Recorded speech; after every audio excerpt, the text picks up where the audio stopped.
Porter around first, heading to second. Relay coming in, and they will hold him there. But a great start for the Titans as number 11, Dawson Porter, with a double off the fence. Very strong hit there. The wind definitely took it a little bit towards center, but not close enough for Smith to grab it there. As Matt Costello, no relation to any of our Costellos, comes to the plate for the Titans, the left-handed hitter. So the lefty's settling in. Whitmore now out of the stretch with a runner on second. Porter takes his lead. Whitmore takes a look, sets and fires. Ball going to be on the outside to the lefty, and it will be a 1-0 count. Whitmore doesn't want to get in trouble here in this first inning. Everybody, a lot of emotions here in this home opener. Everybody's just going to settle in for the Barons. Whitmore shakes off the first pitch. As his signal, comes set. And delivers in there for a called strike, and it's 1-1. So 1-1 count. Here in the top of the first, Barons with nobody away. Leadoff double for the Titans, runner at second. There's the pitch, and it's poked. Peterson giving chase, and he can't get it before it gets out of play. Good hustle there by the third baseman, Declan Peterson, but the count will go to 1-2. Dawson Porter taking a very strong lead off second base there. Definitely catching Whitmore's attention. Be interesting to see him work out of the stretch here this inning. But we need to take care of business at the plate here against Costello. So Whitmore is set. Actually shakes that pitch off. Now comes set. He'll deliver the 1-2. And he fights that pitch off real inside.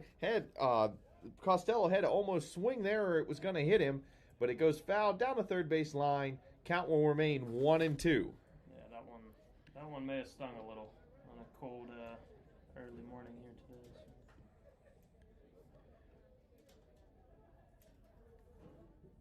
So. 1-2 now.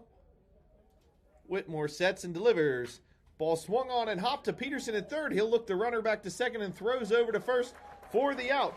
So it is a 5-3 out there for the Barons. One away in the inning. Yeah, this is a very, very strong fielding lineup out there for the Barons today. Declan Peterson plays a lot of shortstop as well, so we kind of have two shortstops on the field at the left side of the infield. So good to see a good start for him on fielding third base today. So, Mitch, tell us about our next batter here. We have Frank Sinicola from Cranberry Township stepping into the plate, right-handed hitter. First offering for Whitmore. In there for a called strike on Siniola. So, Titans now with one out. Still with that runner on second. Would like to see a productive out here if they can get him over to third and in scoring position, even if they aren't able to get a hit here. Second pitch fouled off down the right field line. Got to be close to my car.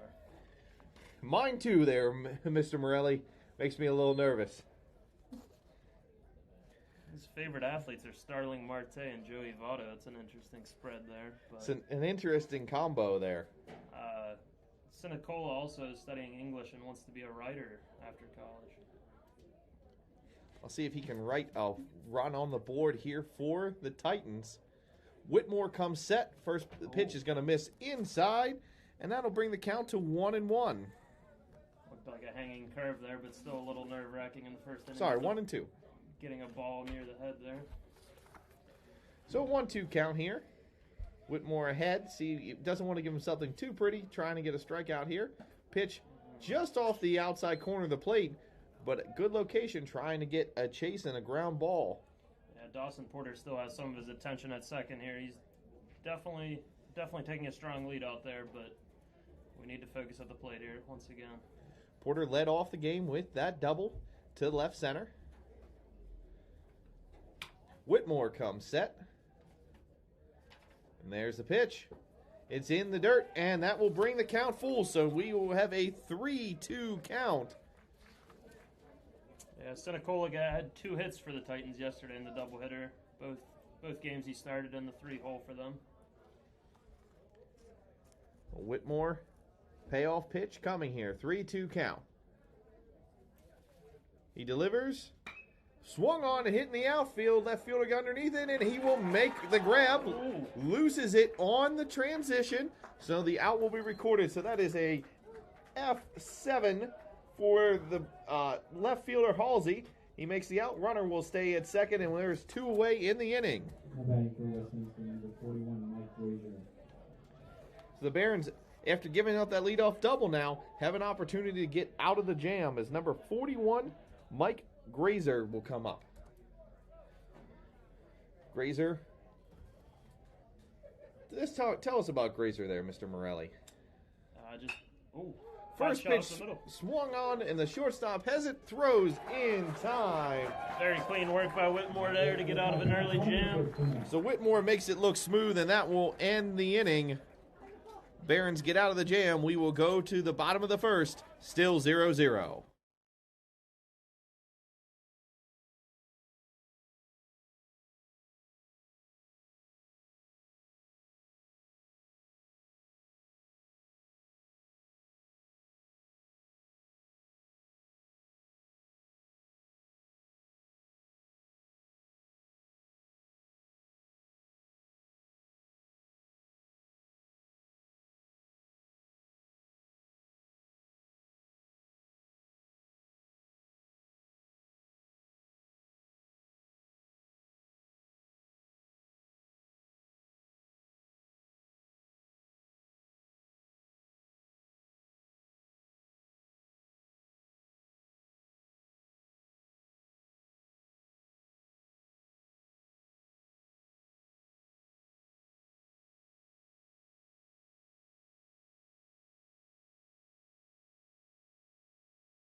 So we are set here in the bottom of the first. Barons worked out of a little bit of a jam in the top half of the inning, and now will have their first crack to get a run on the board. Pitching for the Titans will be number 38. Sorry, check that. 38, Colton Banffy. The right-handed pitcher from Harrisville, Pennsylvania, Franklin area high school grad, will settle on the mound, and leading off for the Barons will be Patrick Wallace. Yeah, second baseman Patrick Wallace earned both starts yesterday for the Barons, getting 3 hits and 10 at-bats. First pitch from Banffy, hit to the shortstop, hustling it around, and he will beat it out. So Wallace on base with a leadoff single to the shortstop. And that will put a runner on base, swinging at the first offering there from Banffy, and right away the Barons in business. That will bring the number 2 hitter, number 37, Noah Smith, up to the plate. Yeah, lefty Noah Smith coming to the plate here for the first time this year. He pitched but did not bat in game 1 yesterday. So Smith settles in the left-handed batter's box. Banffy delivers way outside, ball 1. Definitely got a little bit of heat. That looked pretty hot.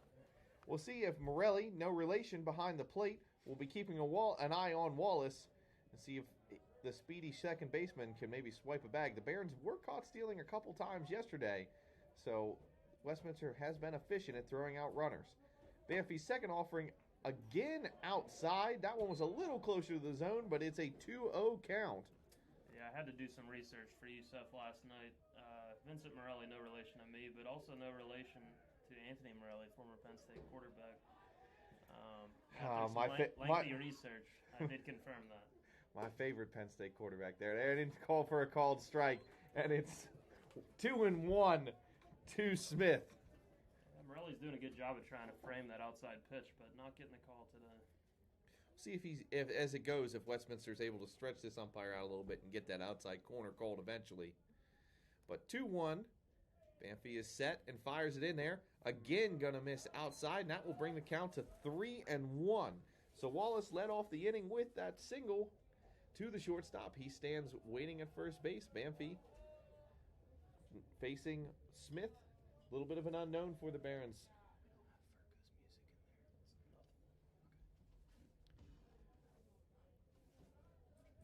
So Banffy set.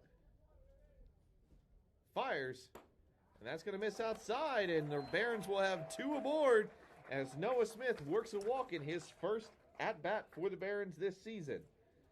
That will bring the number 3 hitter to the plate. Local product, Chris Furka.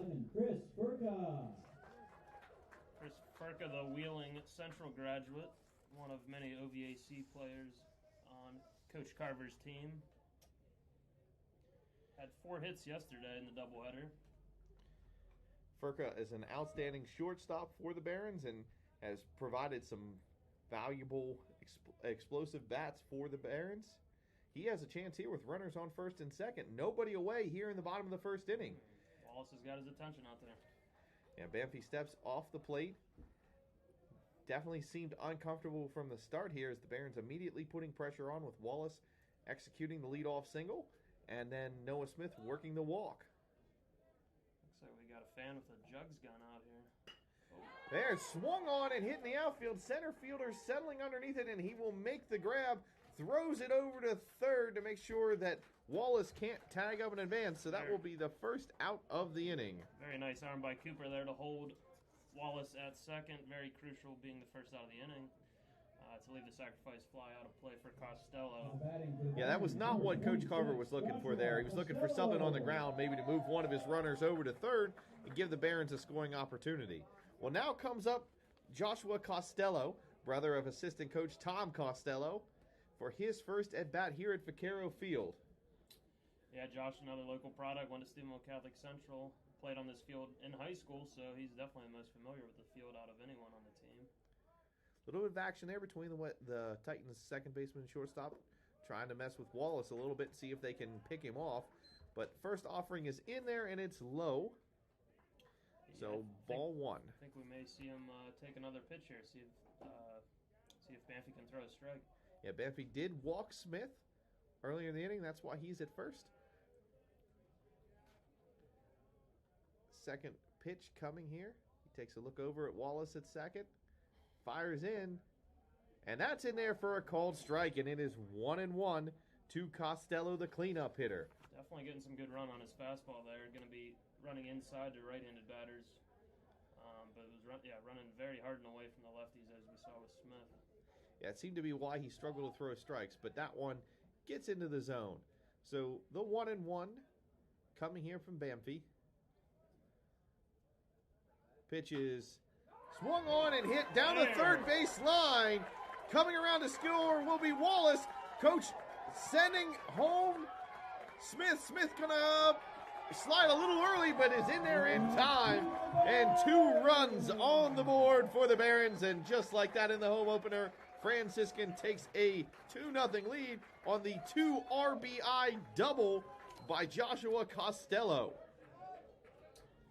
Now batting for the Barons, number 10, Kyle Farron. And Costello is able to catch up to one of those inside heaters there and pull it right down the line as left-handed hitter Kyle Farron steps to the plate. The Barons' hot hitter from yesterday. See if he has the hot bat still. As we talked about in the opening, in Game 1, Farron's was 3 for 3, driving in 4 RBIs and scoring 4 runs.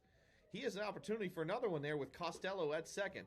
First pitch in there for a called strike, just finding the outside corner to the lefty Farron's. With one away, anything hit here to the right side, Mitch will hopefully move Costello over to third base and potentially bring him around. Seems like there's a massive right center gap out there and a big gap in the right side of the infield as well, with the second baseman trying to hold on the runner. Banffy's pitch going to get away from the catcher Morelli. Seemed to be a little bit outside. That's going to be a wild pitch. Yeah, it did not look like it was a cross-up. Looked like it was just one of those fastballs that is just running a little bit outside. So the wild pitch will move Costello over to third and in scoring position for Ferentz. Now a ground ball to the right side, even if he gets out, will bring in the run and could potentially put Franciscan ahead 3-0. Yeah, the infield's not playing in here. Ground ball to the second baseman definitely scores him. So Costello over at third. Banffy has his signal. 1-1 count. Ferentz swings and knocks that into the third base dugout. Woke up a couple guys in there. And that will bring the count to 1-2. So 1-2 count here. Costello over at third. After that RBI double down the left field line. Ferentz with a chance to bring him in and add to this early Barons lead. Banffy set, fires. That's going to miss low, and that will bring the count to 2-2. So 2-2 count, runner on third. One away here in the bottom of the first inning. Ferentz, the left fielder, settles in. Definitely making Banffy work here and raising the pitch count early, which will be paying off later in this game, I'm sure. Yeah. Westminster's one of their strengths was their pitching yesterday, so if the Barons can run a couple pitchers out of this game, in these series, pitching depth is going to be ever more important. Yeah, I'm not too sure about their depth this season. I know they had a deep squad last year, but they do have around 40 guys on the roster, so I'm sure they have some other pitchers they could bring in if needed. So the full count here to Ferentz. 3-2 payoff pitch on the way. Gets away from Morelli, but it's going to be ball four, and Ferentz will be over at first, but Morelli able to corral it and keep Costello at third. So that will put runners on the corners for Franciscan. One out for the third baseman, Declan Peterson. Yeah, Peterson added 3 hits as well yesterday in the doubleheader. Playing at third base today, but like I said, he can play short as well. Very strong fielder, but also has a very strong bat as well. He's definitely been an asset to this Barons lineup so far in his young career here at Franciscan. Yeah, he had a double and a triple yesterday. First pitch away and in the dirt, so it is 1-0. Yeah, he's one of few seniors on the team this year, and he actually did play at a junior college in Iowa or Illinois, actually. Illinois, I believe. So he had some prior collegiate baseball experience.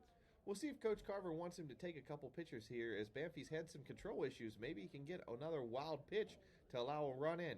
There's that offering, and it's going to catch the outside corner for a strike.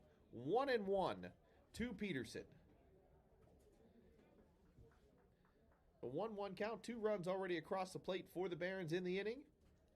At first will be Ferentz, at third is Costello. Opportunity to add to that early lead, only 1 out in the inning. Yeah, Peterson had 4 RBIs on the day yesterday, as well as he's looking for more. That pitch misses inside. And a hitter's count here now. Yeah, he's in control at a 2-1 count. It's definitely the situation you want to try to work yourself into. No doubt about it. It seems like they're definitely timing up Banffy here. And they're definitely forcing that pitch count high, as we talked about. Going to be important for the Barons.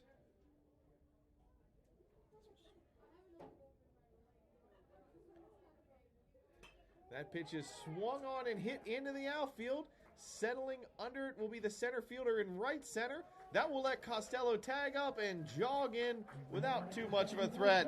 So the fly out to the center fielder results in a run. Franciscan takes a 3-0 lead here in the bottom of the first inning. That gives Peterson a team-high 5 RBIs on the short season. Now batting for the Barons, number 19, Brendan Burke. Catcher Brandon Burke stepping to the plate here. So Burke had a couple of doubles for the Barons yesterday as they exploded for 13 runs in game 1 of that doubleheader. He's got a runner at first in Ferentz, 2 outs in the inning. See what he can do if start a 2-out rally for the Barons. They already have plated 3 runs here in the bottom of the first inning. Always want to add to that total. It paid off for Westminster yesterday. They jumped out to that early 3-0 lead and were able to hold it throughout game 2. Barons looking to maybe emulate that success. That is correct. The Barons were not able to surmount that early lead in game 2. That pitch going to miss. 2-0 now. Always good to give your pitcher a little early lead. I'm sure Whitmore's feeling good sitting in the dugout here with his jacket on. Especially in a 9-inning game here, it helps your pitcher feel a little bit more comfortable, gives him more time and more rope to work with, and gives Coach Carver more options as he tries to think through everything that's going to happen here in this doubleheader. That one is in there for a strike, and it is 2-1 now to Burke. Yeah, he's had some success finding the strike zone with the curveball there, it seems. That seems to be his pitch he's going to go to when he needs a strike. 2-1, 2 outs here in the bottom of the first inning. Franciscan looking to add to their 3-0 lead. There's the pitch. Check swing. Gets away from Morelli, but he's able to pick it up. But they're going to rule it a ball. They say he did not go. No ask from Morelli, the catcher. Out to the field umpire. Thought he might there. But a 3-1 count now.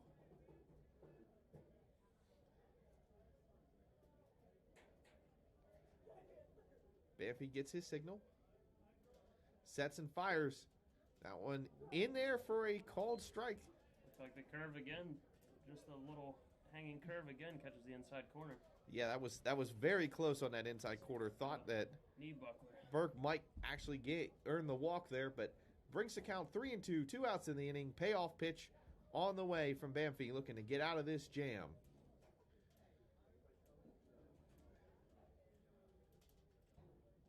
Swung on and hit up in the air. Catcher Morelli trying to find it. Dives, and it's going to find the ground. Ball had Eisen just tailed away from him here. That wind blowing from left to right seemed to affect it. And that will keep the inning going and the at-bat going for Burke. So once again, we'll stay 3-2 with 2 outs here in the bottom of the first. Yeah, that one definitely got way up there in the wind. That's really hard for a catcher to track, having to pop up like that. Turn around, he did the right thing, tossing off his face mask, but finding the ball can be challenging. Yeah, there's not a cloud in the sky, it seems, really. It's a pretty sunny day. Starting to warm up. I think we may touch the 50s. Not bad for a March home opener. Swung on and hit, and that's hit far and deep, but it's not going to be deep enough as the left fielder able to get underneath it, and that will end the inning. So Franciscan plates 3 runs in the inning, and they will take a 3-0 lead to the top of the second. We'll be back.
Third baseman Webb steps into the box. And the first pitch is a called strike by Whitmore.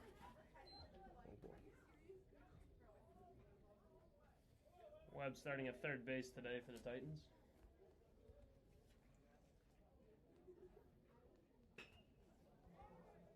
It's a hot shot to left center, and it's an out.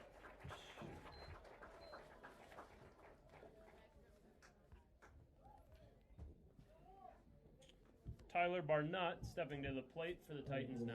Number 27, right-handed hitter.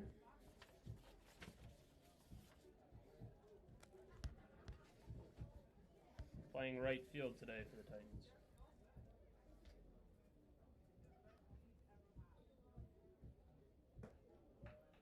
And the first pitch is high and inside, ball 1.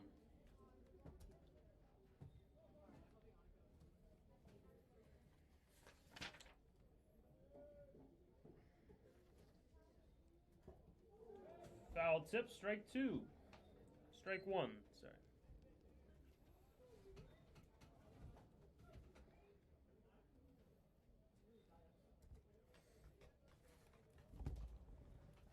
So Whitmore with already one away here in the inning. 1-1 count. As that? It was 2-1 with a 2-1. ball outside. So we have a 2-1 count here.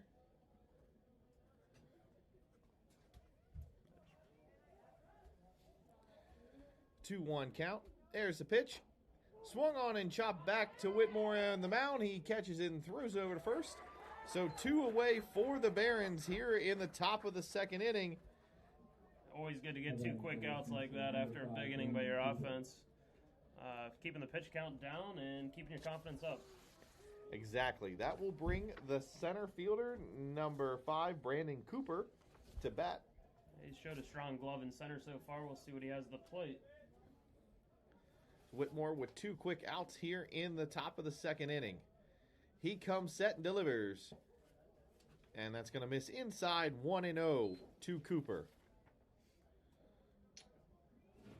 Cooper only played in game 1 yesterday, recording 1 hit.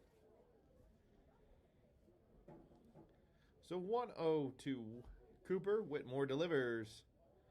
Again, going to miss low and inside, and that's 2-0. You see he's trying to paint that inside corner against the lefty, the speedy center fielder, but unable to do so, and it's 2-0. Whitmore comes set, fires, and he's going to miss the outside corner this time. It's 3-0. So in trouble of walking Cooper, who's definitely a speedy runner. If he can get on first base, maybe make some damage there. That one's going to be in there for a called strike, just finding that inside corner, and it's 3-1. We are near the bottom of the order, but I don't think Whitmore's trying to pitch around him here. Just kind of lost the control there for a short period of time, but hopefully he settles back in.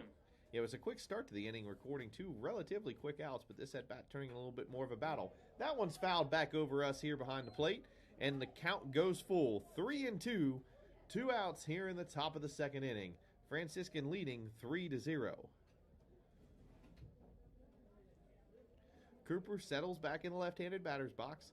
Whitmore has his signal. He sets and delivers. And misses, ball 4. That will put a runner on first base for the Titans. So Cooper over at first. Could be a challenge for the Barons. Burke will have to keep his eye on him behind the plate, see if they will try to swipe second base and put a runner in scoring position. Yeah, Morelli got the start in game 2 for the Titans behind the dish, but has not gotten his first hit of the year yet. We'll see if he can get off the schneid here.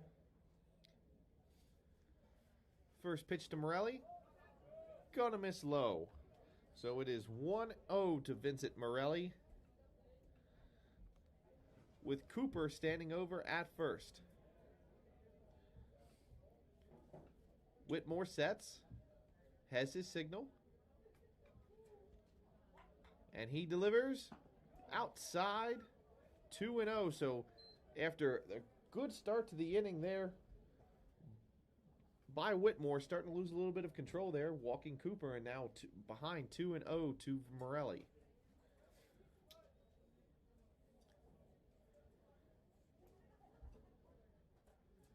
There's the 2-0. Swung on and fouled back off the backstop. 2-1. And Morelli's favorite baseball player is Francisco Cervelli, an Italian Venezuelan catcher. Sorry.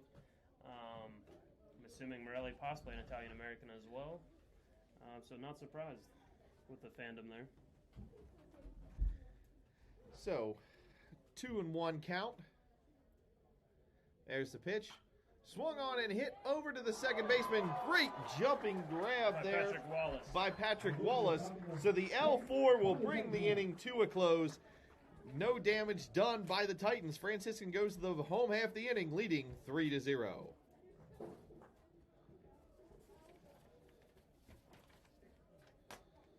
got leading off. Speaker.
So we are set for the bottom of the second inning. Franciscan holding a 3-0 lead. And leading off for the Barons will be number 44, Joshua Speaker, the Bloomingdale, Ohio Indian Creek product. Batting in the DH spot. He also pitches for the Barons. First pitch in there for a ball. Second pitch. Swung on and hit up the middle. Second baseman is there, though, shifted over a little bit, and will make the play. So that will bring a quick out for the Barons here in the inning. Yeah, that's right. What the doctor ordered for the Titans, getting a quick out here. We'll see if Banfi settles in here a little bit. So that will bring up Halsey, the left fielder. Daniel Halsey played a little bit yesterday for the Barons. First pitch from Banfi is going to miss for a ball. 1-0. Yeah, Halsey part of that talented outfield out there for Coach Rick Carver. Only one hit yesterday, though, and 8 at-bats. His speed makes him valuable defensively. We'll see if he can find something with the bat as he is ahead 2-0 here versus Banfi. That one swung on and missed. 2-1. So Halsey, in that 2-0 count, got a pitch he liked. Just swung over the top of it, bringing the count to 2-1. Banfi's pitch there. Low again, and it's going to miss. It's 3-1. A hitter's count here for Halsey. He's got to be thinking he's going to like something this next pitch. Banfi sets and delivers. And misses. So that will put a runner on board as Halsey works the walk and heads over to first base. So 1 out in the inning. Barons have a runner on first. That will flip the order over, and leadoff hitter Patrick Wallace comes up. Wallace singled to the shortstop to lead off the game and would eventually score. Quick pickoff attempt there by Banfi, trying to get Halsey at first. Halsey able to get under the tag and is safe. That's our first pickoff attempt of the game. We've had a couple runners on base, and the pitchers have definitely eyed them up, but nobody's tried to throw anybody out until now. So Banfi comes set and fires to Wallace. Wallace swung very early in the count last time, but takes that one for a ball. 1-0. 1 out here in the top of the second inning. Yeah, the Barons were able to swipe one bag on Morelli yesterday, but he did catch Patrick Wallace stealing as well in Game 2. So 1 out of 2 on attempts against this catcher. Pitch in there. Hit, chop towards the third baseman. Fielded and throws, and they will get Wallace. Oh, no, the foot came off the bag for the first baseman. So we're going to have an Infield single. The infield for single. So 1B to the third baseman.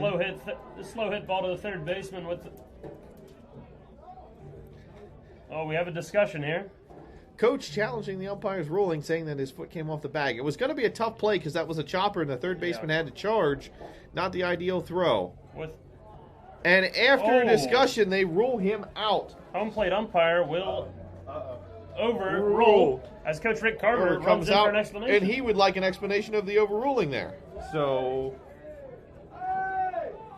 that will be changed officially. We'll have Halsey at second, though, as he was running on the play, and there was no play at second. Yeah. So Halsey will be at second with 2 outs in the inning after Coach Carver gets his explanations. He does not look happy. Coach Carver, the all-time PAC wins leader after spending 29 years at Bethany College before coming here to Franciscan to help with the reboot of the program. I've got a quick question for you, Seth. Is there normally a 3-man umpire crew or just a 2-man crew? It's usually a 2-man crew. So the umpire was right there, but it looks like the home plate umpire is overruling. Yeah, I mean, he was positioned well on that play. He should have been over towards second for that play. It's definitely the field umpire's call, but the home plate umpire does have the ability to overrule. That's what Coach Carver was trying to clarify there, but. And now he will flip over towards the third base side. As Noah Smith, center fielder, steps to the plate.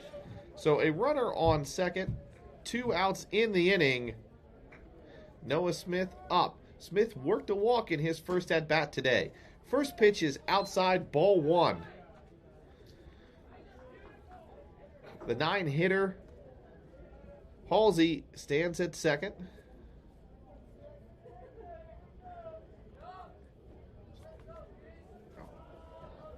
And it's a 1-0 count.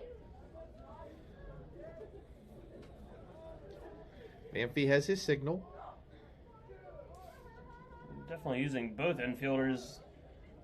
He was taking a long time there as they were looking at Halsey at second base, both infielders moving around. Smart there on Smith's part, calling time and resetting. It's a long time to spend in the box where the pitcher hasn't even looked at you yet. Yeah, I'm intrigued to watch this fielding, as there could be a large hole on the right side for Smith to pull one. Yeah, the lefty would have an opportunity there. That pitch in there for a strike, just what Banffy needed. It's a 1-1 count now. Very deep in right field. A little flare over the second baseman probably scores Halsey from second. Yeah, the speedy left fielder, any kind of hit here, he's probably going home. So 1-1 is the count.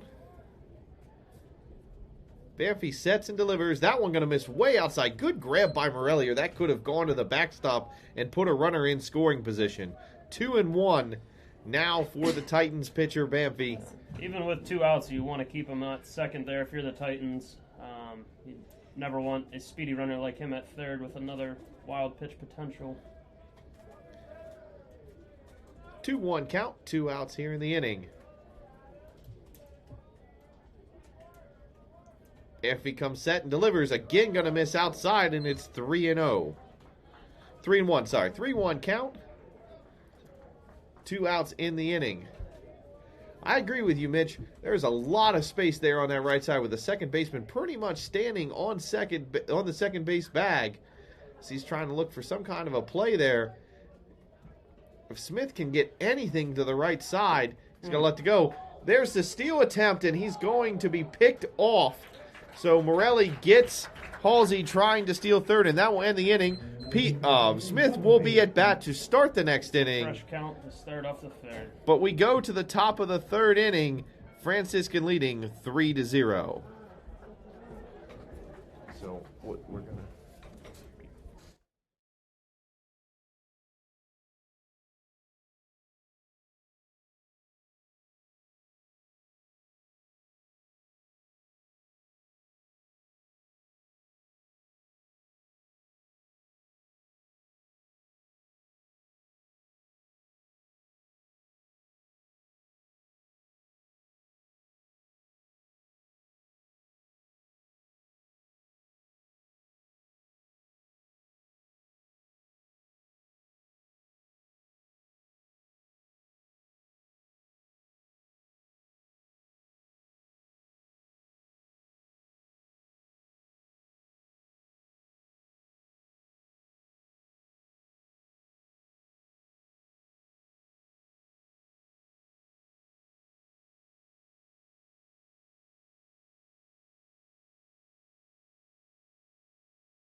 So we are set for action here in the top of the third inning. Leading off the 9-hitter, number 17, Logan Mrjanovic. Playing shortstop for the Titans today. So Whitmore still on the mound, the starter for the Barons. First pitch, gonna miss low. He got off to a quick start there in the second inning, but did struggle with control towards the end of the inning, allowing a couple runners to get aboard for the Titans. But so far today, Whitmore has done a nice job keeping the Titans off the scoreboard. Second pitch in there for a called strike, and it's 1-1. Mrjanovic actor today, so definitely not a light spot at the bottom of the order. Titans coach Patrick Riley looking to have him turn the lineup over and put runners on base for the top of his order. Whitmore's pitch gonna miss inside, and it is 2-1 now. To the 9-hitter. So Mrjanovic settles in. Whitmore sets and delivers. That one gonna bounce away from the catcher Burke, and it's a 3-1 count as he's in danger of walking the lead off, something that can be a cardinal sin. Yeah, it's one of Rick Carver's biggest pet peeves. He really hates the walks. He's all about no free passes. And that one in there for a called strike. The inside pitch finds the inside quarter. It is 3-2 now. Payoff pitch coming from Whitmore here. Nobody out in the top of the third inning. Franciscan has a 3-0 lead, but the Titans are looking to answer. Pitch in there, swung on and chopped towards the third baseman Peterson. Peterson up and fires to Costello, and it gets away from him. Throw was in the dirt, and he will be safe. Yeah, the short-handed Peterson just seemed to short-arm that just a hair. So that will be I think that's probably going to go as an error against him. So it'll be his first error of the season. It'll be an E5, and we'll put a runner on base for the Titans. As they turn the lineup over with Dawson Porter, who hit a deep shot to left center, I believe, in the first, as he hit a leadoff double. Yeah, Mitch, he crushed a ball into the left center gap to get the Titans offense going, but they were unable to bring him around and score, so Whitmore was able to work out of the jam. That pitch, again in the dirt, Burke had to scramble to gather it up, but is able to do so and keep Mrjanovic over at first base. So 1-0 count here to the leadoff, to the number 1 hitter. Mrjanovic did swipe one bag in Game 2 yesterday for the Titans, so he does have Whitmore's attention. Whitmore delivers. That one looked like it was a pretty good pitch, but just missed. 2-0 count. Wind's definitely picking up again out to right center. So Whitmore has his hat blown off. A couple dust clouds coming on to the field from left field as well, from our upper softball field. Yeah, blowing around a little bit of dirt there. But so far the umpires have let him play. It doesn't seem to be affecting him too much. That ball swung on and hit high. Left fielder chasing underneath it. He's going to get there in time. So Halsey gathers it in and records the first out of the inning for the Barons. One away, runner on first. That arguably could have been foul on a different day. That ball was tracking the line initially and blew right back into about 20 feet in play. With this kind of wind, it's going to be tricky for any outfielder to get underneath the ball. Going to have active feet to be in the proper position to make that play. Yeah, and it's a little sunny out there as well. They're facing a double battle out there. So Costello steps into the box. One out here in the third inning. He shows bunt and pulls back.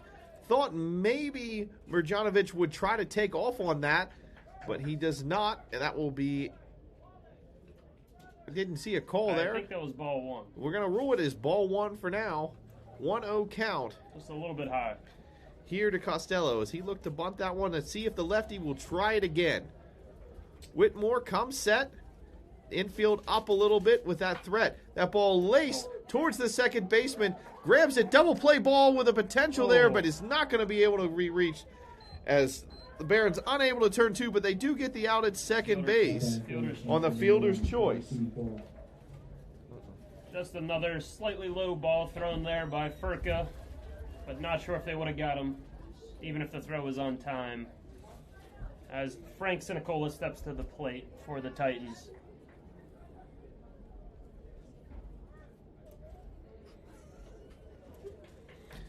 So Sinicola steps in, runner on first, 2 away here in the top of the 3rd inning. Westminster trailing 3-0 to the Barons in their 2021 home opener. First pitch going to sail high, and it's a 1-0 count. The Titans have put runners on base in each of the innings, but they've been unable to get them around and manufacture a run so far. Yeah, Whitmore's done an amazing job out of the stretch today. Really settles in with runners on base, it seems, at the moment. Yeah, the runner takes off, and he's going to be able to swipe second. So Mirkonovic swipes second base. Burke's throw a little late there, and that with 2 outs puts a runner on second base. Yeah, great job backing up there by Chris Furka, as the Barons definitely showing strong fundamentals, which is a staple of Coach Rick Carver's teams over the past 30 years. So Whitmore resets. Runner at second. He eyes him up. Fires in the pitch. And that's going to miss on the corner. 2-1 count now for Whitmore. Got a nice crowd settled in here for the first game. Yeah, the Barons with a lot of people in attendance today. There's big buzz on campus about baseball being back. And a beautiful day brewing. A little chilly, but, sunny kind of day that you want. Pitch going to miss there, and it's 3-1 now for Whitmore, going up against Cineola. Yes. Can't complain on March 14th. Have this kind of weather. So 3-1 count. There's the pitch, and he is going to walk Sinicola. That will put runners on first and seconds for the Titans with 2 outs here in the top of the 3rd inning. Yeah, first baseman Grazier stepping into the box, the right-handed hitter from Austintown, Ohio. Barron's going to take a timeout here to talk to Whitmore as he has put runners again on first and second. Assistant coach Jules Leto, I believe. Yeah, I believe that's Coach Leto. Going to have a quick conversation with him.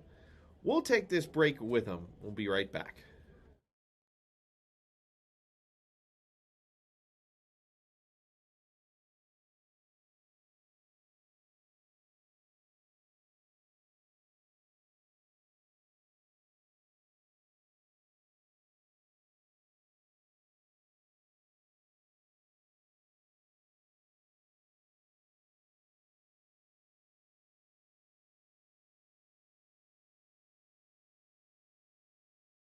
It signaled something.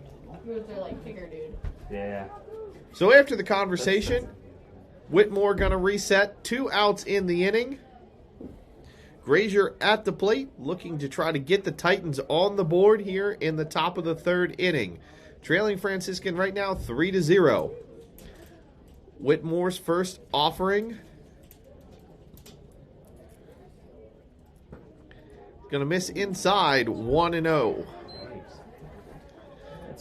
Seems like we have a little bit of action in both bullpens, but it is a doubleheader today, so guys could be getting work off and on throughout the day. So far, Whitmore has fired 50 pitches for the Barons. So the starter trying to get out of this jam here in the 3rd inning. That one going to be in there for a called strike, and it's 1-1. So Whitmore leveling the count here against Grazier, the first baseman for the Titans. 2 runners aboard. This Costello aboard off the fielder's choice. And Sinicola worked a walk to put runners on first and second. That one fouled off down the right field line. Count will go to 1-2. So Whitmore now in command. Let's see if he can throw something here. Nothing too pretty. You want something skirting the edges of the plates. Trying to get a slow roller for a ground ball and get out of the inning. Yeah, the junior from Ohio, Grazier, was a little bit behind there. I would expect to see another heater here to maybe graze the outside corner. Whitmore has liked going in and out, painting the inside and outside corners, trying to keep the ball down against this Titans offense. Here's the 1-2. Swung on and hit into the air. It's drifting foul, and it will be out of play over the first base dugout. Count remains 1-2. Yeah, right around the concession stand at Vaquero Field, but unfortunately not open this year for COVID implications. So Grazier will settle back in the box. 1-2 count for Whitmore. He shakes off the first pitch call, likes the second one. He comes set, fires, swung on and hit towards left field. Halsey chasing it. He won't get it. It finds the dirt. 1 run will score. A second run coming around to score. And a little bit of a bumble there by the shortstop out in left field, but Grazier will stay at second. So 2 runs come across for the Titans. Yeah, the wind that was blowing out to right did not seem to touch that ball as much, as that was a hard hit ball on a rope that seemed to carry more out instead of in towards Halsey as he was chasing towards it. So the runs will go as unearned because of the error earlier in the inning. But it will be a 2 RBI double there for Grazier. Lefty Austin Webb. Yep, Webb settles 22, in the box. yep. 22 Webb settles in the box, and the first pitch there from Halsey's going to miss for a ball. So the Titans able to scratch back 2 runs there.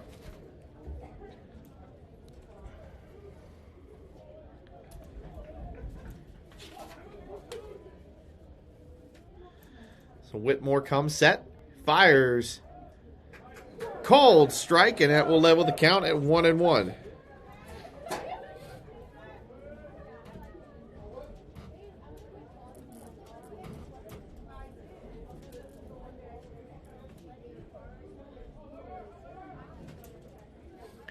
There's the pitch. Swung on and hit up in the air.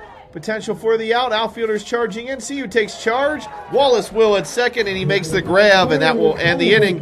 But not before the Titans are able to plate a pair of runs. So we will go to the bottom of the 3rd inning. Franciscan leading 3-2.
Noah Smith. So we are back here in the bottom of the 3rd inning. Titans able to put 2 on the board and cut the Barons lead down to 1. Noah Smith will get a clean count after Halsey got caught stealing third base to end the 2nd inning. First pitch in there for a called strike to the lefty who showed bunt. See if that moves the Titans infield in a little bit. See if he's playing any games with him. The third baseman does not come in, and swung on there by Smith, second baseman over, and will make the play just in the nick of time. So 1 away for the Barons here in the bottom of the 3rd inning. That will bring Furka, the catcher, up to bat.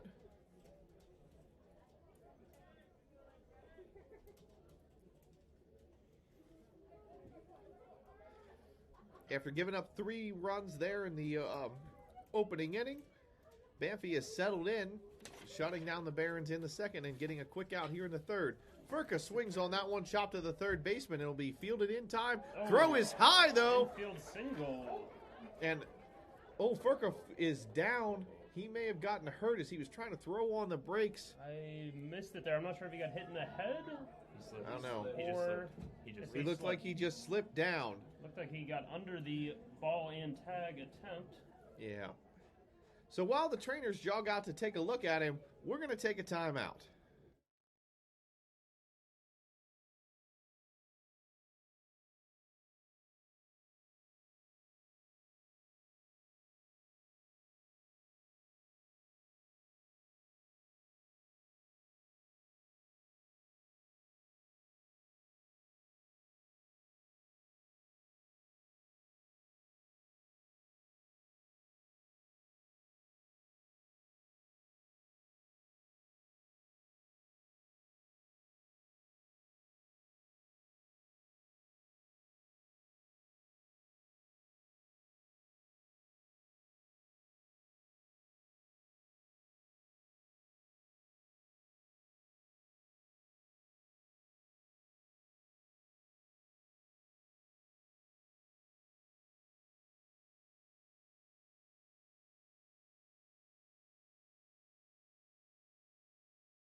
So Burke appears to be okay. Walked off.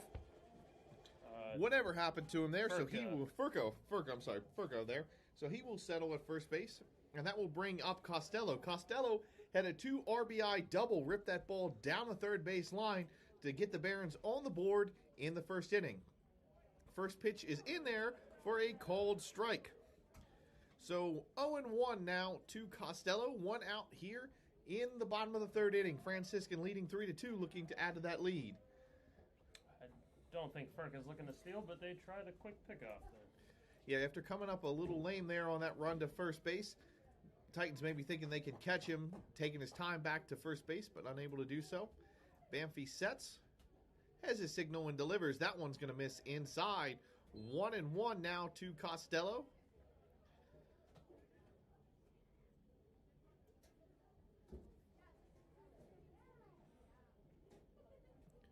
One out here in the bottom of the third inning. Franciscan looking to answer the 2 runs the Titans put up in the top half of the inning. Again, another pick-off attempt of Furka, but he's able to slide under the tag.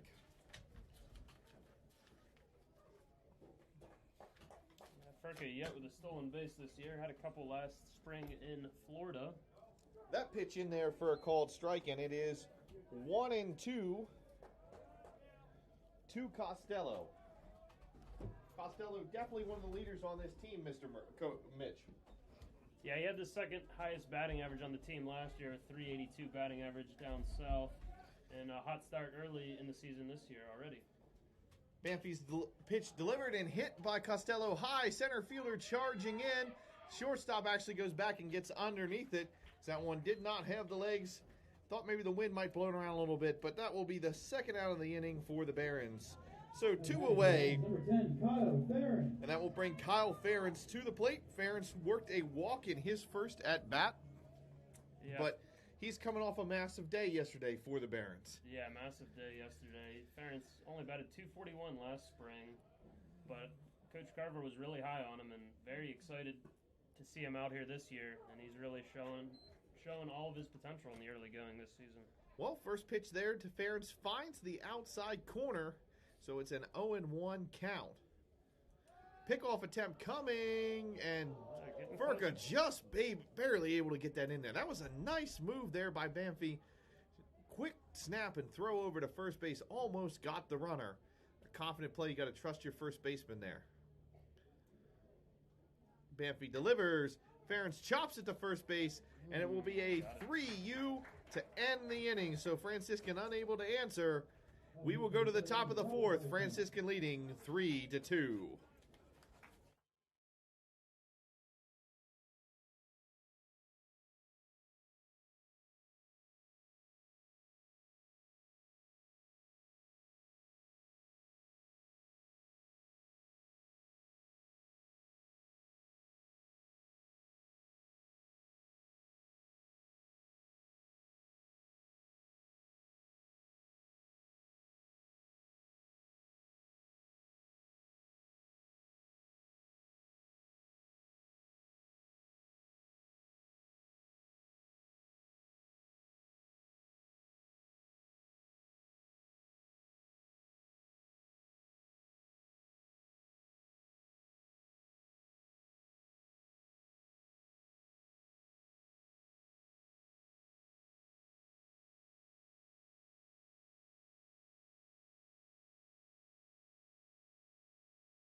All right, we are back and set for action here in the top of the fourth inning. Franciscan leading 3-2, and we have a pitching change for the Barons.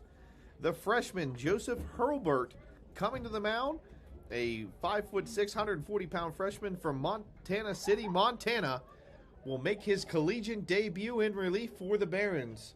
Yeah, he's just another example of the nationwide recruiting search and recruiting job done by Coach Rick Carver.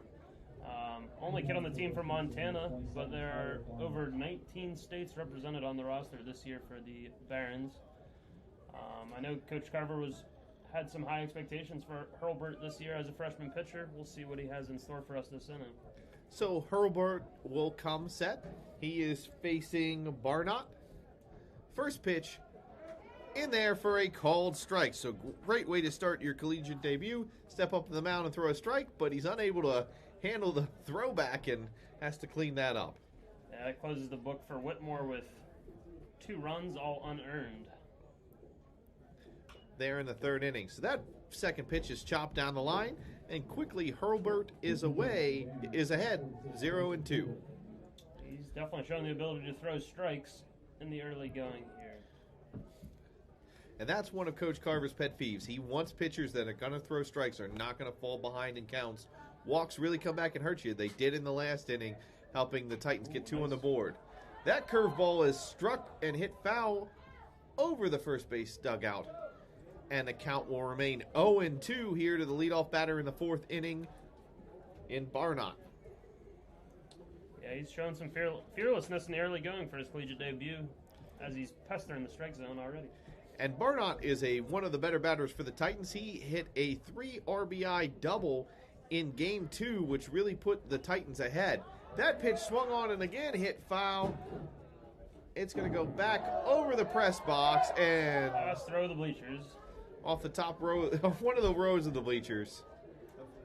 Count will remain 0-2. Always got to be aware when you're at a baseball game. Just never know where the ball's going to go. Yeah, I'd say it's tough for one to get into us, but a lot of fans out there are definitely in play.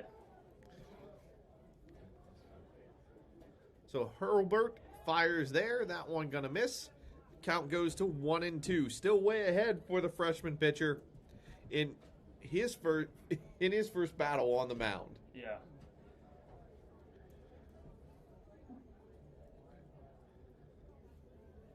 Hurlburt fires that one off the end of the bat and laced into center field, but the center fielder going to get underneath it, and that will be the first out of the inning. Yeah, Noah Smith battled the sun out there a little bit, and a little bit of wind as the wind is shifting more towards center. That one definitely carried a little bit more than I was expecting, but Smith had it eyed up from the start. Yeah, he just got it off the end of the bat, but enough velocity coming in there that he poked it out to pretty deep center field. That will bring the center fielder Cooper around for the Titans. 1 out here in the inning.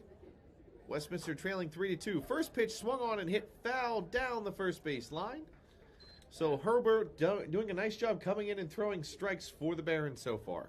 Yes, I believe he is doing exactly what Coach Carver was definitely directing him to do and expecting from him in his first couple batters here of his career. Second offering swung on and hit towards center again. And it's going to have eyes and find a spot in between the left fielder, right fielder, and left fielder, center fielder, and shortstop. Puts a runner on first base with 1 out here in the 4th inning. Yeah, Vincent Morelli steps to the plate again, the senior. Looking down to the third base coach to get the call here. Would not be surprised to see a hit and run the way Herbert's been throwing strikes here. Yeah, and Cooper's a speedy runner, the center fielder on the team. You got to think they would like to get him in motion here. Hurlburt going to throw over to first, but Cooper easily beats it back. Yeah, Coach Rick Carver is not going to get fooled here. He's definitely thinking the same thing. Morelli's definitely proven that he can protect the plate. So first offering here from Hurlburt. Nice pitch. In there for a called strike. A lot of movement on that curveball there. Mitch? Yeah, very nice pitch there. Definitely not afraid to throw the curve. He's thrown 3 nice curveballs already that have all found the strike zone.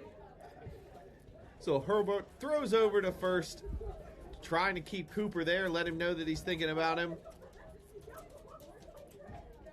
Doesn't want the speedy center fielder to be able to take off. 0-1 count now. Herbert has his signal. He fires. Ball going to get away from the catcher, Burke, and that will allow Cooper to go over to second base. Yeah, not sure if Burke was crossed up there. It was a curveball in the dirt, but got behind him. So that'll put a runner on second base. 1 out in the inning, 1-1 count. There is a fair distance from the plate to the backstop, so most pass balls will advance a runner here. So Hurlbert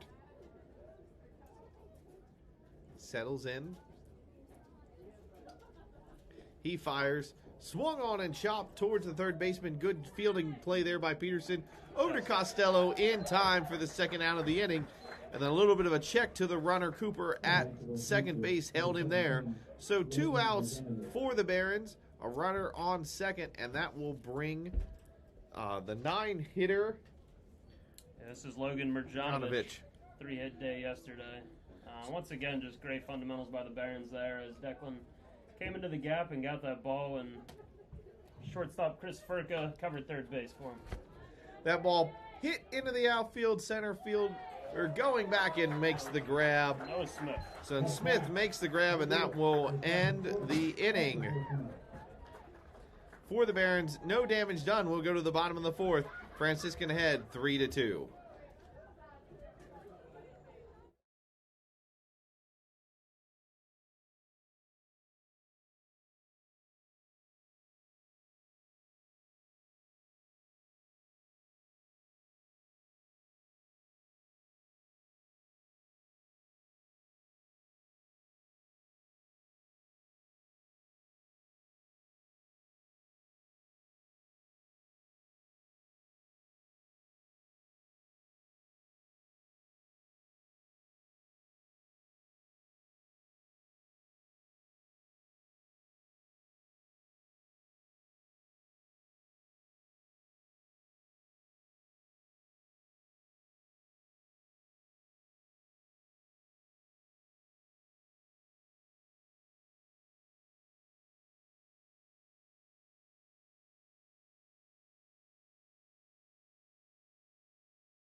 Now batting for the Barons, number 3, Declan Peterson. So Franciscan set for action here in the bottom of the fourth inning, leading 3-2, looking to add to that advantage as the third baseman Declan Peterson will settle into the box.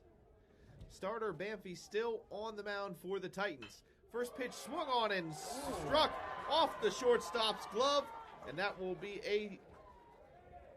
put a runner on base for the Barons. That ball was smoked at the shortstop, but he was unable to come up with a play. Line drive hit there, I believe, by Peterson. The Barons, number 19, Brendan Burke. Just made a strong play in the field and just stepped right up to the plate and got a hit as well.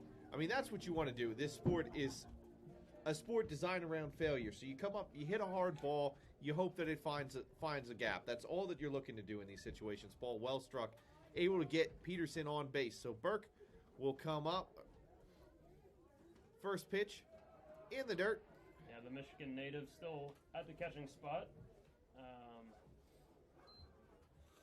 Coach Carver has a lot of strong catchers with Burke and Dylan Robb sharing the catching duties last year for the most part. So Banffy throws over to first, but Peterson able to get back under the tags. Nobody still away here in the bottom of the fourth inning. Franciscan leading 3-2, looking to add to that advantage. Banffy is set, looking for his signal. He has it and delivers. Swung on and hit foul there by Burke. Good contact, trying to take the ball down that left field line like Costello did in the first inning. Not able to find, though, the space, and that will bring the count to 1-1. Yeah, once again, Burke had 3 hits yesterday, second most on the team for the day, and definitely showing some good timing in the early going of the season. And Burke has some power, struck a double yesterday, so you know he's going to be looking to put a charge in the ball and try to move Peterson around. That ball swung on, it hits off the pitcher. What a swing, but he's able to gather his composure and get there in time and toss it out. But Banffy took that shot right into the glove. It looked like it was off the glove. It may have tipped off and got him in the arm a little bit. Always a scary play there. You are the closest one to the action on the mound.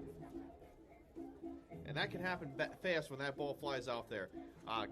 Coach Riley going to go out and have a quick chat with his pitcher. Make sure that he's okay on that one. Yeah, we do have someone warming up in the bullpen, but I believe he's just coming to check and make sure he's okay. Safe thing to do here. We're going to make sure everybody's all right.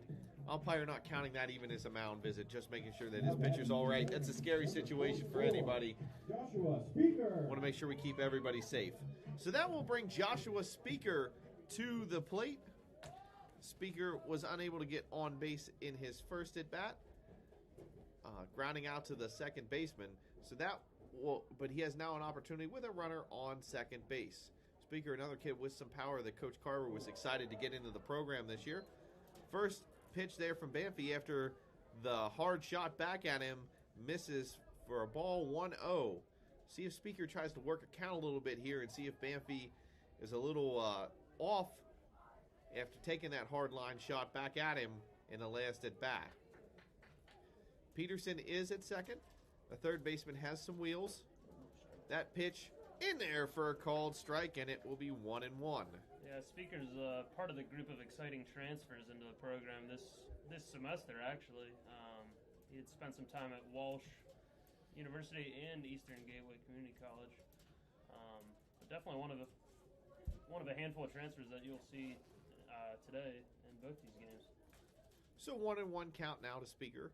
Runner on second for the Barons. Banffy sets and delivers. Speaker almost wanted that pitch, was able to hold off, and he will be rewarded with the called ball. It's 2-1. Yeah, good eye there by Speaker. Definitely looking for something outside, I'd say, to drive to the right side of the field and at least move the runner over to third, if not score him.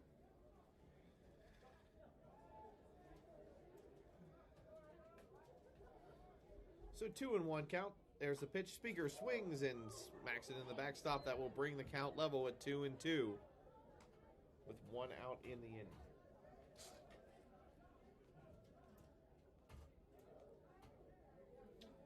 Yeah, it appears that Banffy is fine after the line drive that may have rattled him a little bit, but he is settling in just fine to the next batter here, Speaker. Speaker asked for time.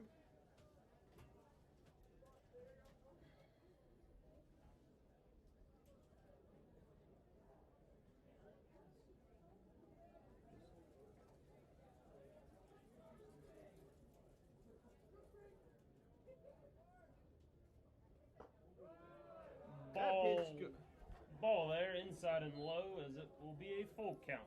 So that brings the count to 3-2, one out here in the inning.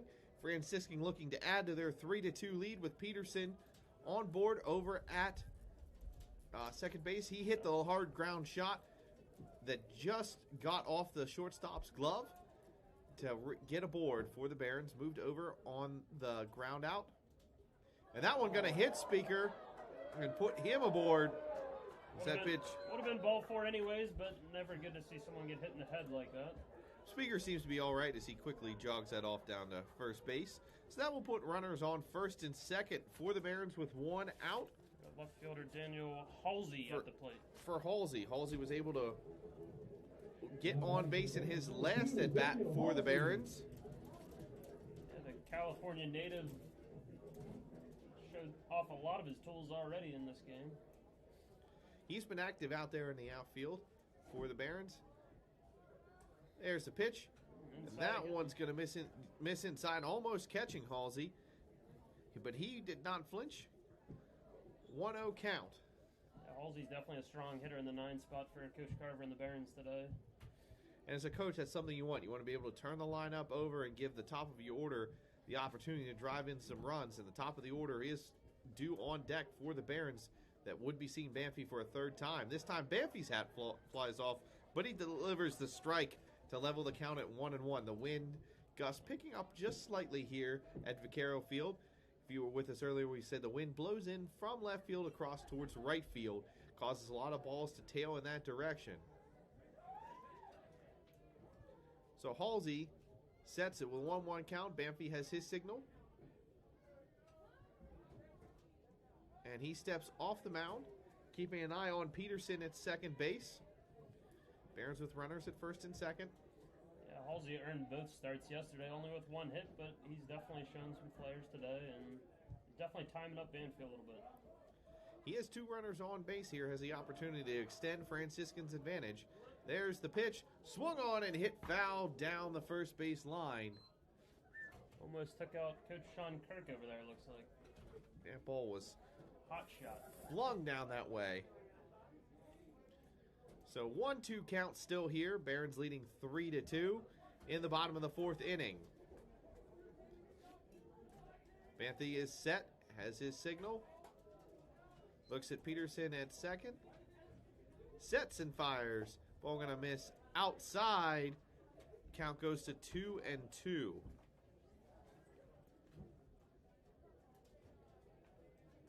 So 2-2 count for the left fielder Halsey. 1 out of the inning, runners on first and second.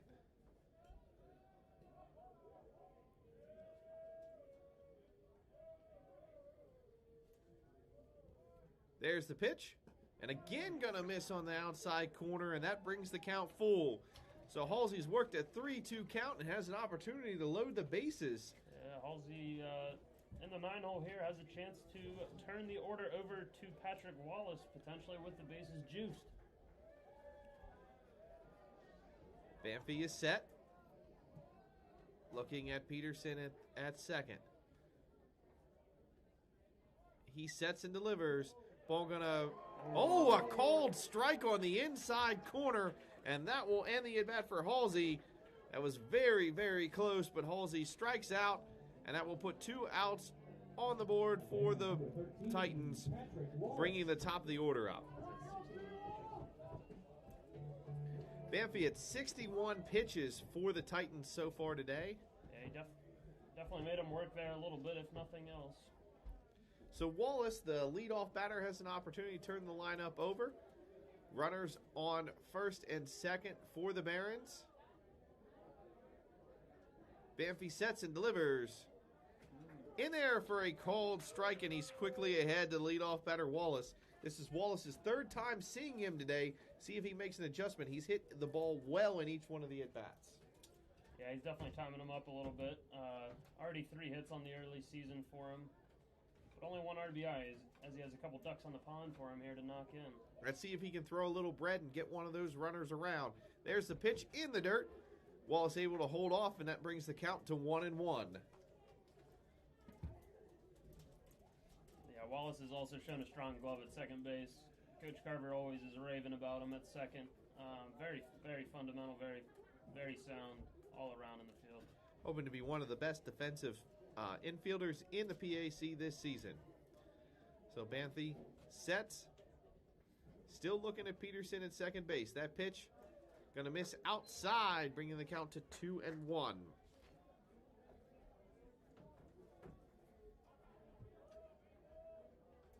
Getting a little bit more action in the Westminster bullpen as we have a lefty warming up. Yeah, Banffy's been on the mound since the start. I cannot see the number on him out there, but ramping it up a little bit. Banffy can work out of this jam, might be the end of his day. That pitch swung on and hit foul into the backstop. Count goes to 2-2.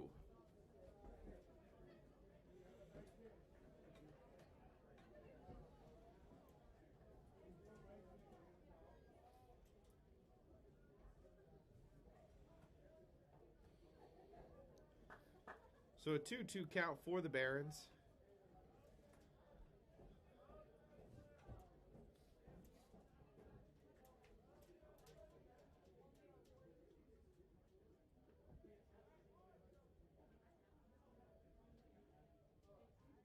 That pitch gonna miss outside and bring the count full. So 3-2 count, 2 outs here in the bottom of the 4th inning. Runners will be moving on the pitch for Coach Carver. Opportunity maybe for the Barons to add to their lead. They have a 3-2 advantage, scoring all 3 of those runs in the first inning. They'd like to get on the board and add to that advantage as Westminster's battled back, forcing starter Jacob Whitmore from the game and scoring 2 runs in the third inning. Banffy is set. Payoff pitch on the way. Swung on and fouled off by Wallace. So he stays alive. Peterson was all the way over at third by the time he was able to hold up. He's definitely looking to score if this is a hit for the Barons. Yeah, Wallace batted .375 last year, third best on the team. Definitely looking to drive one out to the outfield here if he gets his pitch. Banffy has his signal. He delivers. Wallace chops it up the middle. Shortstop charging. Gonna go to 1 to get the out. And it's in time. So he gets Wallace out at first. That will close the book on the 4th inning. We'll go to the top of the 5th. Franciscan still leading 3-2.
So we are set for action here in the top of the 5th inning. Franciscan holding a 3-2 lead over the Titans of Westminster College. Relief pitcher, Joseph Hurlbert, still on the mound for the Barons. Titans around to the top of their order with Porter leading off. Hurlbert, first offering, gonna miss low, ball 1. He threw a lot of strikes there in his first inning of collegiate action. It's definitely what Coach Carver wants. 10 of his 12 pitches were in there for strikes, but he misses with a ball in the first one. His second offering, in there for a called strike. And Hurlbert levels the count at 1-1. Yeah, Porter, the nursing major, is planning on being an anesthesiologist after graduation. There's the pitch from Herbert. It's in the dirt, and it will make it a 2-1 count. Porter absolutely smashed a leadoff double into left center field to start the game. Yeah, he's definitely a strong player for the Titans. The junior from Katanning has definitely shown his worthiness to start for the Titans. So Herbert's offering there, swung on and chopped foul. Count will go to 2-2. Slightly confused by his favorite band of all time being Nickelback, though. Mitch, not a Nickelback fan. Not really. So Herbert comes set now, 2-2 count. That one's gonna miss, and that will bring the count full. So 3-2 count to the leadoff batter, Porter. The freshman making his collegiate debut, Herbert, looking to not walk the leadoff batter. Do not want to put yourself in that position. Here's the pitch. Swung on and chopped foul. Count will remain 3-2. Yeah, Porter's battling here. Herbert's battled him as well. He's gone to the curve a couple times. He's got a lot of confidence in the pitch, but we'll see what he goes to here. 3-2 pitch on the way, swung on and hit towards the shortstop, and the easy grab there. Looked like the curve again there, and Porter a little bit out ahead of it. Leads to an easy liner to Furka. Able to get the out.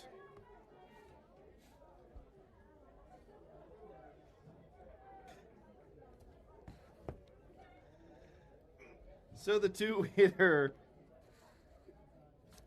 Costello will settle in the box. Herbert's first offering going to miss high, and again he falls behind here 1-0.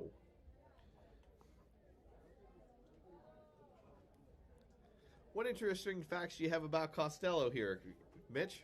I was just checking out the website here. Our great friend Nate at Westminster does a great job with his website, but looks like one of his favorite baseball players is Jose Altuve. Shorter player for the Astros.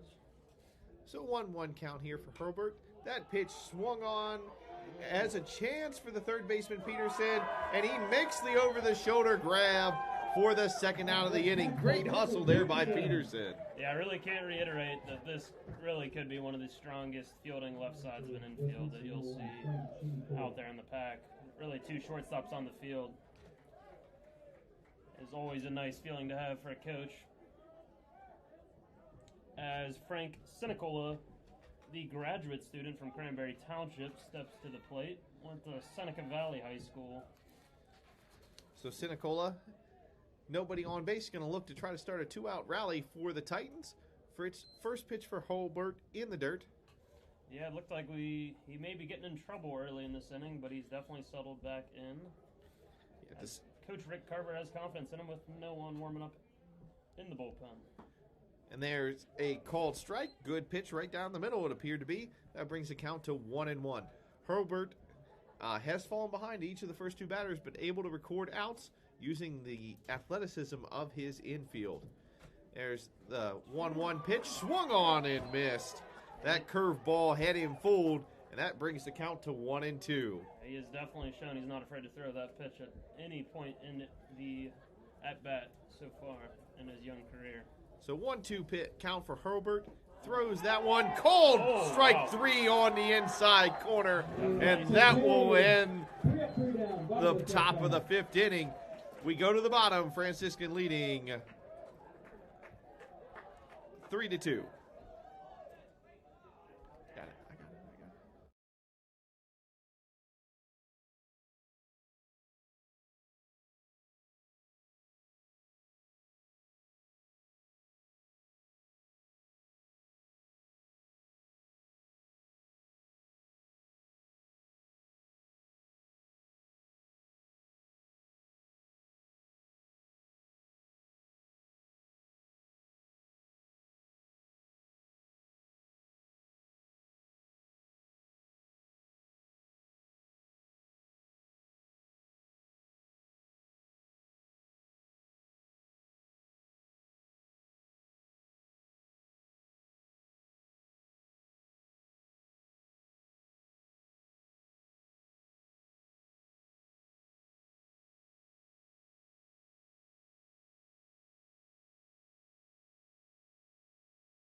All right, we are set for action here in the bottom of the fifth inning. Franciscan leading 3-2 in game 3 of this series. This is scheduled to be a 9-inning game. We have a pitching change for the Titans. coming to the mound will be number 9, Logan Exler. Exler, the left-handed pitcher from Verona, PA, went to Sarah Catholic, making his collegiate debut for the Titans. Yeah, he's coming in to get the left-on-left matchup right off the bat. And his first offering's in there for a strike. So the Noah Smith, the center fielder, will step in up to the plate. The lefty looking to battle his fellow lefty here. The 0-1 swung on and hit foul. Count will go to 0-2, and quickly Exler ahead here for the Titans. Exler in his debut did not appear in either of the games yesterday. So here's the 0-2. Pitch swung on and missed by Smith, and he will get the strikeout. So first out of the inning recorded. And that will bring Chris Furka up to bat for the Barons. So the left-handed freshman off to a fast start with his first collegiate strikeout and his first collegiate pitching at bat. Yeah, wind's definitely picking up out there. There's a little bit more dust that's persistent on the first base side of the infield. That ball swung on and hit foul by Furka, the shortstop.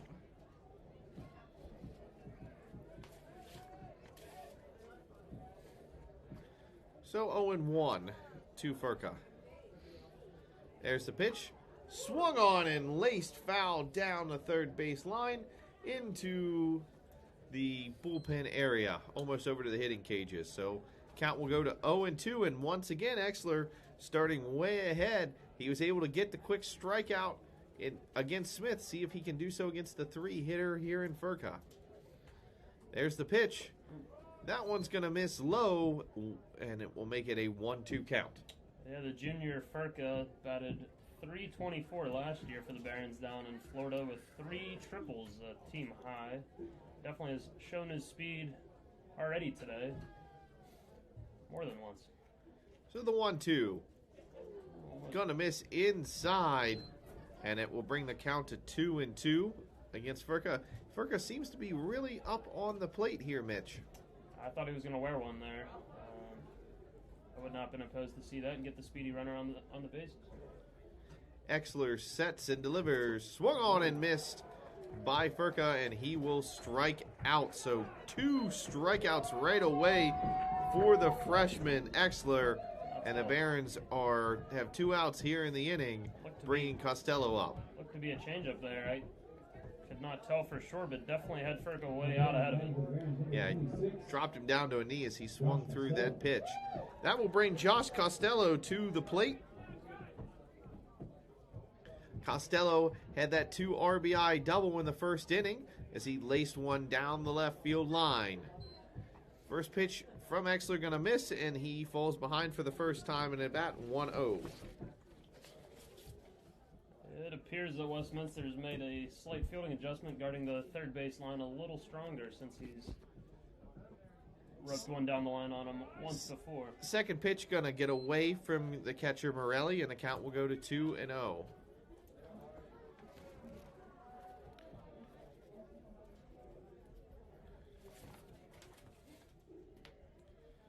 So 2-0 count for the Barons.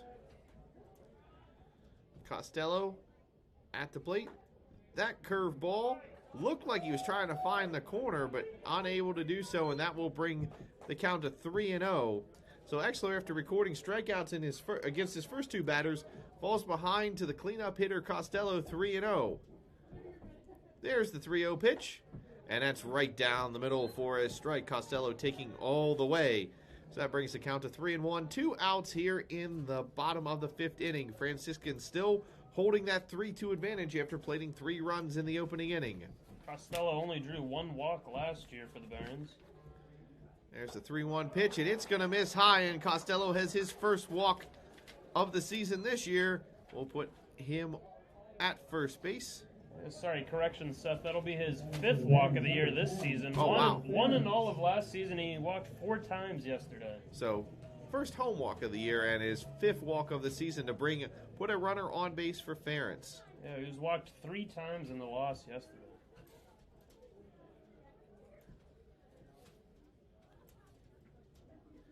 So there's the pitch in there for a called strike to Ferentz.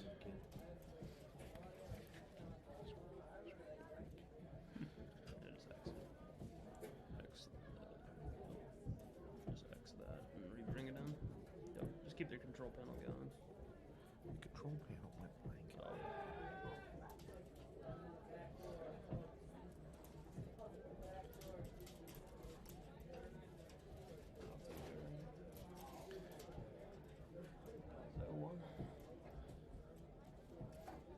The 0-1 pitch here coming from Exler.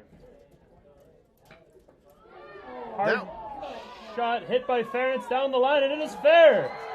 Costello bucking it around third. He's going to try to score. Relay coming in. Play at the plate. Throw too high for Morelli.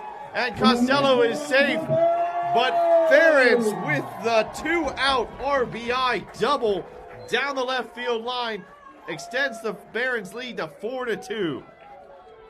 Yeah, the wind caught that one and kept pulling it farther and farther towards the line as Barnott was trying to get there, but he could not get there. As Costello had a really good eye on it and got a great jump, able to run from first all the way into home to score for the Barons. So we have a 4-2 ball game as the Barons get on the board again. This time Kyle Ferentz's RBI double down the right field line plates Costello, who had worked a walk in the prior at bat. So Exler, after starting out with 2 strikeouts, has started to struggle here in his collegiate debut. Peterson hits that one hard to the third baseman, throw over and in time. So that will end the inning, but not before the Barons tack on another run. We will go to the top of the 6th inning, Franciscan leading 4-2.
So we are set for action here in the top of the 6th inning. The first baseman, Grazier, will step into the box with Herbert still on the mound. The freshman has completed 2 innings of action in relief for the Barons, taking over for the starter, Whitmore. His first pitch in there for a called strike. So the freshman starting out ahead of Grazier, the first baseman. Grazier with a lot of pop in his bat, already had a couple hard hits today for the Titans. Yeah, another nice curveball to start out on that bat for Herbert there. Second offering low and in the dirt. That brings the count to 1-1.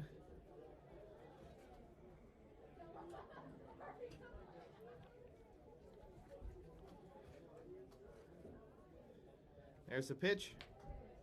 In the dirt, brings the count to 2-1.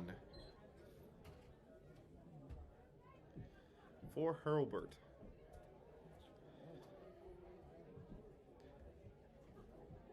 Two 2-1 count. There's the pitch. Swung on and missed. Brings the count to 2-2.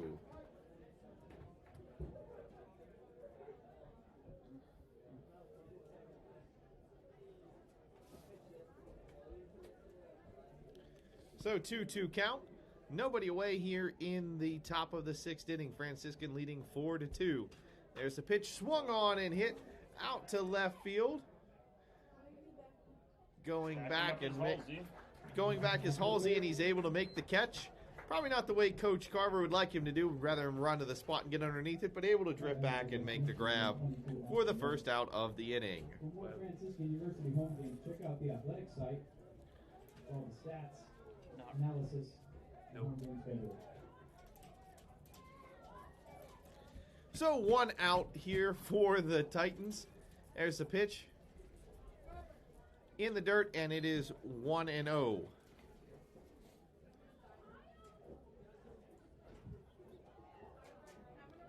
So Webb at the plate. Herbert, second offering. In there for a called strike, and he levels the count against Webb.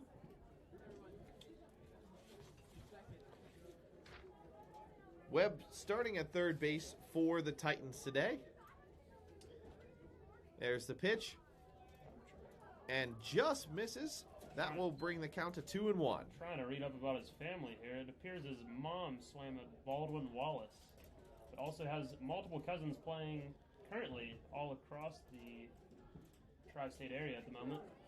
A cousin played volleyball at Hiram. His brother currently swims at Mount Union. And then also his cousin is playing baseball currently at Walsh.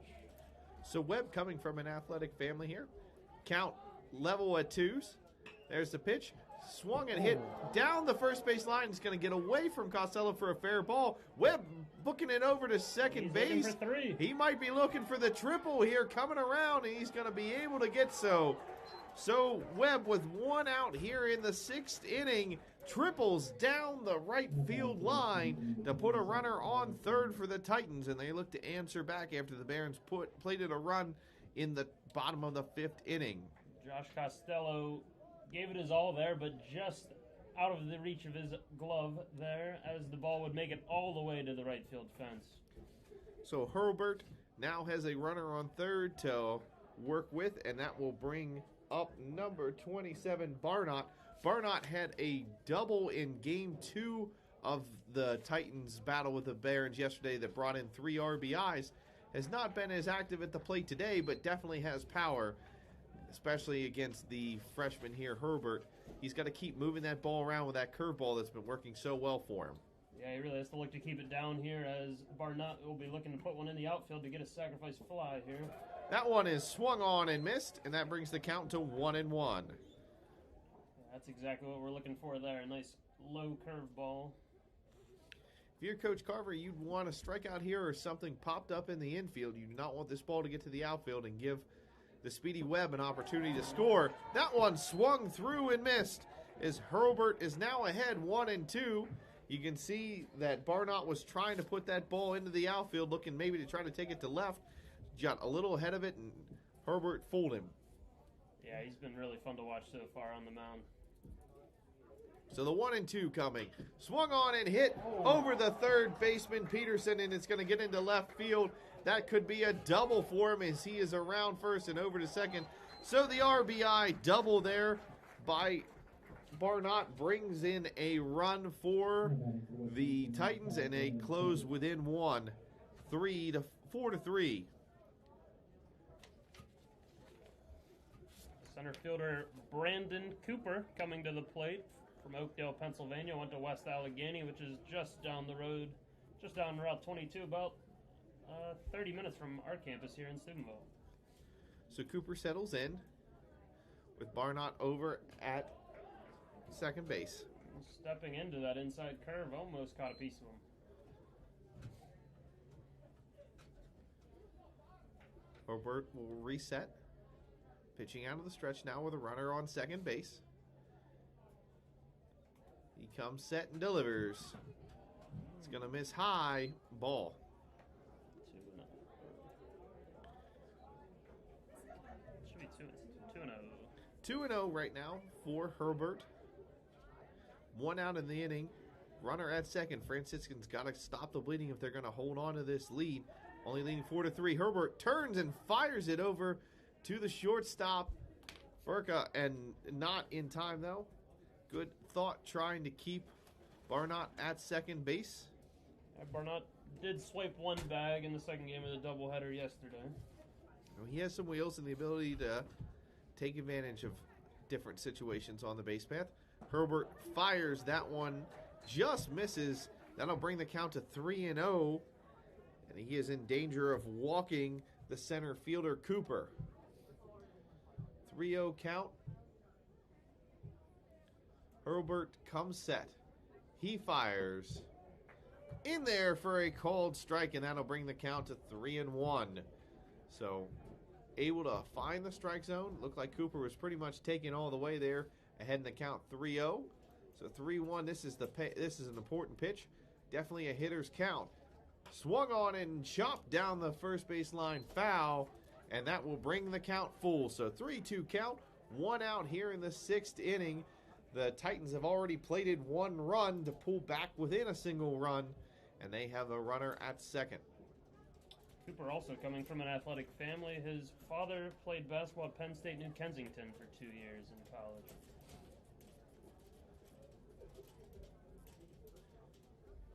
There's the pitch. Swung on and popped into the air.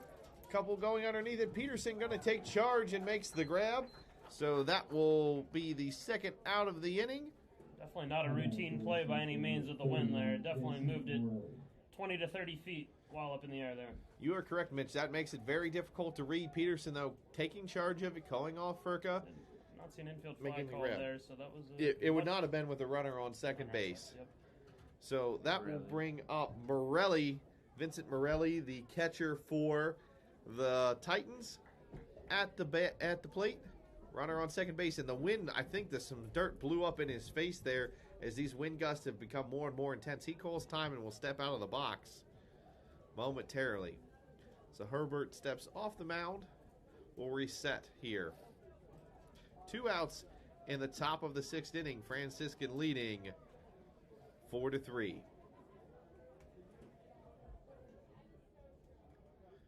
There's the pitch. In there for a called strike. So good start by Herbert. Getting the called strike. Has the ability to work out of this jam and stop the Titans from getting on the scoreboard again.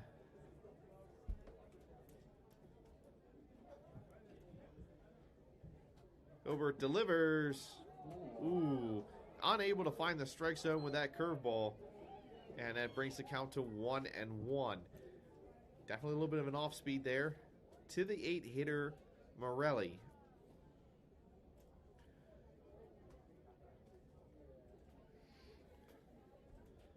Herbert delivers. Morelli swings on that one down the left field line foul, however, and that will bring the count to 1-2. So Herbert ahead in the count, but Morelli seems to be timing him up there. That ball was hit well, just a little foul. Yeah, Morelli did play football and baseball in high school at Ambridge Area High School, and his cousin Eric Vanyo actually plays across the river for West Liberty in football. That pitch, you could tell Morelli wanted, but did not go with the quick appeal. The field umpire says no, so that brings the count to 2-2. So he was trying to get him to chase that curveball in the dirt. So Herbert will reset now. 2-2 count. 2 outs. 2 outs here in the 6th inning. That ball going to miss and bring the count full. So 3-2 count, 2 outs. Runner on second base. Definitely the biggest pitch of the young Herbert's early career. There's the pitch. Swung on and hit well by Morelli. Going back is Halsey in left field. And he's able to make the grab. Good chase there by Halsey, and he records the out. We will go to the bottom of the 6th inning. Franciscan leading 4-3.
Brendan Burke.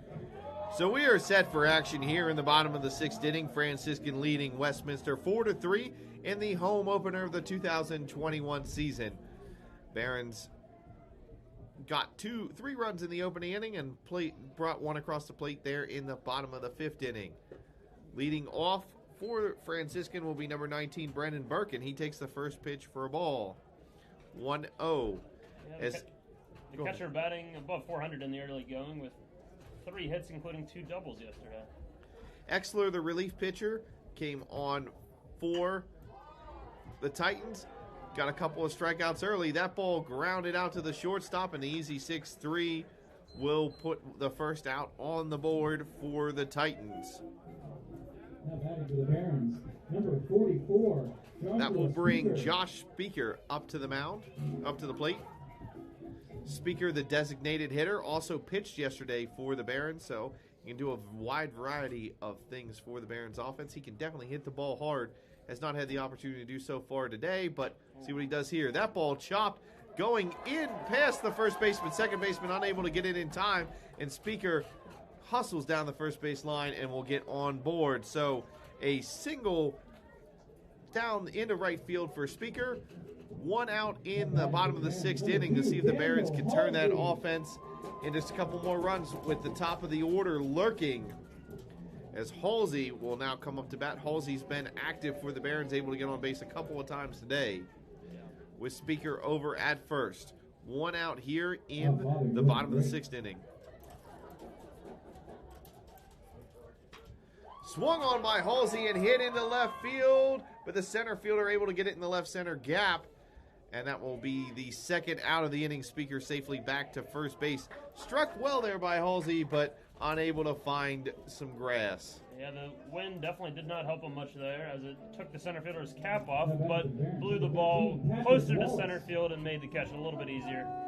So that will bring the top of the order up as Patrick Wallace settles into the box. Wallace has had some success today. Started off the game with a leadoff single. First pitch there from Exler gets away from Morelli as a catcher, and it will be a 1-0 count. With Speaker over at first base, 2 outs here in the bottom of the 6th inning.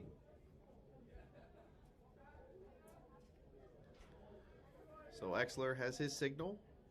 He delivers. Good block by Morelli there. He has the low pitch. Exler in his collegiate debut. Lose a little bit of control here after starting with those 2 quick strikeouts. The Barons were able to plate a run after Josh Costello worked a walk and Kyle Ferentz launched a RBI double down the right field line. That's how the Barons got their 4th run of the game in the last inning. That all came with 2 outs. So Morelli throws down trying to pick Speaker off at first. Unable to do so as the big fella able to get in underneath the tag. Count goes to 3-0 here against leadoff man Wallace. Exler in danger of putting runners on first and second. He cannot find the strike zone here. 3-0 count, 2 outs here in the bottom of the 6th inning. Again, Exler stepping off as the wind gust picking up here at Vaquero Field. Wind blowing from left to right.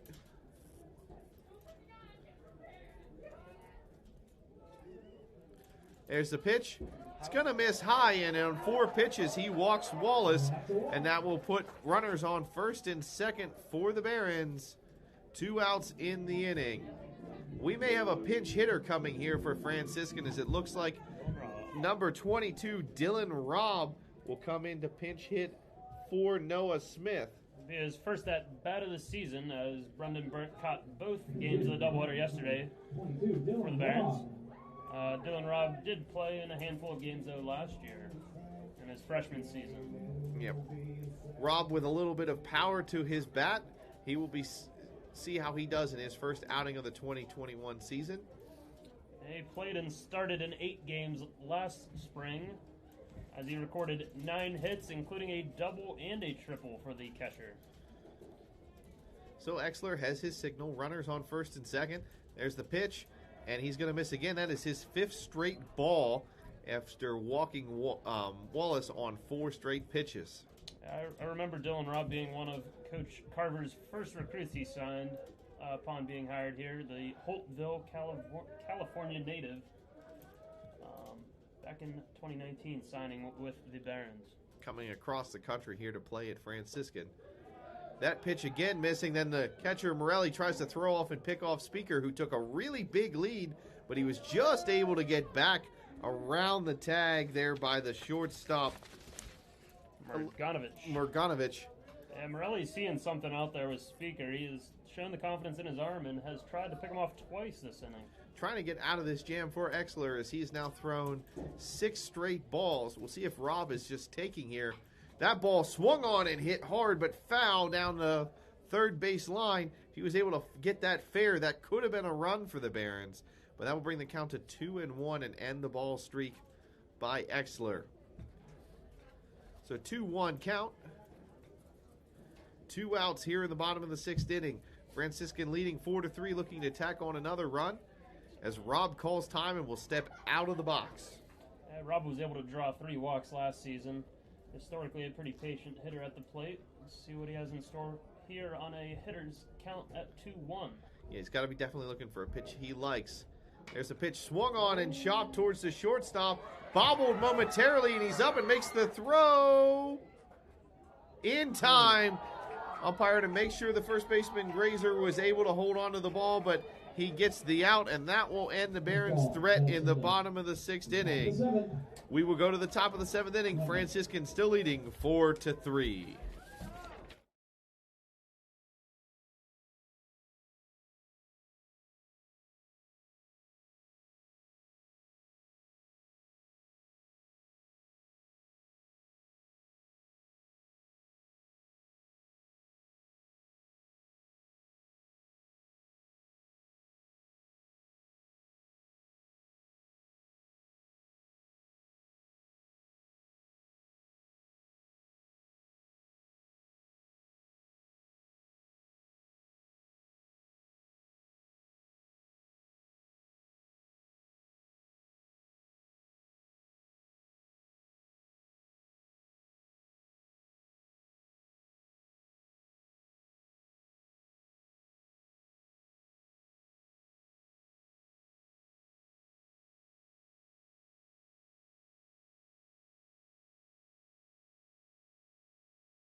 So welcome back to Vaquero Field in Game 1 of our doubleheader here between the Westminster Titans and the Franciscan Barons. Franciscan leading 4-3.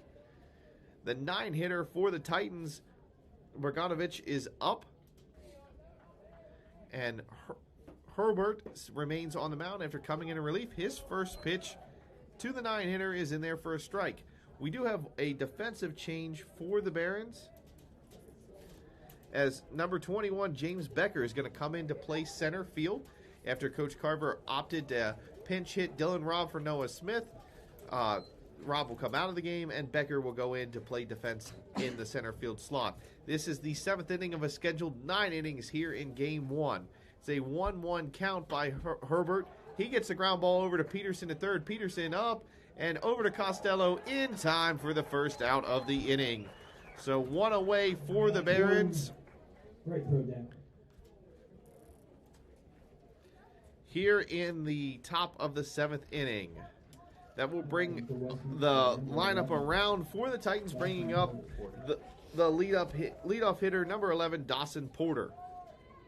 Porter led off the game with a double and has had a couple of good at-bats. He has seen Holbert a couple of times so far for the Titans.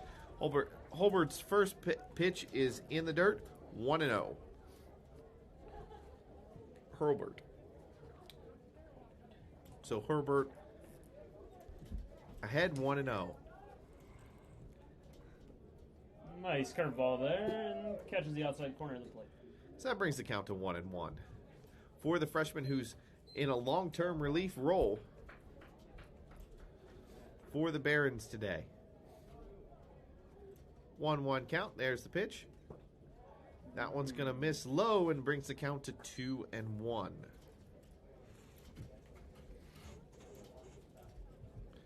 Franciscan ahead 4-3 here in the top of the 7th inning.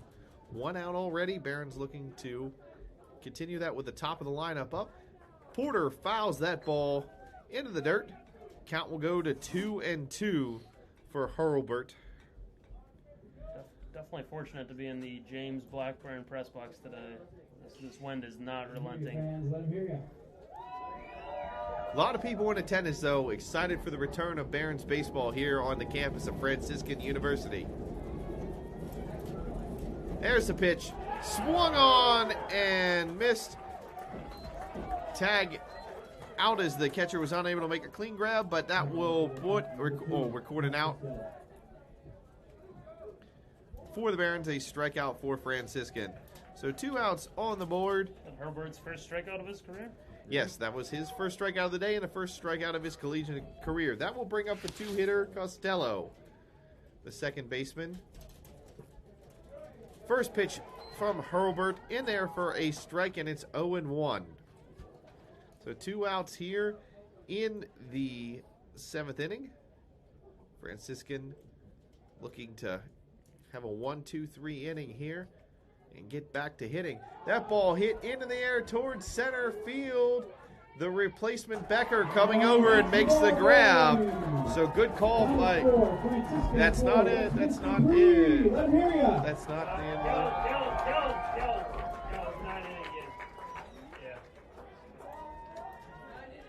Next game 7. Oh, my apologies. This is a 9-inning game. The next one's 7. We still got some games left.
Cut the music, Kellen, or is he just... So we are set for action here in the bottom of the 7th inning. Exler still on the mound for the Titans. Up to bat is number 11, Chris Furka. He fouls the first pitch off, and it's 0-1. Number 11, Chris Furka.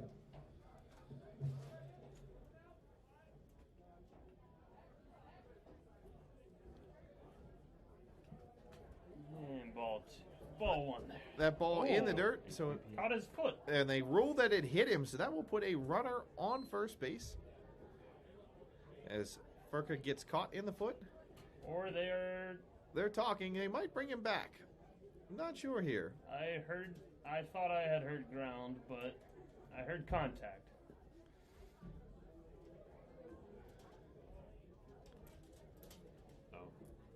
But the home plate umpire is pointing at a spot in the ground, which not sure if he can see a mark there or not with all the wind here today, but appears that he is claiming the ball hit the ground first. So it will be a 1-1 count to the junior shortstop from Wheeling, West Virginia. A short 20-30 minute drive down Route 7 away.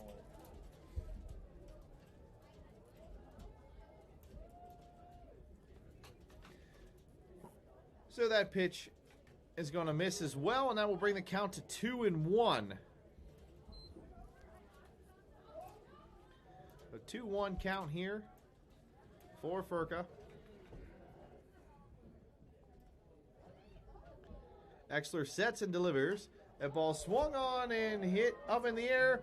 Couple Titans giving chase, and the first baseman had an opportunity to make the grab, but was unable to do so as Grazier almost comes up with the out. That will level the count at 2 and give lead-up Furka new life. So Furka's had a interesting at bat there, almost fouled out, almost got hit by a pitch, thought he did. Yeah. So 2-2 count. See if he can close it out with some kind of hit to get on base for the Barons. Exler delivers. That one struck. This one going into the outfield. A couple players giving chase, and the second baseman able to make the grab as Costello hustling from his second base spot all the way into right field to make that grab. That will be the first out of the inning for the Titans. Very impressive play by Costello there with the wind at his back there. And just like that, Joshua Costello steps to the plate for the Barons.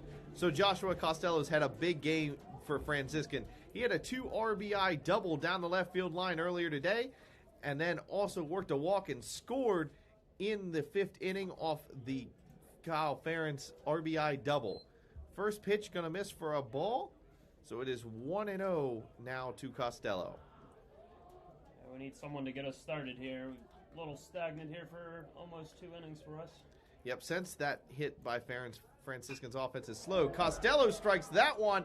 Going back is the right fielder, and it's going to be over his head. Costello around 1, heading towards 2, and he will be up with a stand-up double. So Costello with his second double of the day, this time to right field, puts a runner in scoring position for the Barons.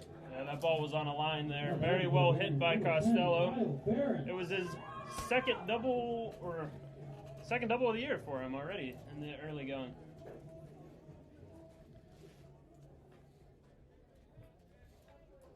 So Ferentz will come out with 1 away here in the 7th inning. Costello standing over at second base, an opportunity to add to this 4-3 advantage. Ferentz hits that one. It looks like it's going to fall in front of the center fielder, and it's down for a hit. Costello kind of hesitated, thought it might carry a little bit. Smart play. Ferentz going to try to take second base, slides, and he gets around the tag. What a hustle there by Ferentz after he saw the errant throw, and he is safe at second base. Do we have an error there on 41? Number 3, Declan Peterson. Yeah, we're going to have an error there on the... First baseman Grazier unable to corral the throw there as head coach Patrick Riley is looking to the bullpen for a new pitcher. We will take a break and return with the new pitcher shortly.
So we are back here in the bottom of the 7th inning.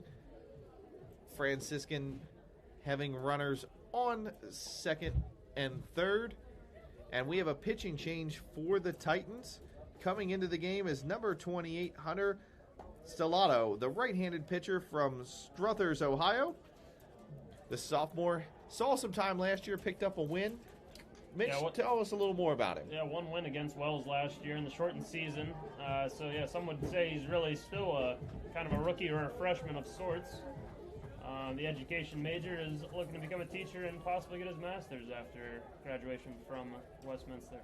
So that will bring Declan Peterson to the plate with runners on second and third, 1 out in the inning. A ball to the right side could score a run. First pitch by Stellato in the ground for a ball. Peterson has hit a couple of balls really hard, including one at the shortstop that he was able to get in for a hit. That's what Coach Carver would really like in this situation, a ground ball or a line drive in the outfield to get a couple more runs on the board for the Barons, a couple of insurance runs as this game's getting later and later. That ball struck right back at the pitcher, bounces off his leg, and will be in for a hit. So it is a one-base hit to the pitcher for Peterson, that hard line shot, and that will bring in a run. Franciscan goes ahead 5-3. Definitely in the middle of the order, showing up for the Barons here in the bottom of the 7th. Exactly what Coach Carver was looking for, to try to expand this lead a little bit and make it a little bit more comfortable for the freshman pitcher. And that run's going to serve as important, as Westminster's offense has been threatening in just about every single inning. They've gotten a couple runs on the board and battled back in this game, so every run important for the Barons. Now at bat for Franciscan is Burke. Burke chops the first one to third base, and he's going to get away from the third baseman. That's going to be an E5 and put runners on first and second as Farron's able to come home and score and make this a 6-3 game. Yeah, the chopper was a slow chopper, but a little bit of wind, a little bit of dry field. Combination of everything was a little too much for him to handle. It could become as local product Joshua Speaker steps to the plate with 2 runners on and 1 out.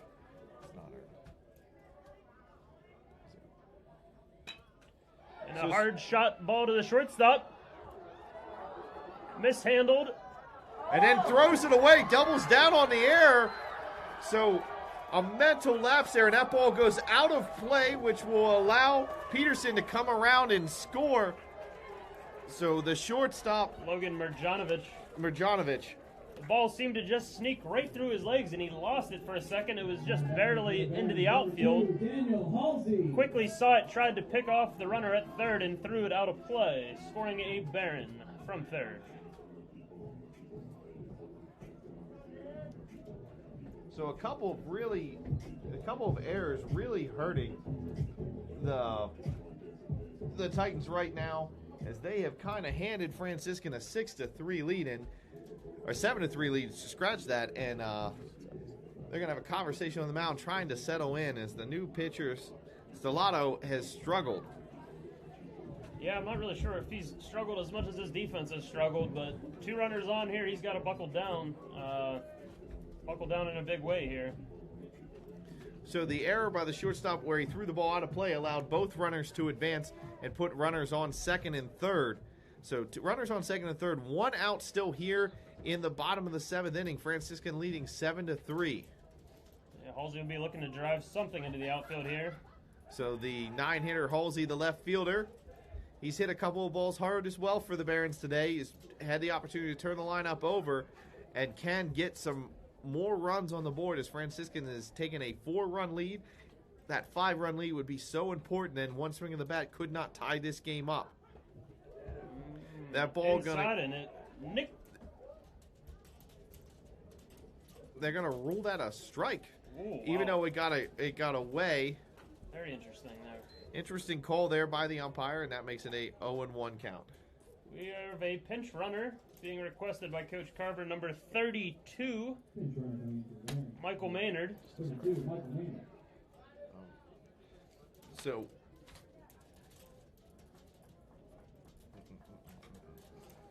Maynard earned the start in the second game of the doubleheader as a DH for the Barons, where he would get 1 hit in 5 at-bats.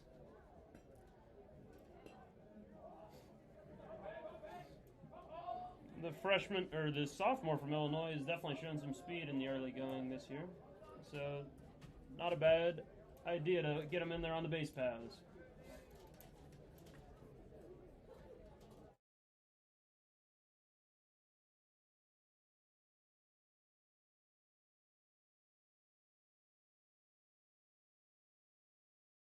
Running for Josh Speaker. So with Maynard on at second base, Halsey gets into an 0-2 count after a interesting inside strike call and then a foul tip. One out, 0-2 count, Halsey at the plate. Maynard getting as big of a lead as he wants as the infield is in. Any ball the outfield may score 2. So Halsey has the potential here to really add to this lead. 1 out in the bottom of the 7th inning. There's the pitch. Ooh. Checked his swing, and they say no, he did not go, so that makes it a 1-2 count. The Titans needed that strikeout to get out of this jam. It's Stellato trying to work out of it. 1-2 count, 1 out here in the inning.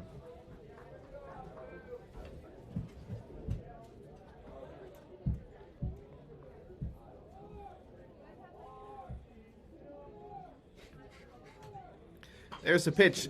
Hit, chopped towards the second baseman, picked up, and they thought about going home. He did not, and that will allow the run to score and the runner to be safe at first. Yeah, with the infield in there, the first baseman did not cover the bag, assuming his second baseman would go home with it.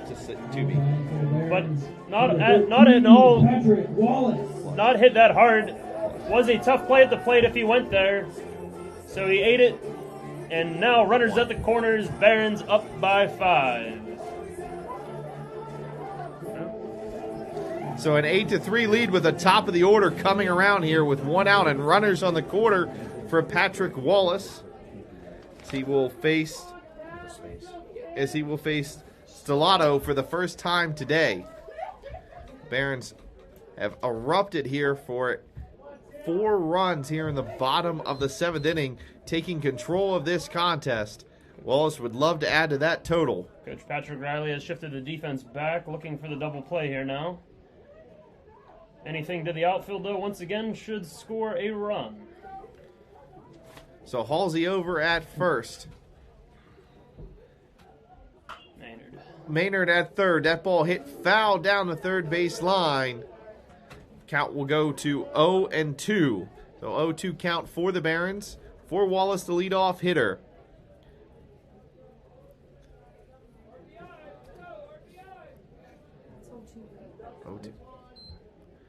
Oh, 2 count.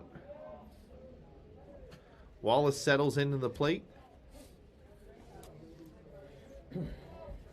Stellato still shaking off a couple of pitches, and he decides to step off the mound as he did not like any of those options. He'll reset.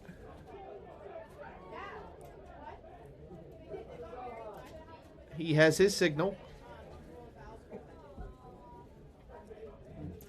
He sets and delivers. That ball hit towards the shortstop. Able to make the play. Double play opportunity for the Titans. And not in time as they get the out at second, but not the out at first, which will allow the pinch runner to come around and score. Maynard, so Maynard Maynard scores and puts a runner on first when Wallace, but the out is recorded. So 2 outs now for the Barons. Yeah, great hustle by Patrick Wallace getting down the line there in a hurry, making it a pretty tough throw, and the outstretched first baseman did not catch the ball in time.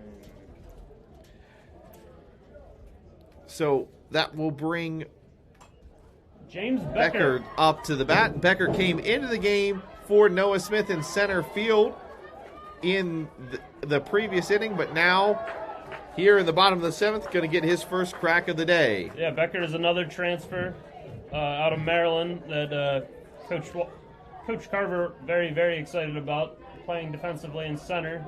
Has a great glove out in center and can play it at the corner spots as well. That pitch in there for a called strike. So it is quickly 0-2 to Becker with Wallace over at first base.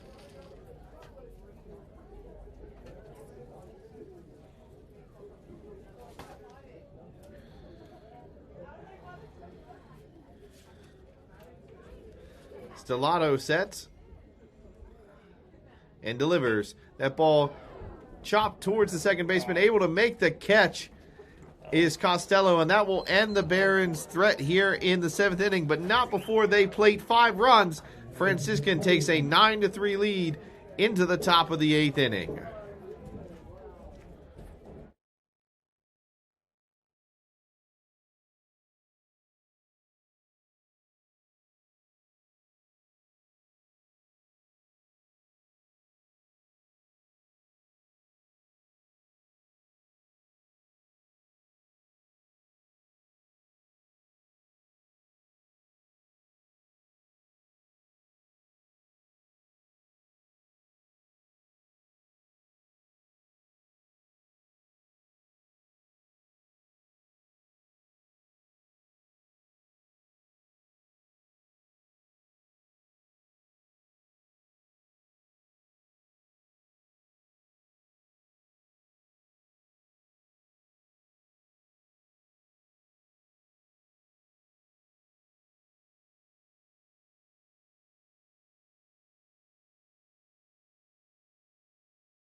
So welcome back to Vaquero Field for this PAC men's baseball matchup. Franciscan plated 5 runs there in the bottom of the 7th inning to take a 9-3 lead. The number 3 hitter for the Titans, Frank Sinicola, will be up to bat, and he takes the first pitch and chops it towards the shortstop. Throw in time, and there's the out. Good stretch there by Costello, confident glove. Good throw there by the shortstop, Furka. Really showed off the leather there, and Costello with an amazing pick as he kind of let it come into his body a little bit, but caught it in time. Meanwhile, we did not get to state before because of he swung on the first pitch, but Herbert still on the mound. The freshman came in relief and has done an excellent job for the Barons, only allowing 1 run since entering the game. He is taking on right now the 4 hitter for Westminster, number 41, Mike Grazer, the first baseman. That ball swung on and hit again to Furka at short. He throws over in time again. Good pick there by Costello, and quickly the Barons have 2 outs in the top of the 8th inning. Only 4 outs left for the Titans. They're going to have to create some offense in a hurry if they'd like to get back in this contest. Yeah, the next game does not count as a PAC conference game. So you may see Coach Carver view it more as a JV game, but it is nice to see a young freshman eat some innings and pitch extremely well in his first career appearance. And that game will count for record, but this is the last of the 3 PAC games against Westminster College. If Franciscan's able to hold on, they will open the season 2-1 in conference play. A great start for them. So we have number 22, Austin Webb, up to bat. First pitch was in there for a strike. Herbert's second pitch swung on, and this one's going to get past Furka at shortstop and into left field. So the single there by Webb will put a runner on first base for the Titans with 2 outs here in the top of the 8th inning. That will bring number 27, Tyler Barnott, up to the plate. Barnott, the right fielder, already has a double in this contest. He's going to need to create some more offense for the Titans. All this will be done, though, with 2 outs in the inning, as Herbert has recorded 2 quick outs to start the inning. The freshman has his signal, sets and delivers. Ball going to be inside, and it is a 1-0 count.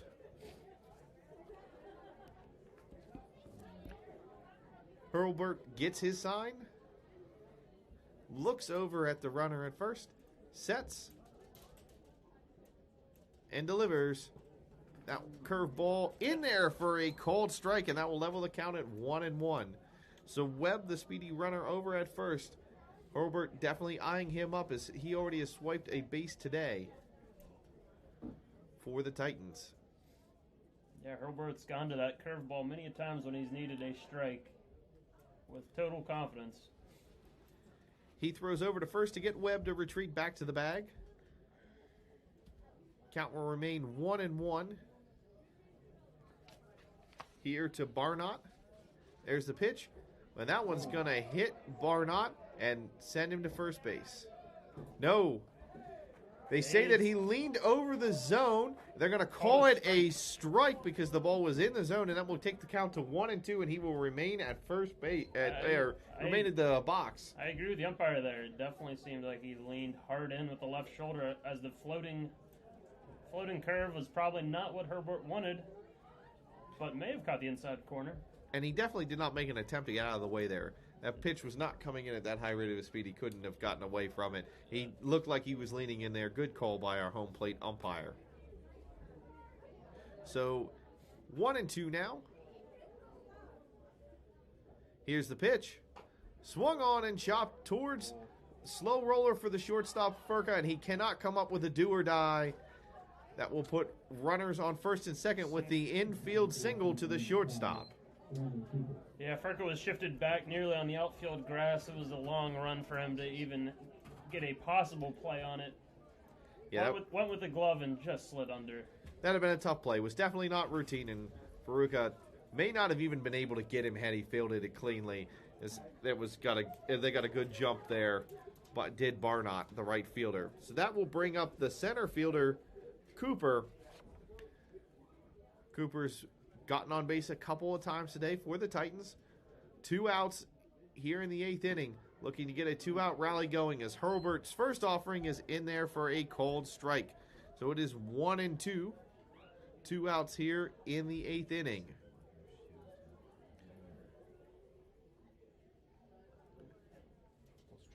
Pitch coming here for Herbert. Swung on and missed by Cooper, and it's 0-2. Definitely not afraid to go inside to the lefty here. Really shown some amazing confidence for the Montana freshman. Yeah, I mean, he's come in. This is probably his 3rd time going through the order. These kids have all seen him in this long-term relief role, but he seems to still be confident throwing the pitches that he wants, not at a high rate of speed, but good movement on them and has fooled the batters. That one's going to be a ground ball right back to Herbert on the mound. He tosses it to Costello in time. That will finish the Titan thread in the top of the 8th inning. We go to the bottom of the inning, Franciscan leading 9-3.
Well, welcome back to Vaquero Field for Game 1 of our doubleheader between the Titans of Westminster and your Franciscan Barons.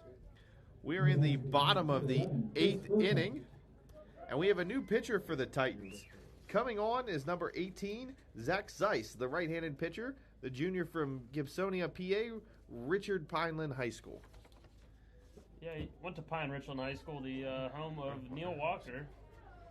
Switch hitting second baseman for the Pirates for a long time, and a couple other teams. I think he may be trying to get on a team in spring training right now, actually. His first pitch was in there for a strike. Second pitch is going to miss outside.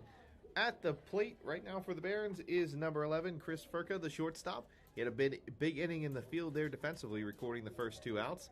Franciscan holding a 9-3 advantage. There's the pitch. That one going to be in the dirt and get away from Morelli behind the plate. I saw Furka was playing the field with a mask on.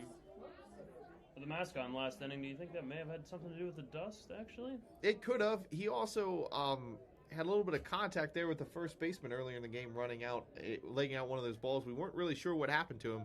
Could be some result of that as well. It could be. But he settles back in the box. He switched and put on the sweatshirt as it's cooling off a little bit here in Steubenville. That ball charged at his counterpart over at shortstop and thrown in time for the first out of the inning. Yeah, nice pick there by Grazier as the ball was thrown a little bit in the dirt. As Joshua Costello, the Baron first baseman, steps to the plate. Costello's been a big part of what Franciscan has done today. He got them on the board in the first inning with an RBI double down the left field line. He's hit the ball hard out every at-bat today. He also had a double to right field that kind of got that rally started there in the bottom of the 7th inning. Nice curveball there to get ahead of him. So an 0-1 count now as Zeiss starts off with a strike. He resets and fires the 0-1. That's in there for another strike, and it's 0-2 quickly to Costello, the first baseman and one of the leaders of this team. Coach Carver really high on Costello. Yeah, the Steubenville Catholic Central product has not disappointed, as he is. He reaches for that one and pokes it. It's going to go into right field, and Barnott underneath it for the easy grab. So that will be 2 outs here in the top of the 8th inning.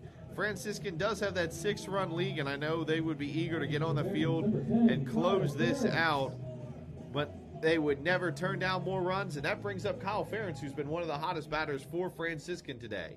Yeah, but he has definitely brought the hot bat from Westminster to Steubenville that he had yesterday in the doubleheader.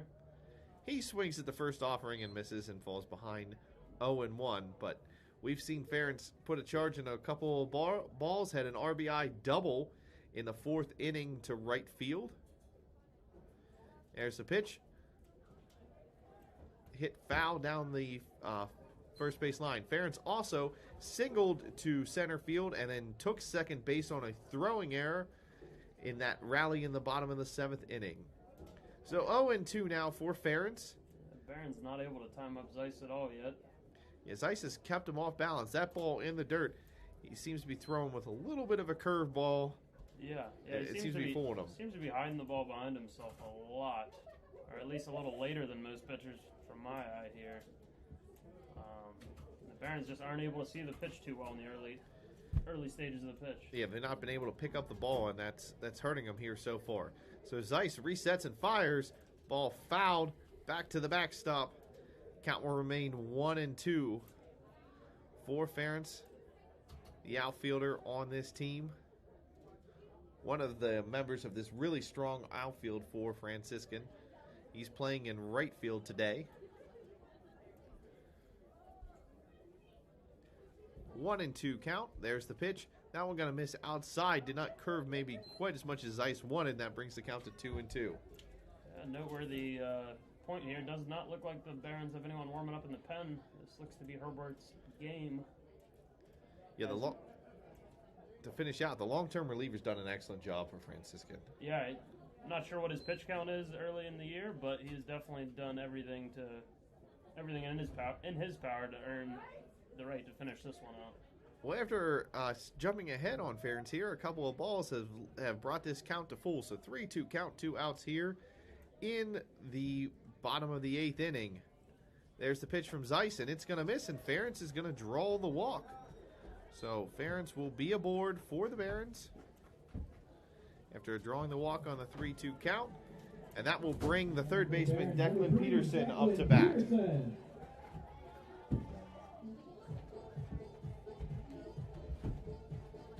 So Peterson has had an eventful day over at third base and been active for the Barons. He has the opportunity to maybe add a run to this 6-run advantage. First pitch from Zeiss gets away from Morelli, but goes down the first base line, and he's quickly able to corral it and keep Ferentz at first base. But it will be 1-0 now to Peterson.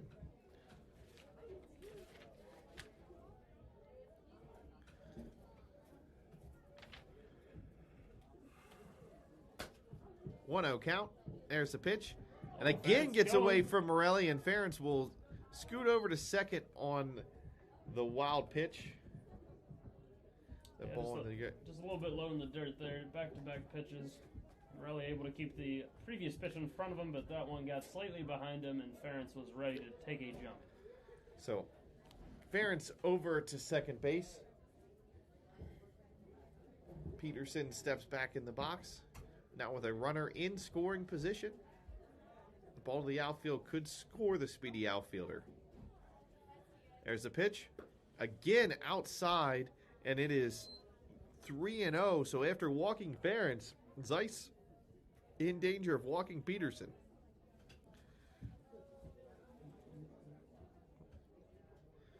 (3-0), 2 outs here in the bottom of the 8th inning. Franciscan leading 9-3. That pitch in there for a called strike, and Zeiss gets the much-needed strike to get the count to 3-1. Yeah, the lone runner Ferentz reached base on a walk. He has not made the Barons earn their way on base yet. There's a pitch by Zeiss. Swung on hard by Peterson and lined into left field. Ferentz coming around third. They're going to send him home. No play coming, and he will be safe. So the RBI single there by Declan Peterson extends the advantage to 7 as Franciscan takes a 10-3 lead, an important insurance run. Yeah, Peterson smartly holds up there and does not run into an out to give his teammate Brendan Burke a chance to extend the inning here and extend the lead. So Zeiss having a little bit of control issues after starting off pretty strong for the Titans. See if Franciscan can take advantage of that with Burke, the catcher, up to bat. There's a pitch. Hit foul down the third base line. Count will go to 0-1. 2 outs here in the bottom of the 8th inning. Franciscan tacking on a whole bunch of insurance runs here, trying to put this game away. They'll have the opportunity to do so in the top of the 9th inning. That pitch going to miss high and will bring the count to 1-1. Yeah, the Barons have now scored double-digit runs in 2 of their first 3 games to start the season. Yep, they won Game 1 against Westminster 13-6. Have the opportunity to take this one.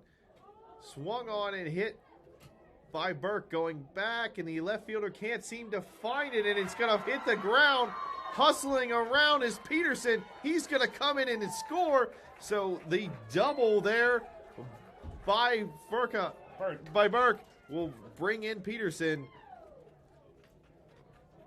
Yeah, the ball was up in the wind for a while, and left fielder Porter was unable to see it in the sun and the wind. Yeah, he just never found it, never got a glove on it, which is what allowed that run to come around and score. So that will put a runner on second. Franciscan's lead is now 11-3 with 2 outs here in the bottom of the 8th inning. Up to bat for the Barons is number 32, Michael Maynard. He came in to pinch run for Josh Speaker in the 7th inning. Speaker in that DH role, so Maynard not playing the field, but will get in at bat here. 2 outs. First pitch was a strike, so it's 0-1.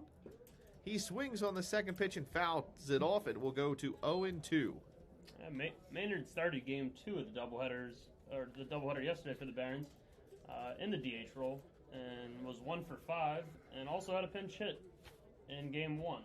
So he's already had 2 hits to start his Baron career. That ball going to miss outside and will bring the count to 1-2. So 2 runs tacked on by the Barons here in the bottom of the 8th inning.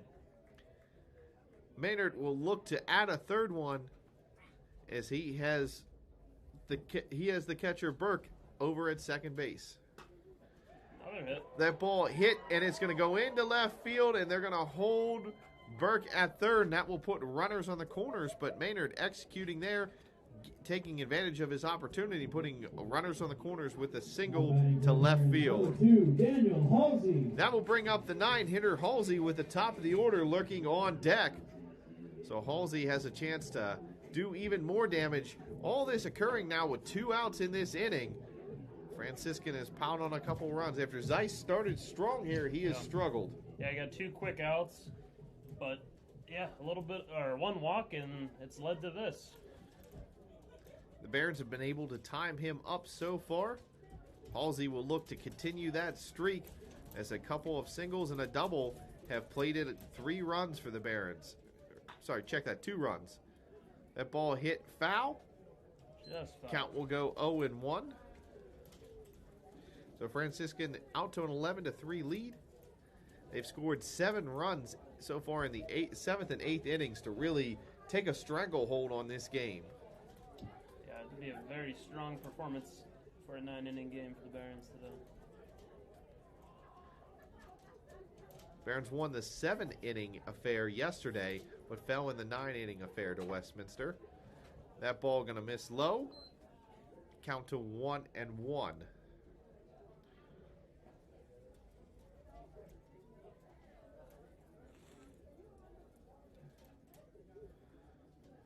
Zeiss checks and fires. Ball again fouled off by Halsey, bringing the count to 1-2. So Halsey's made contact here, but hasn't been able to put anything in play. Yeah, he's had an all-around strong game. It may not show in the box score today, but Halsey's had multiple good at-bats and very good defensive plays throughout the game today. There's the pitch. Halsey swings and hits that one into left field, so an RBI single for Halsey as he plates Burke and puts runners on first and second. Franciscan's lead extended to 9 as they take a 12-3 lead. He timed that curveball up perfectly as he squared it up and hit it through the gap in the left side of the infield of the Titans. Coach Carver got to be happy with that effort so far. Barons really putting their foot on the gas and putting this out of reach here. Yeah, putting a lot of quality at-bats together in a row is very important. It's a skill that will be important for them as they continue in PAC play. Now we got the leadoff hitter, Patrick Wallace, up. He takes the first pitch for a strike, so 0-1 to Wallace.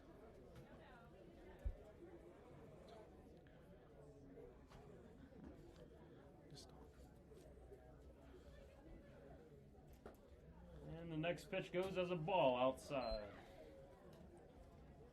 1-1, 2 outs. Leadoff hitter Patrick Wallace at the plate. Zeiss looking to get the 3rd out for the Titans and head to the 9th.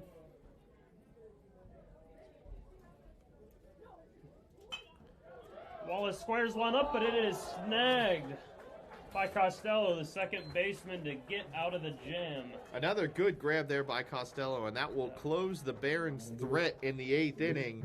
That will take us to the top of the 9th inning. Franciscan leading 12-3. We'll take a break.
21, Vincent Morelli.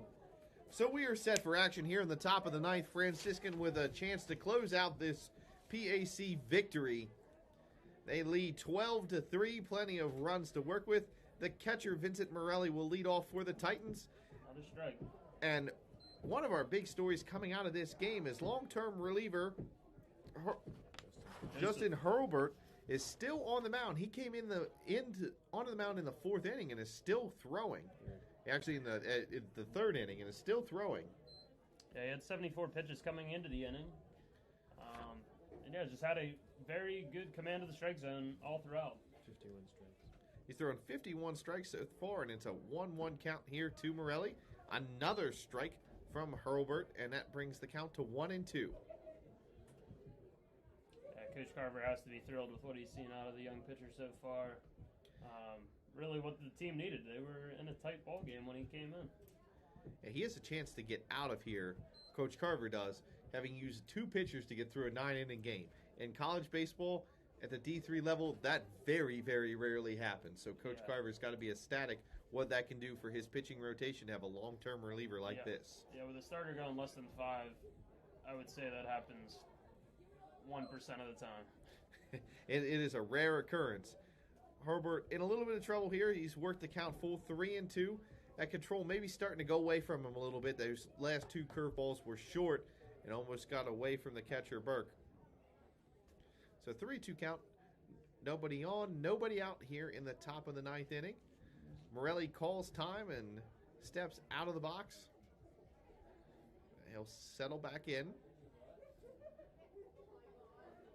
Hurlburt will deliver. Swung on and hit by Morelli into center field. Charging is Becker, and he's able to make the grab. So the replacement center fielder comes out with the first out of the 9th inning. Franciscan is 2 outs away from this victory. Yeah, Becker's a very, very strong fielder out there. Had a great first jump on that one as he has the sun in his eyes. Made a very tough play look easy out there. That will bring up the shortstop, number 17, Logan Merjanovic. First pitch to Merjanovic. In there for a called strike. Herbert getting a first pitch strike again. That's what he has excelled at today, working ahead in counts. 0-1 now to the shortstop. There's the pitch. Just a bit high. Just missed. Thought he might get that one called, but that'll bring the level the count at 1-1. Hurlburt sets and fires. Swung on and hit foul, so that will bring the count to 1-2. The top of the order on deck for the Titans. They're going to make anything happen. They're going to have to get a runner on and use those top hitters who have seen Hurlburt a bunch to try to get a rally going. That one swung on and hit into left field for a single. So the single coming there from the shortstop, Merjanovic, and will put him aboard. That will bring the left fielder Porter up. Porter has some power. Like we've said before, this will probably be his 4th time seeing Hurlburt since Hurlburt took over. Yeah, some could look at the stats and say he's throwing strikes with a lead, but he really didn't have a lead for the majority of the time in pitching, or a large lead, I should say. Yeah, most of the time he was only ahead by 1 run. It was not until the Barons scored 5 runs in the bottom of the 7th inning that they really take control of this game. So that pitch fouled off 0-1 to Porter.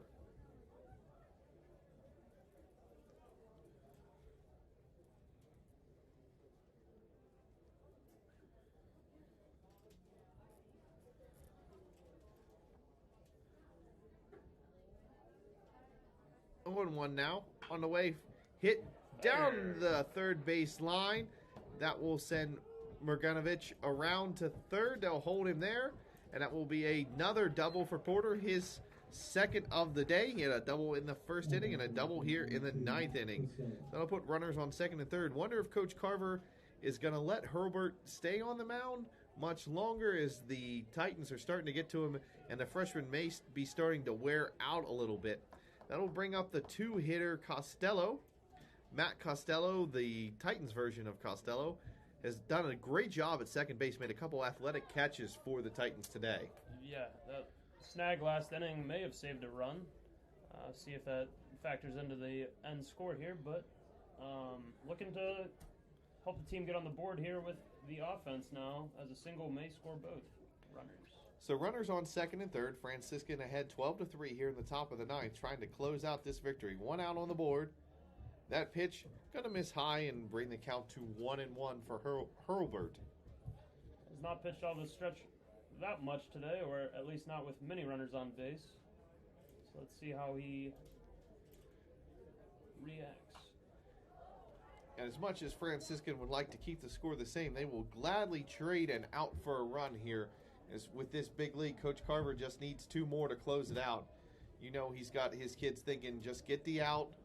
Let's get out of this and get reset for game 2. Yeah, normal fielding positions all across the infield for the Barons. That ball hit into right field, and it's going to get down into the fence. 2 runs are probably going to come around and score. He's looking for 3. As Costello holds up at second. So 2 runs on the board for the Titans. They pull within 7. It's now 12-5 with 1 out here in the top of the 9th inning.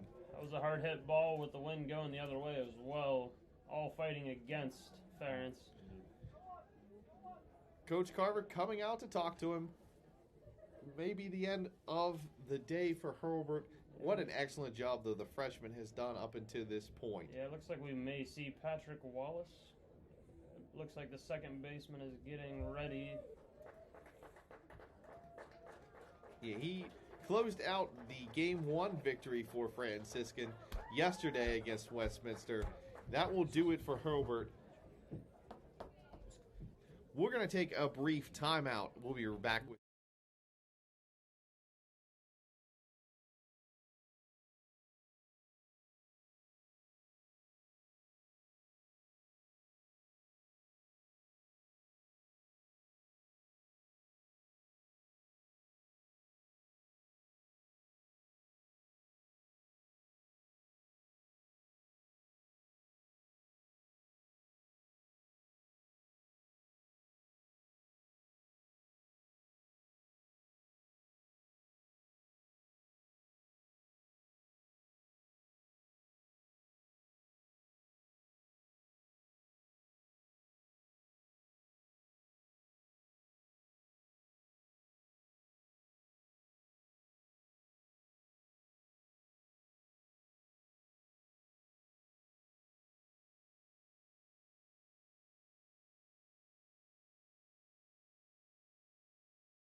So we're going to be reset for action here.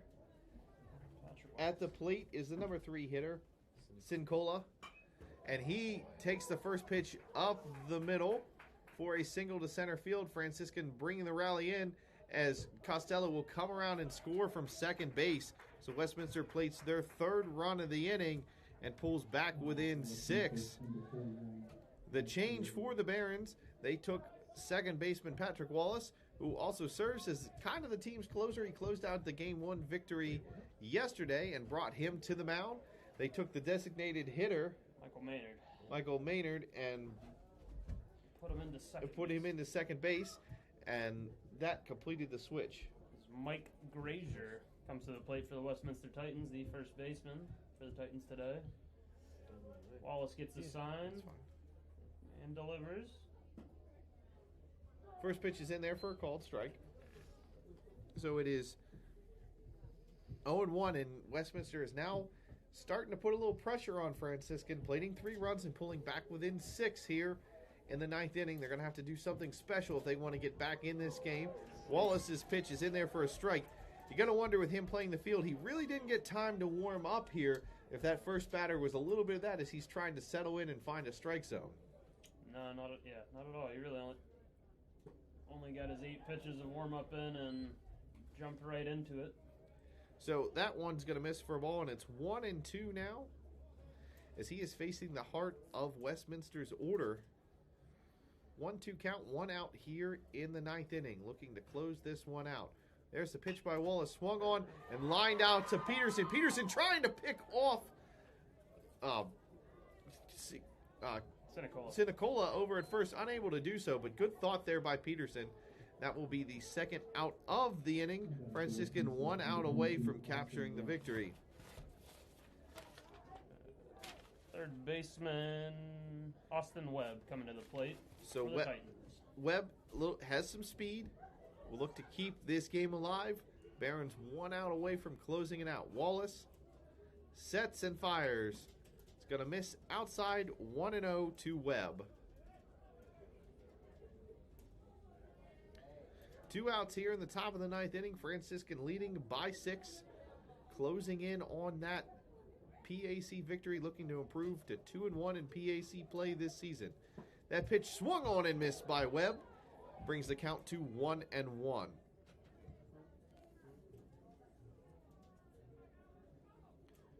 1-1 count.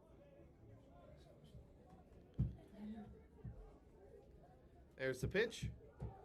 Tries to find that outside corner and cannot. That will bring the count to 2-1 for Wallace. Wallace done a little bit of everything today. Played second base, been the leadoff batter, now trying to close out a victory. There's a pitch in there for a called strike, and that will level the count at 2.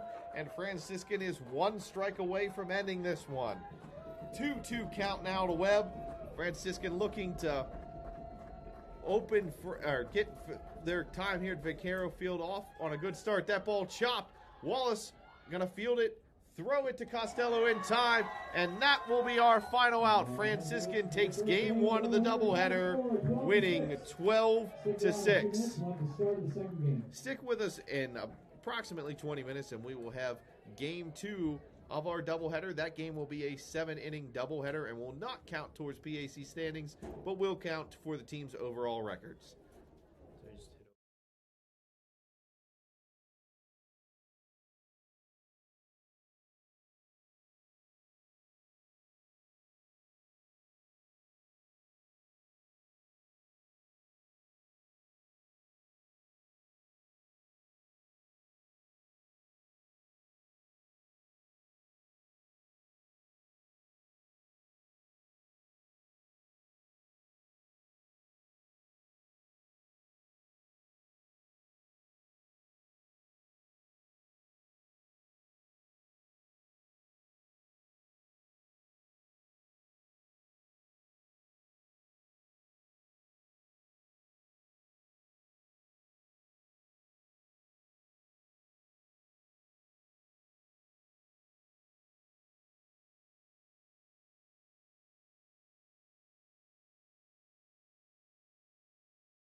Hello, fans, and welcome back to Game 2 of our doubleheader between the Titans of Westminster College and your Franciscan University Barons.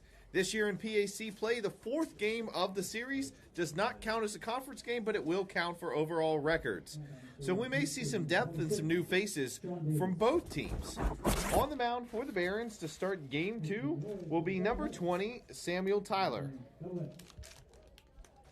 Yeah, I know both of us are intrigued to see, especially how the road team treats this game with travel limits with COVID-19 implications.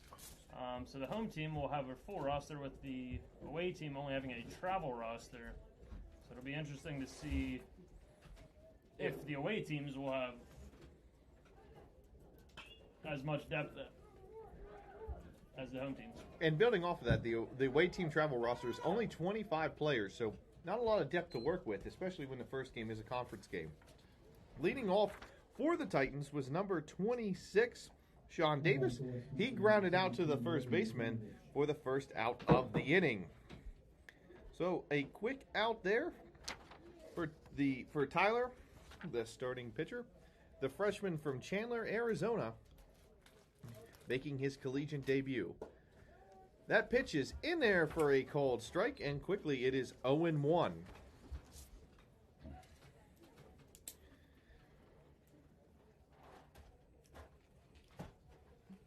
Batting second for the Titans is Logan Murganovich.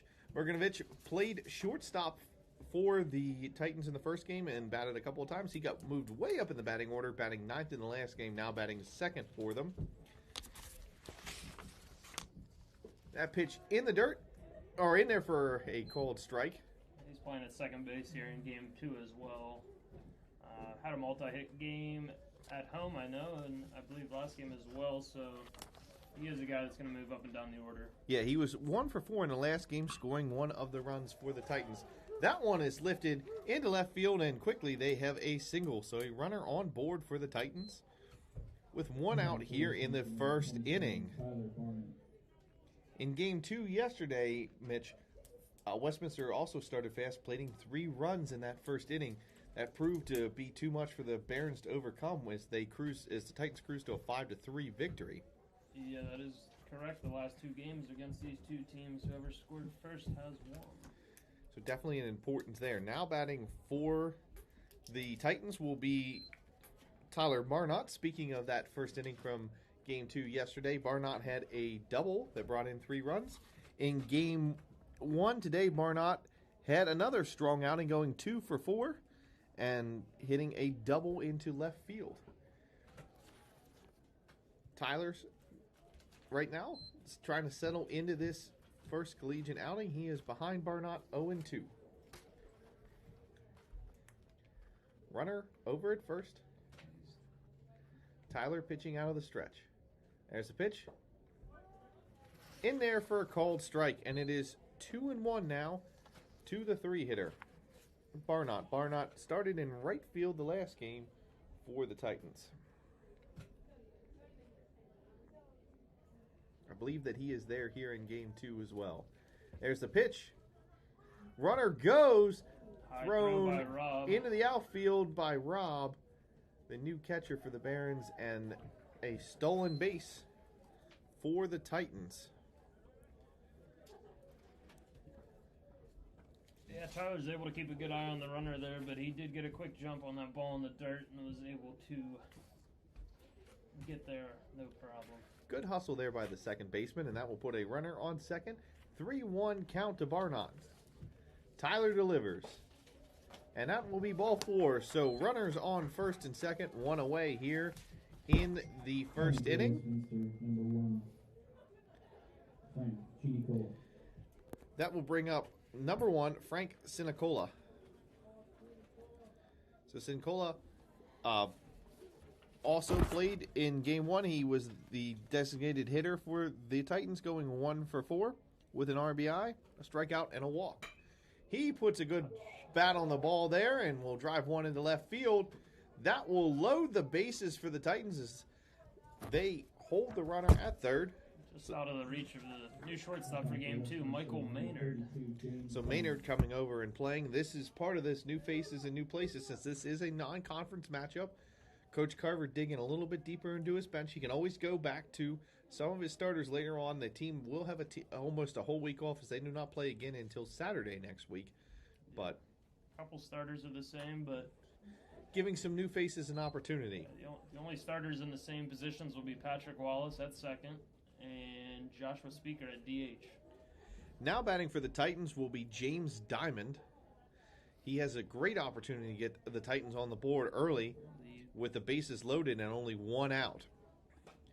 That ball is lifted, drifting over, and Jacob Watson gets it in foul territory. So the pop-up to the first baseman in foul territory will be the second out of the inning, and the Barons have an opportunity to work out of this jam.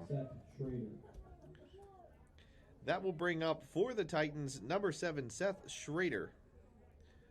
Schrader, an outfielder from Fredonia, New York. There's the pitch. In there for a called strike, and it's 1-0 to Schreider. Sorry, 0-1.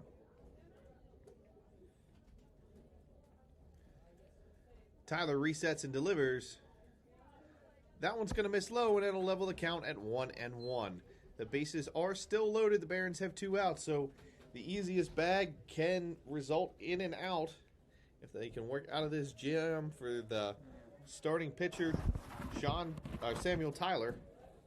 Infielders are playing a double play depth. That pitch is low, and it will bring the count to 2-1.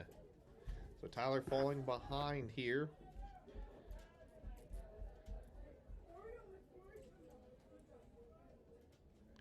Two and 1 count, 2 outs. Tyler has his signal. There's the pitch. Nice pitch. And it's in there for a called strike, and that levels the count at 2-2. So two balls, 2 strikes, 2 outs here in the top of the first inning. Barons looking to work out of a little bit of a jam. Taylor delivers. Hit foul down the third base line. The count will remain 2-2.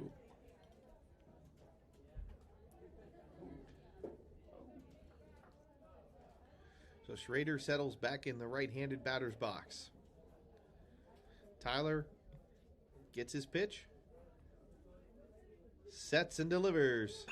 That ball swung on and hit up the middle. It's going to go into center field, and a run will score. A second run coming around. He will also score easily. So Schrader delivers a 2-run single here, and Westminster quickly on the board 2-0. As we said, starting fast has been important for both of these teams in this matchup. Yeah, Barons scored 3 in the last game. Let's see what Westminster can do here if Samuel can get out of it.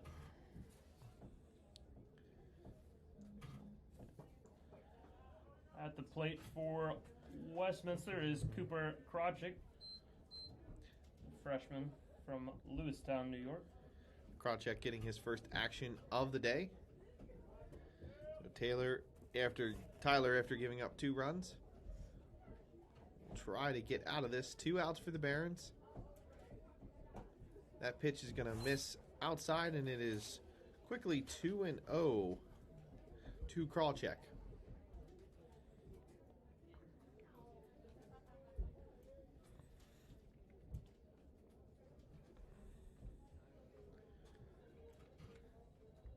Tyler sets and delivers.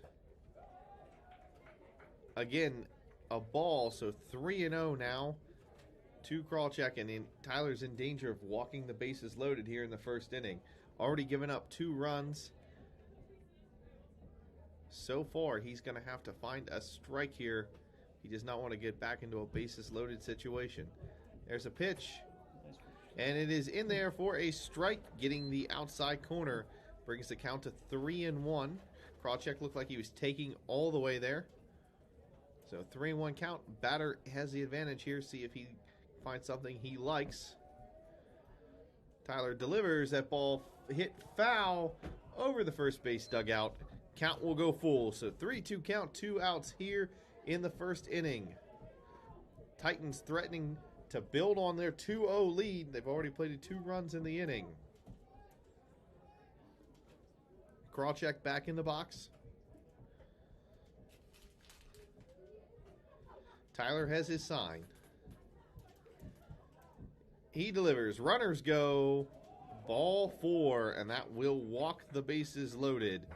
After battling back from a 3-0 deficit, Tyler will walk Krawcheck and load the bases for the Titans again here in the first inning. That will bring up number 30, John Gutch. No, Ryan Jolin. Oh, Ryan Jolin. I'm sorry, Ryan Jolin, the catcher. I have a wrong sheet there. Ryan Jolin going to catch here in game 2 for the Titans. Had to take his gear off. And assistant coach Joel Zleta to the mound for the quick discussion here with the freshman pitcher. Try to settle him down. He's gotten in a little bit of trouble here in the first inning. Franciscan first baseman Jacob Watson over there as well, talking to him. Pitched in game 2 of the doubleheader yesterday for the Barons. 25 pitches. Would get the loss, but pitch a strong game. Already 25 pitches for Tyler so far. So Jolin settles into the right-handed batter's box. Tyler has his signal. He delivers. Swung on and lifted over the backstop and over the press box. So we'll go to 0-1. That's good to see him get out ahead of a hitter now, as he's been getting behind early and often. Yeah, after that walk to load the bases, he's going to have to settle in here, try to get it out. He can get out of the inning without any more damage. It would be really key for the Barons' chances here in Game 4 of this series. That pitch is going to miss low and bring the count to 1-1.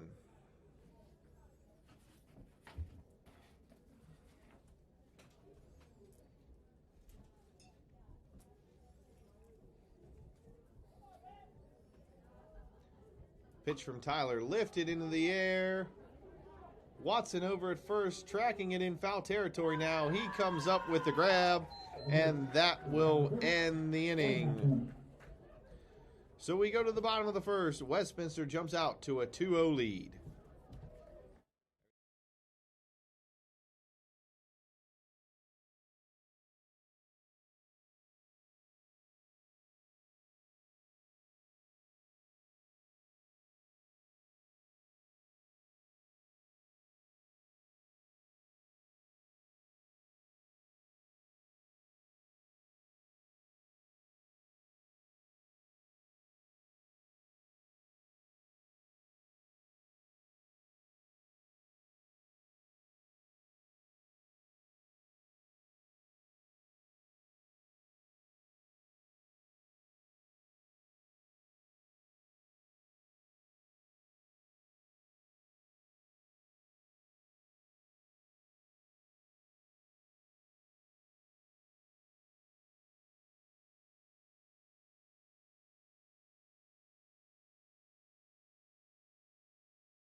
All right, we are set for action here in the bottom of the first inning.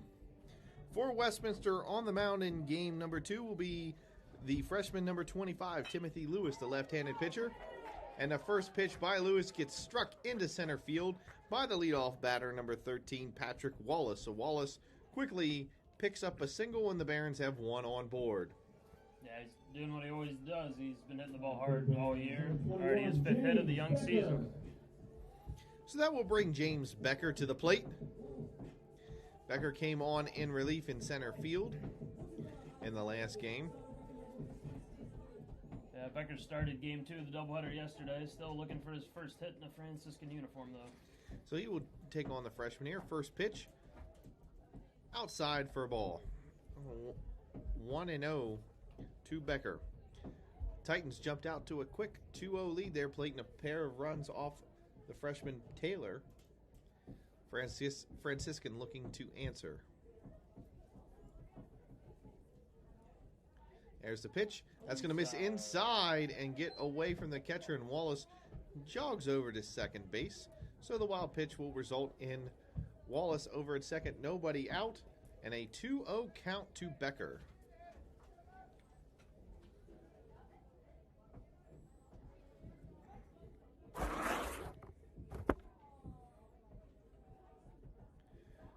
Now to Becker. There's the pitch. Swung on and hit up the middle. Just got away from the pitcher. Shortstop tried to corral it but can't. But that will go through as an infield single up the middle and put runners on the corners for the Barons. Yeah, first hit of the year for Becker. First hit of his career. So, Batting for the Barons, number 32, Michael Maynard. So Lewis giving up 2 quick hits, and he will now face number 32, Michael Maynard. Maynard came on into pinch run in the first game in the DH spot, and then eventually went to second base when Wallace came in to close. First pitch to Maynard, in there for a called strike, and quickly it is 0-1. Maynard already has 3 hits in his young Franciscan career. Only 7 at-bats, scoring 1 run, giving him a .429 batting average. He has an opportunity to add an RBI here. Even something hit hard on the right side of the field could score the Barons' first run of the game. There's the pitch. Becker going. And he's going to take it easily. That ball gets into the outfield, and Wallace will jog home. So the stolen base and the error by the catcher allows the first run to score, and Franciscan cuts into the deficit, makes it a 2-1 game. Yeah, Ryan Jolin, wild throw there, almost into right center field there. Give Michael Maynard a chance to drive a run in here with a runner at third.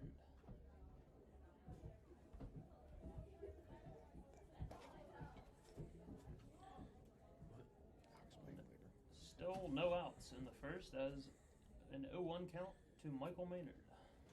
So a runner on third for the Barons, 0-1 count. There's the pitch. Swung on and missed. It was actually an 0-2 count, and that will be the first strikeout of the game. And 1 out for the Barons. For the Barons, number 22, Dylan Robb. That will bring Dylan Robb, the catcher, here for game 2 to the plate.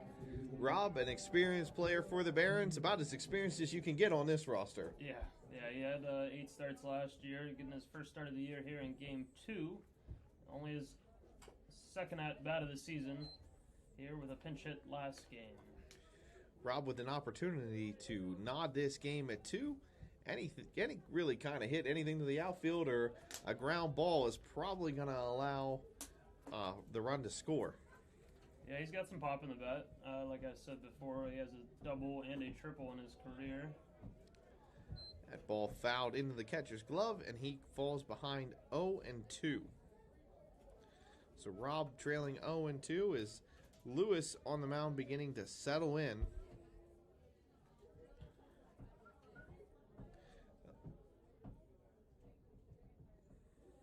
Lewis delivers. That's going to miss on the outside corner, trying to get Robb to chase the outside pitch. Good discipline there, holding off on that. And it will bring the count to 1-2. Yeah, I would like to see anything to the right side of the field here. At least protect, even a little, hit here would be fine. 1-2. Delivered, and that's going to miss as well, leveling the count at 2-2.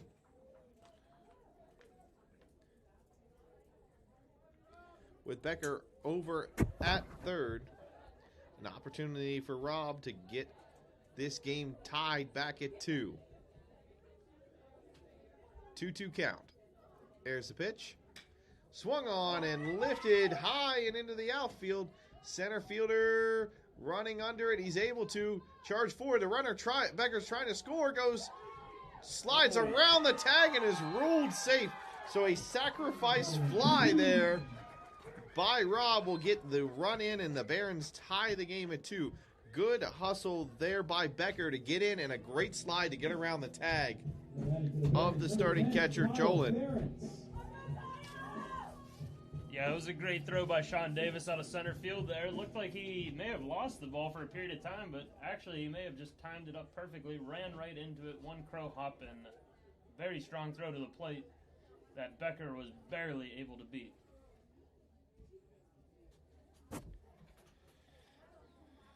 Westminster went for the appeal at third there, but they did confirm Becker tagged properly. So that'll bring Kyle Ferentz up to the plate. Ferentz had a monster game 1 for the Barons. He's been on fire to start this young season. Yeah, Ferentz is doing everything Coach Carver's been hoping for to see out of him. 2 hits, 2 RBI, 2 hits, 2 runs scored, 1 RBI, and drew 2 walks in game 1. Really filled up the box score there. And he is ahead 2-0 here in this at bat. Nobody on, 2 runs across for the Barons here in the bottom of the first inning. They've tied this game back at 2. Pitch by Lewis, and that's going to catch Ferentz as he was trying to get out of the way. They will award him first base. Had a little bit of interest with that as one of the Titans batters got hit early in the first game, but they made him stay. That time it looked like Ferentz was genuinely trying to make an attempt to get out of the way. Yeah, it was right in the middle of his back there, but helps his on-base percentage as he's already drawn 5 walks this year and 1 hit by pitch. He's getting on base at a very high clip right now. That will bring up the third baseman, Declan Peterson. Yeah, Peterson batting .500 in the early going, 6 hits and 12 at-bats. He is definitely proving to be a force and a consistent force in the Barons offense. First pitch to Peterson is low and in the dirt, 1-0. See if we can get that 2-out magic started again that we had late in game 1. Yeah, Franciscan scoring a pile of runs with 2 outs there in game 1, proving to be the difference as they battled to a 12-6 victory. Yeah, definitely proved to be the difference with a couple of those late runs in the ninth. There's a pitch swung on by Peterson and missed. That'll level the count at 1-1. Peterson also has a team-high 7 RBIs in just 3 games, earning his third in every game so far. So 1-1 count. Peterson settles back in the box. 2 outs here in the bottom of the first. Ferentz over at first. Lewis has his sign and delivers. Peterson swings on it and lifts the ball into the outfield. Right fielder coming over, and he will make the grab to end the inning. But not before Franciscan ties the game at 2, scoring a pair of runs. We'll go to the second inning, tied at 2.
So we are set for action here in the top of the second inning.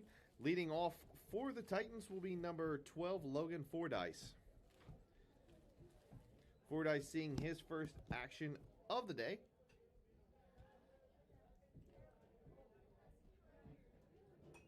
There's the pitch, fouled over the first base dugout.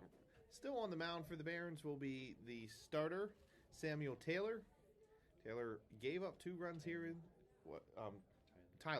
Samuel Tyler. Tyler gave up 2 runs in the first inning, but settled in and got the Barons out of a bases-loaded jam. Let's see how he does here. Already ahead, 0-1 to Fordyce. Yeah, Fordyce's brother also plays D3 baseball at Wilmington. Just a little north of here.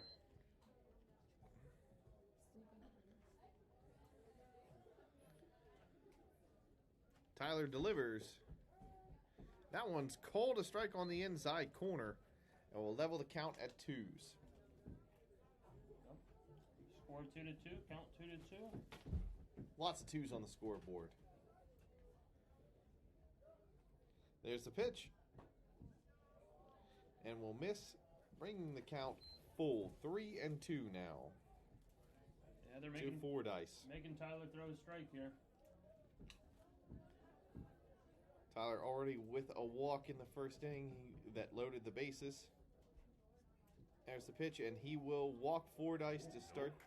No, they rule it a strikeout. I thought the same thing, Seth. This umpire is a little different on the way he calls strikes, more vocal with it, and wearing a mask where we're sitting, it's not that easy to hear. And that pitch was really close on the inside quarter, but he earns the strikeout, and that'll be the first of his career and the first of the inning. Sean Davis at bat for the Titans. He showed a bunt, caused the infield to charge in. I don't think the Barons were expecting that. Pitch, though, was away. It is a 1-0 count now to Davis. There's the pitch. That one's going to get away from Rob. Count will go to 2-0. Give us some fun facts about Sean Davis there. His cousins, actually, Katie and Jenna Grandy, played basketball for Westminster. Family affair there at Westminster. That ball popped up, and Rob gives chase and smacks into the backstop, and the ball just gets over the backstop. Good hustle by Rob. Brings the count to 2-1. Very interesting. Listed as favorite athlete is Joey Chestnut. That's definitely an interesting pick for a favorite athlete there by Davis. I respect that he's an athlete, but would not expect someone to list him. It's a lot of hot dogs. That ball gonna miss low, and it is 3-1.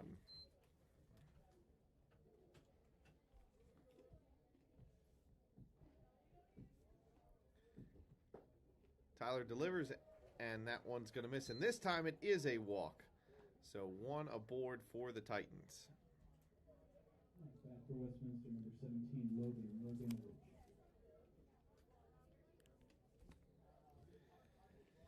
That will bring up the shortstop, Logan Merkinovich. Was hitting a stolen base already today. Here in Game 2, and he was bumped up in the order after doing pretty well for the Titans out of the 9 spot last game going 1 for 4 with a run scored. His second time seeing Tyler, falls behind 0-1 quickly. That pitch, though, low. Rob able to gather it up and keep the runner at first base. He's got his eye on the leadoff Davis with 1 out here in the top of the 2nd inning.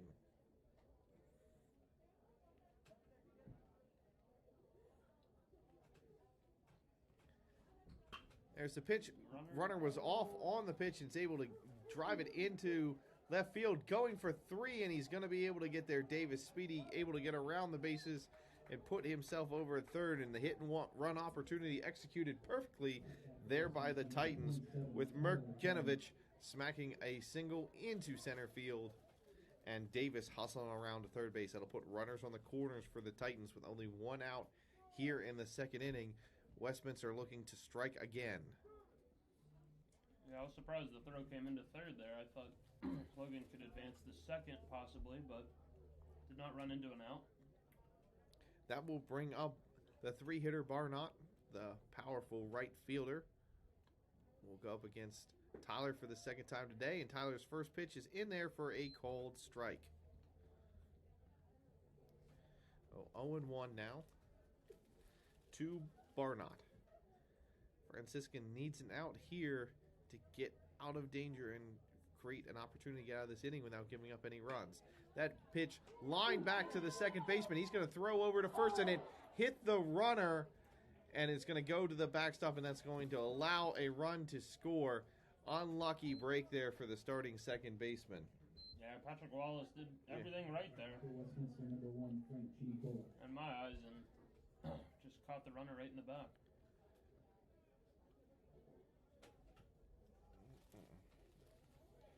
But that will extend the inning as Frank Sinicola steps to the plate for Westminster.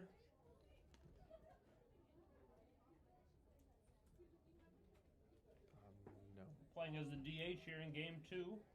Already 1 for 1 on the day as he looks at strike 1.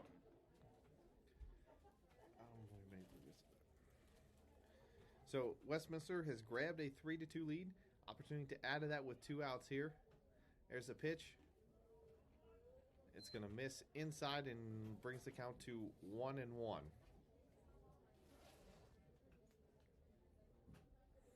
Tyler's given up a run in both his first and second innings in this start here in Game 2. Looking to get out of a pressure situation. That pitch swung on and lifted into right field. Ferentz looked like he misplayed it off the bat, but able to make the grab, and that will end the threat. We will go to the bottom of the second inning. Westminster leading 3-2.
So we are set for action here in the bottom of the second inning.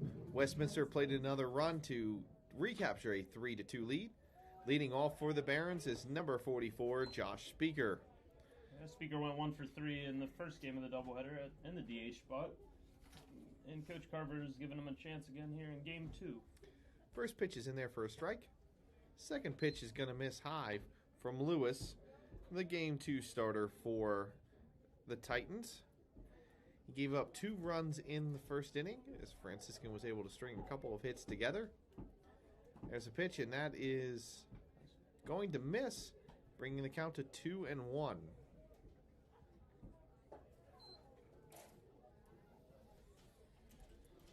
So Speaker settles in the box. There's the pitch. That one's way outside, bringing the count to 3-1.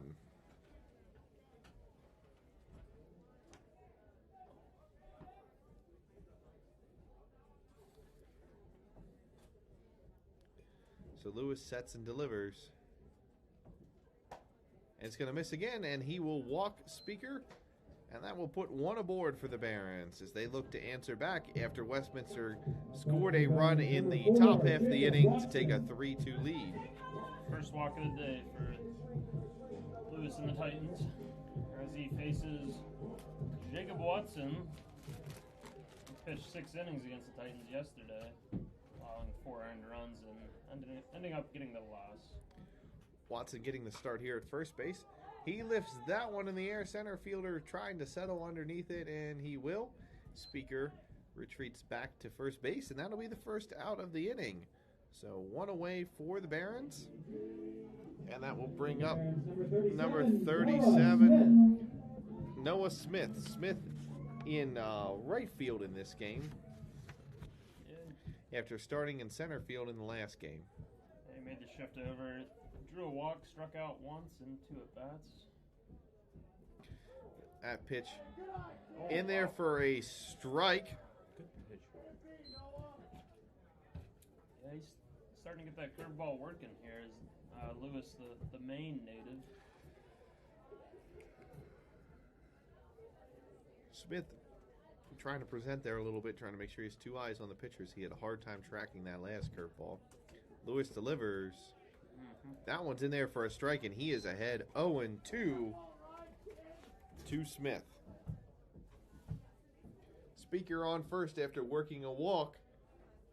1 out for the Barons here in the bottom of the 2nd inning of this 7-inning conclusion to the 4-game series. Umpire calling time.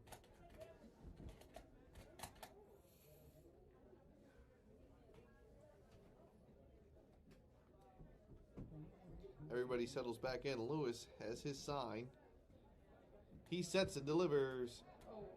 Might have a check swing here. I'm going to say no. We'll see if they appeal.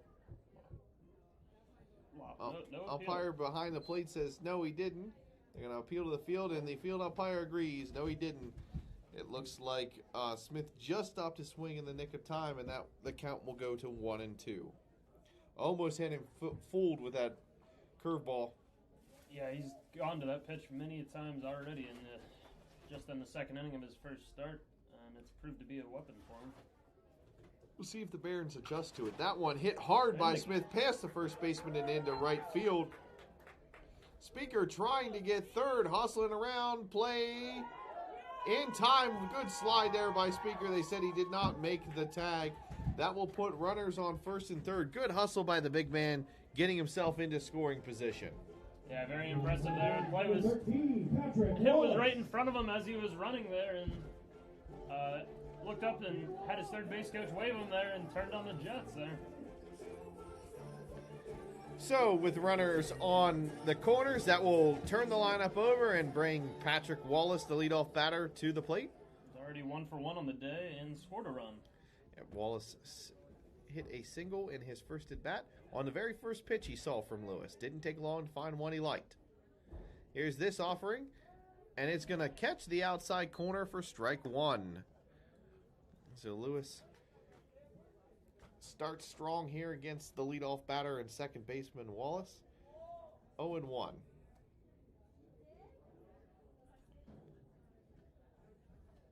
There's the pitch. Swung on by Wallace and knocked into left field. That will score Speaker and put runners on first and second. So Wallace 2 for 2 now on the day with a pair of singles and an RBI to his credit. Yeah, he had an RBI in game 1, too, doing everything Coach Carver expects for him to do in the top of the order there. Just really gets consistent contact all the time. That will bring the 2-hitter James Becker to the plate. With runners on first and second, Franciscan has tied this game up at 3 apiece. Yeah, they had the equalizer in both bottom frames so far, and Becker steps to the plate 1 for 1 and with a run scored as well. Only 1 out in the inning. Franciscan maybe can try to get ahead of the Titans as they've been playing catch-up so far. That first pitch is fouled off. It is 0-1 to Becker.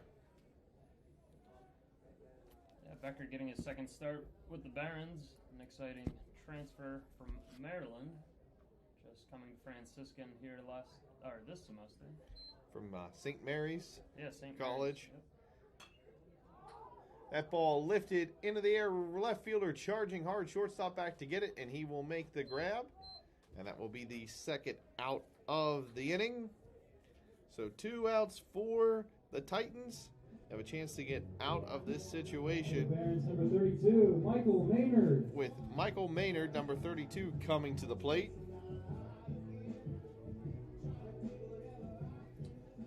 Maynard had a pinch hit in game 1, but looking for his first hit of game 2 still. Delivered by Lewis, and that's going to miss high. 1-0 to Maynard.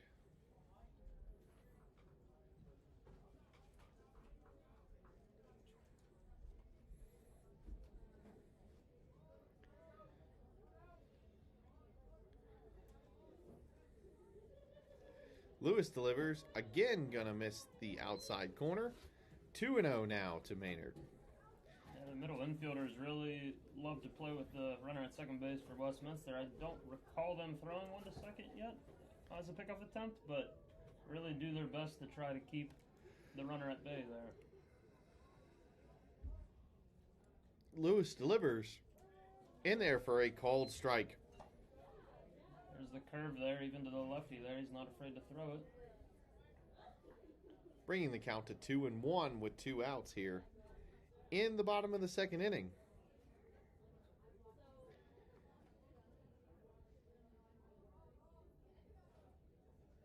Maynard resets.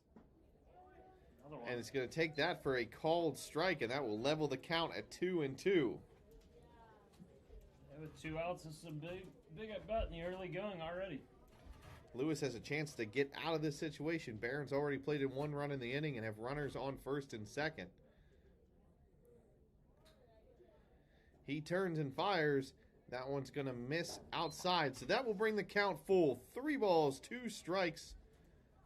2 outs here in the bottom of the second inning. Runners will be moving on the pitch for Franciscan. That's a very big note here. If he can get anything to the outfield, we could have all runners running. Lewis pitches. Swung on and chopped down the first base line. And they're going to roll it foul. So foul ball down the first base line. We'll do it all over again. Catcher Dylan Robb on deck already has an RBI on the day as well, so has an opportunity maybe with some runners on base to add another one. Yeah. If he can get up here. Maynard first has to execute 3-2. Pitch from Lewis. Swung on and hit, but great grab over at first base by number 32, James Diamond. And he will take that hit away from Maynard. So that will end the Barons' threat in the bottom of the second inning. We'll go to the top of the third, tied at 3.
So we are set to resume action here in the top of the third inning. A pitching change for the Barons. Coming onto the mound is number 34, Andrew Williamson. He is a freshman right-handed pitcher from Statesboro, Georgia. Yeah, he's out of Coach Carver's home state of Georgia. I know it's a state Carver's looking to recruit even more heavily as we're moving forward in the future here. So Williamson's first pitch misses for a ball, 1-0. Second pitch swung on and chopped over to shortstop. Can't come up with the hard hit ball, though, at short. A little in the gap there. I'd say it's an infield single. I would agree. That looks like an infield single. And that will bring number 7, Schrader, up to bat. Schrader brought in a pair of runs earlier in the game. Yeah, he's 1 for 1 on the day with the 2 RBI knock. See if he can keep this rally going for the Titans. They have scored in both the first and second innings. The Barons have matched those runs, bringing us to this 3-3 score. First pitch from Williamson misses for a ball, 1-0. Very nice block there by Dylan Robb. Playing a very active game at the catching spot already. Looks like we will run through a couple more pitchers than what we did in game 1. So Rob's going to have to be active. It's difficult to switch from pitcher to pitcher and pick up on their style. That ball hit down the third base line for a double into left field. Picked up. Runner will be held at third. So that will put runners at second and third.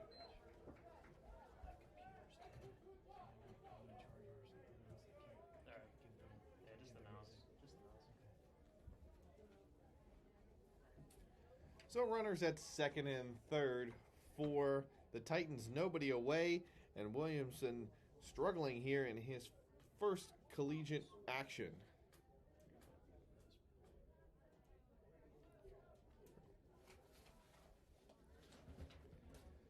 So Williamson will reset here. And he pitches. First pitch to Cooper Krawcheck. Swung on and missed. 0-1. Williamson pitches. That one low, and it will level the count at 1.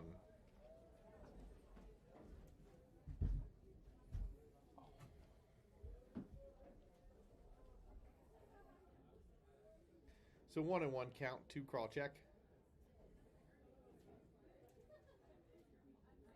Williamson delivers. This is again, that will bring the count to 2-1.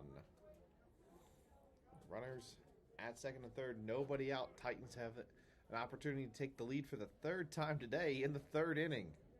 That's a crazy stat there.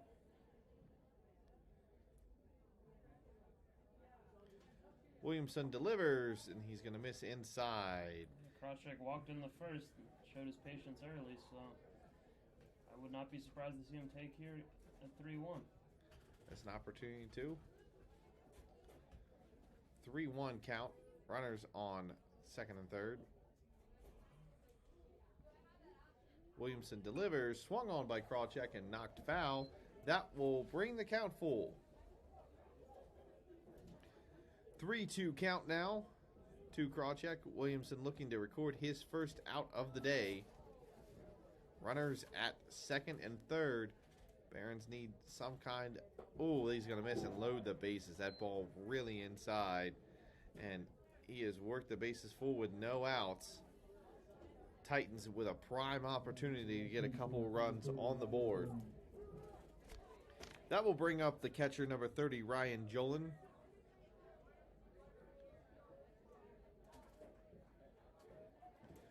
Jolin got the start in game 1 of the doubleheader yesterday at Westminster and recorded 1 hit and 3 at-bats. First pitch by Williamson in there for a called strike.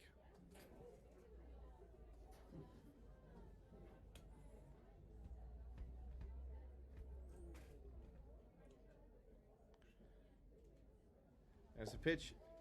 Again, called strike. So 0-2 now to Williamson.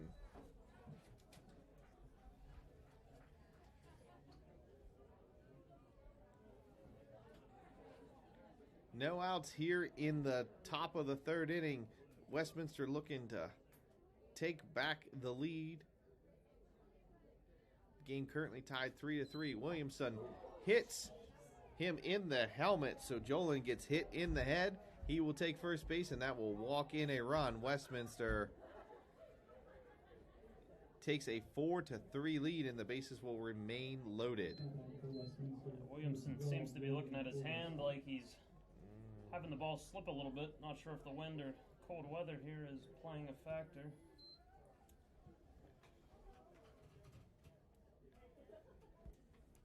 So a new count here for number 12, Logan Fordyce. Fordyce. First pitch is away, and again another ball. Fordyce still seeking his first hit of the year and his first hit of the day here. Has a great opportunity to get another run in, any kind of hit really at this point with no outs. If he can put the ball in play, it's probably going to play to run.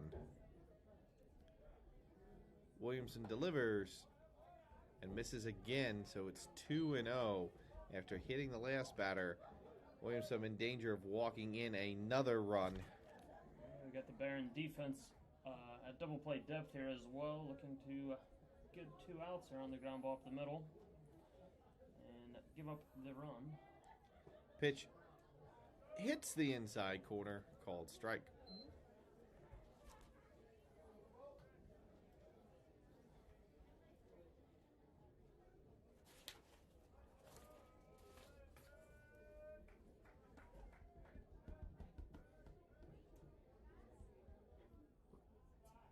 That pitch Bit low. just misses low, and that'll bring the count to 3-1.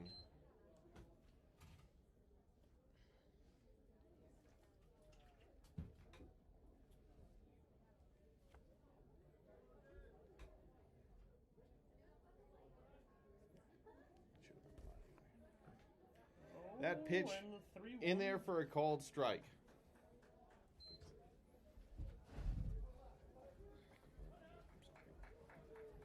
Three-two count now. Nobody out here in the top of the third inning. Titans already plated 1 run, have an opportunity to add to that total. Williamson looking to record his first out. There's a pitch. Swung on and hit down the third base line past Peterson at third. 1 run will score. A second run coming around to score. So 2 more runs for the Titans. They take a 6-3 lead. That's the second hot shot we've had down the third base line, just out of the reach of Declan Peterson.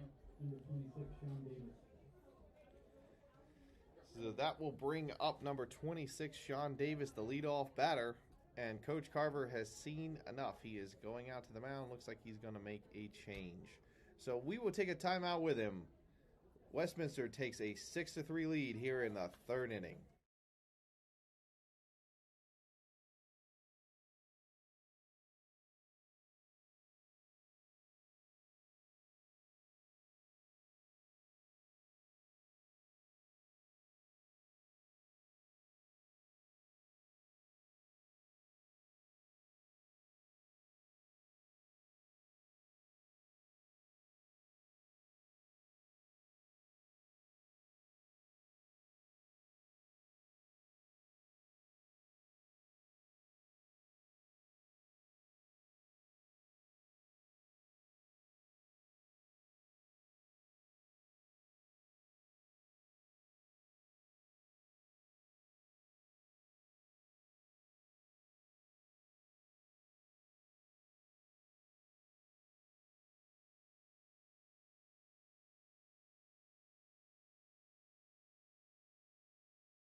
So we're set for action after the pitching change. Now pitching for the Barons is number 15, Brody Hines.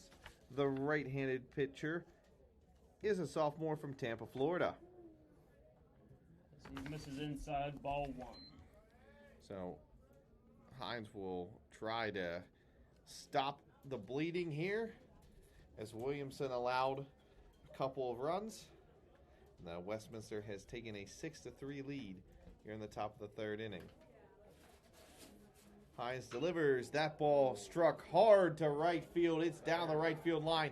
That's going to be an extra base hit as one runner's around to score. The second run's going to be held. Oh, no. They're going to run together as he thought. Run down out.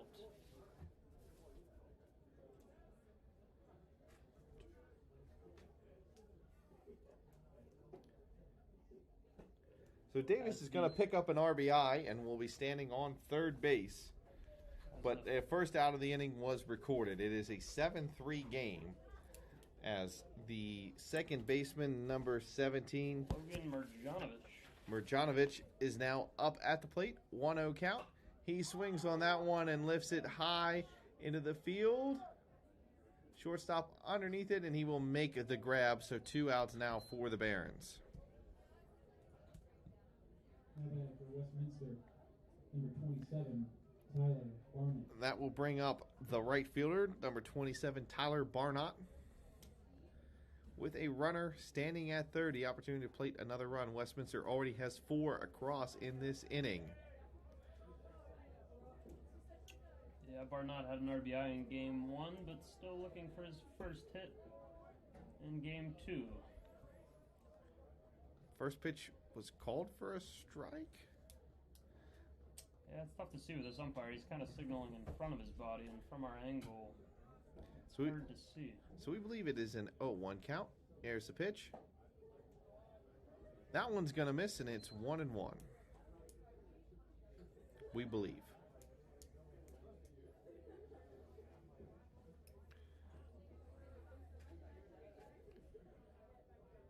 Hines resets and delivers. Swung on and missed. Makes it 1-2. The umpire confirms with us. 1-2 count.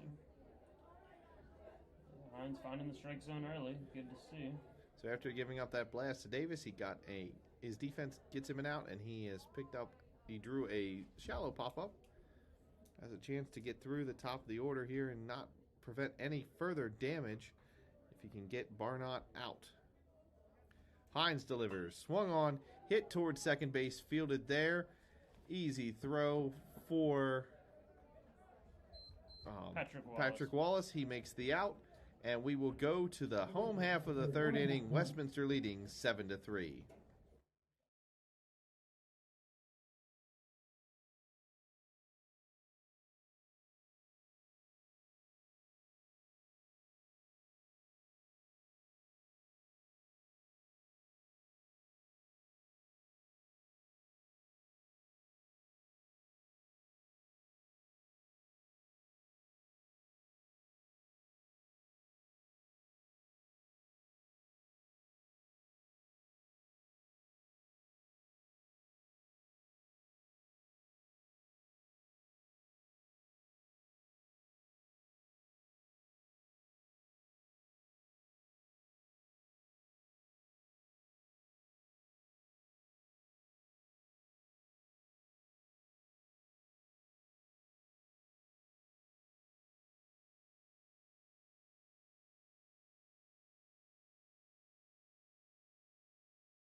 So we are set for action here in the bottom of the third inning with Dylan Robb leading off for the Barons.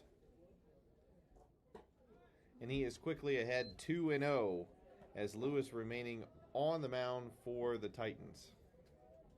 Rob recorded the sacrifice earlier in the game. Still searching for his first hit of the day. That pitch is in there for a called strike, and it's 2-1 to Rob.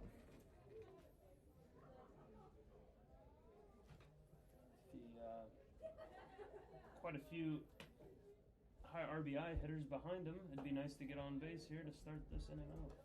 Yes, the Barons have matched the Titans' run total in every inning, but this is going to be the biggest challenge as the Titans have put up 4 in that last go-round. Lewis will work a 4-pitch walk, and quickly he is aboard. So 1 on base for the Barons. Nobody out here in the home half of the third inning. That will bring up Kyle Ferentz. Number 10, Kyle Ferentz. Ferentz got hit by a pitch in his last at-bat.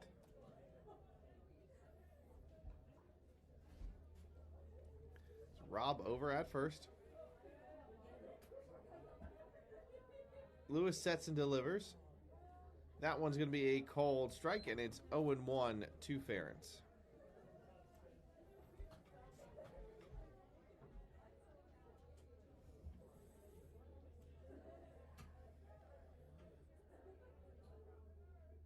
Oh and 1 to Ferentz. Pitch is going to miss. That's going to bring it to 1-1.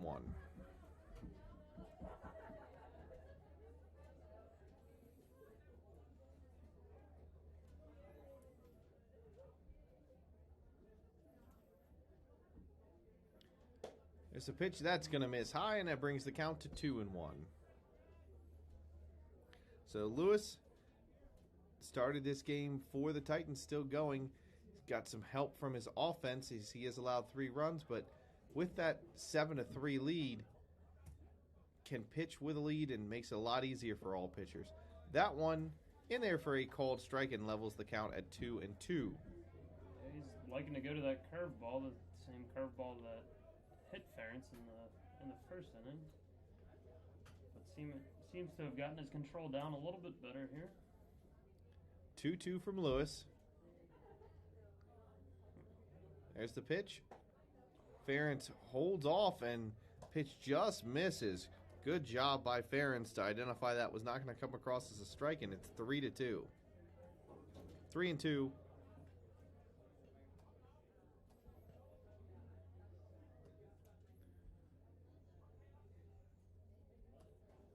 Lewis sets and delivers. Ferentz will take the walk. He thought about swinging, was able to hold off, and that will put runners on first and second. So 2 walks by the Titans put runners on base for Declan Peterson, the third baseman.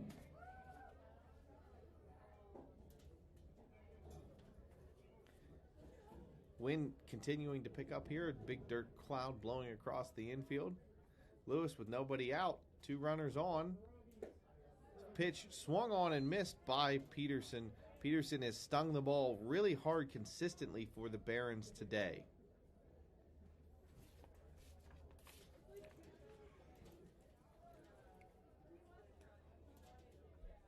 Oh, and 1 count now for Peterson. There's the pitch. And that's going to miss. Ball 1-1. Ball gets away, but runners unable to advance. The ball got away from Lewis. With Robb at second and Ferentz at first, both earning walks. Peterson looks to try to cut into this 4-run deficit for the Barons. yeah, Peterson had 3 RBIs in game 1. He's got an opportunity here if he can find his first homer in his Franciscan career. There's the pitch. It's going to miss again high, bringing the count to 2-1.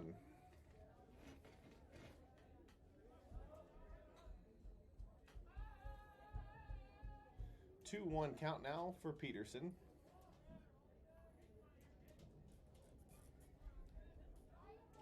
There's the pitch. in the dirt, and that brings the count to 3-1.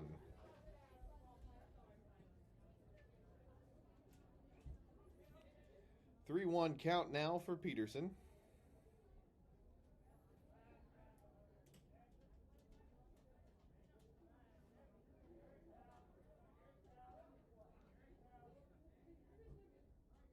Lewis sets and delivers.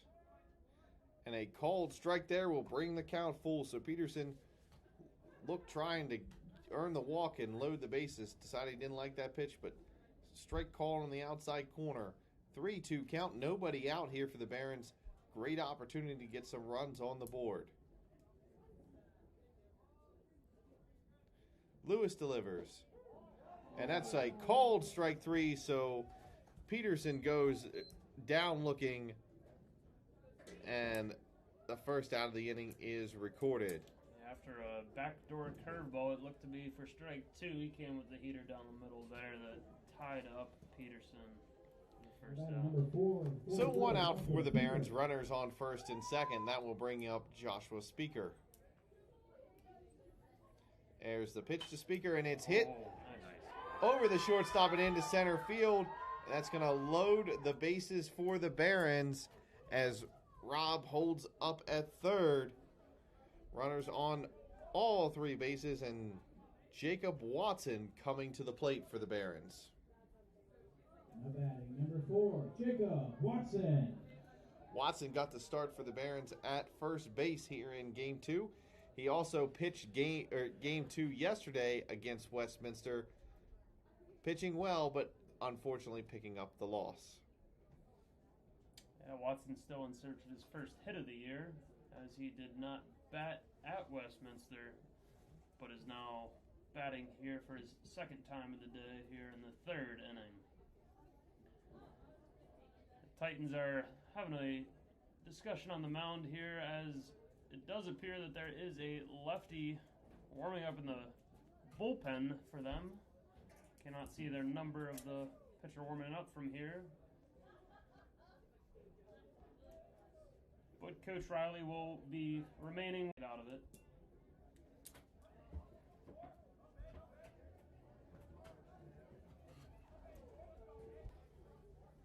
So Watson settles into the box. Bases loaded for the Barons. He takes the first pitch for a ball. 1-0 to Watson. But one swing of the bat tied up here from Watson with runners on all 3 bases. 1-0 from Lewis. On the way. That's going to miss outside as well, and that'll bring the count to 2-0. Yeah, Lewis is working off the third base side of the rubber, it seems like, and he's not afraid to still throw that curveball inside and sweep it across the whole plate.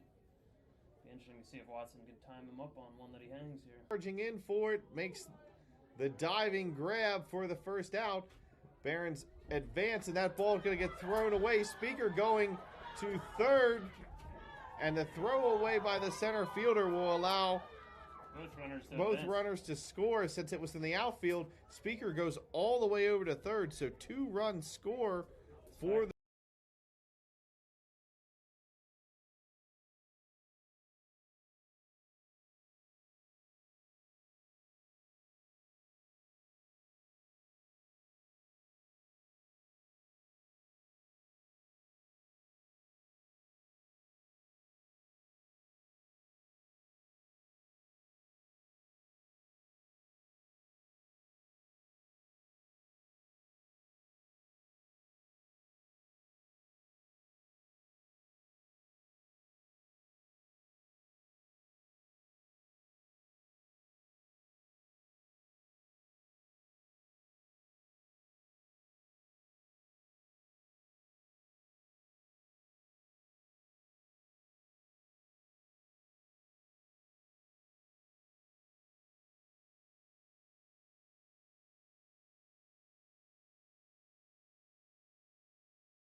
Barons on the sacrifice fly. Yep. Sacrifice fly and a wild throw.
by 37, center Noah fielder Smith. Sean Davis.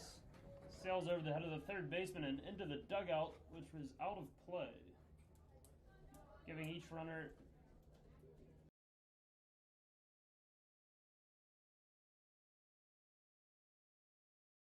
the ability to advance one bag, leading to 2 runs for the Barons, but they still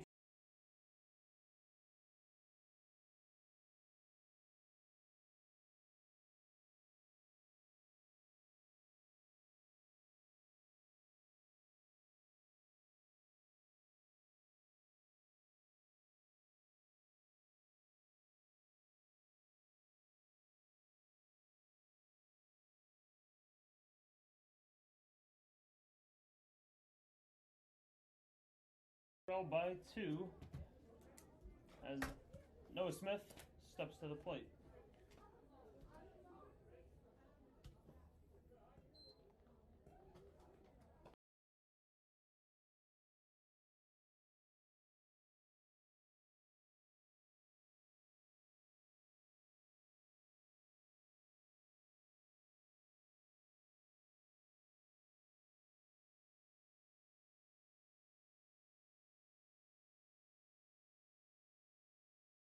So at the plate for the Barons. 1 for 1 on the day, or on the second game of the doubleheader, I should say. So 2 runs there for the Barons, and they have clawed back within 2 runs, trailing 7-5 here in the bottom of the 3rd inning.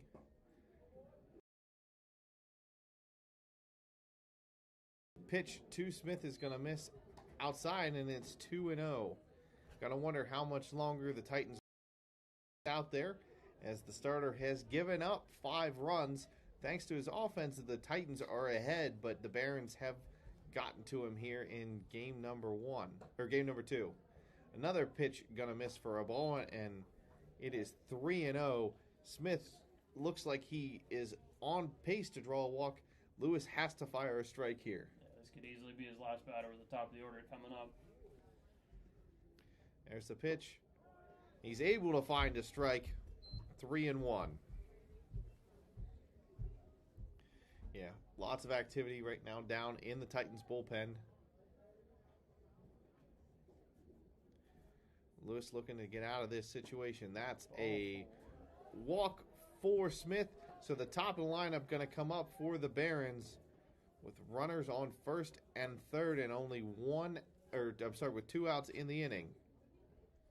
Catcher steps out here, but Coach Riley is staying in the dugout, 13, Patrick Wallace. and Lewis will have his chance with Wallace. So Lewis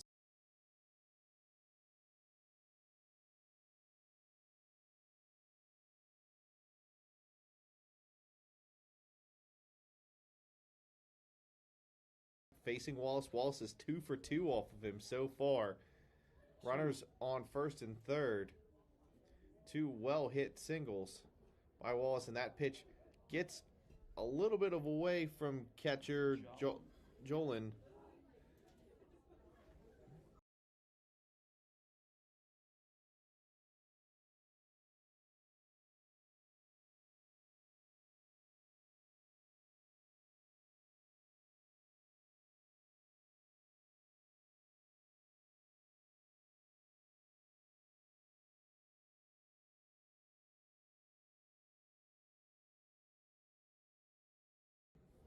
Jolin able to, though, hold the runners in place. Williamsport native.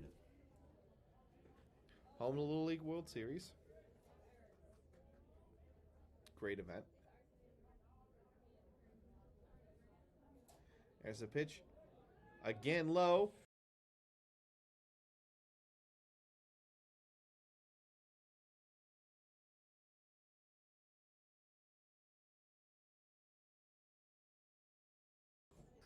Smith takes off, and they're gonna call him out. So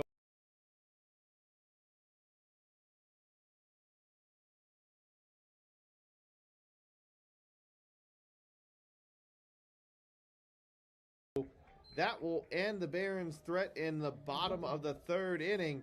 We go to the 4th inning. Westminster leading 7-5.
And we are back for the top of the fourth inning with Frank Sinicola at the plate. The DH.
In game 2, played in the field in game 1, 1 for 2 on the day.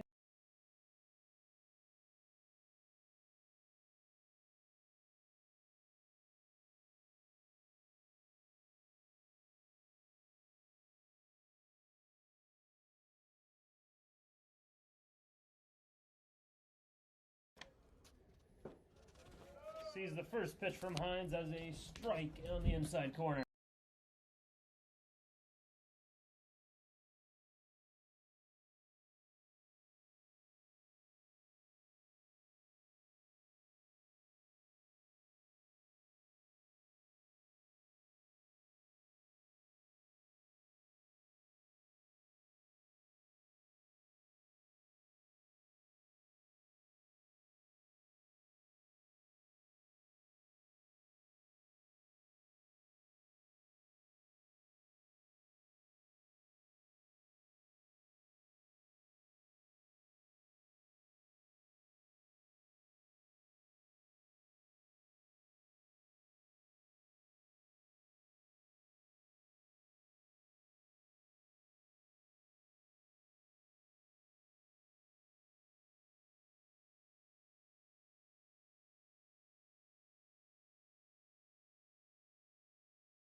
So Hines ahead, 1-0-1.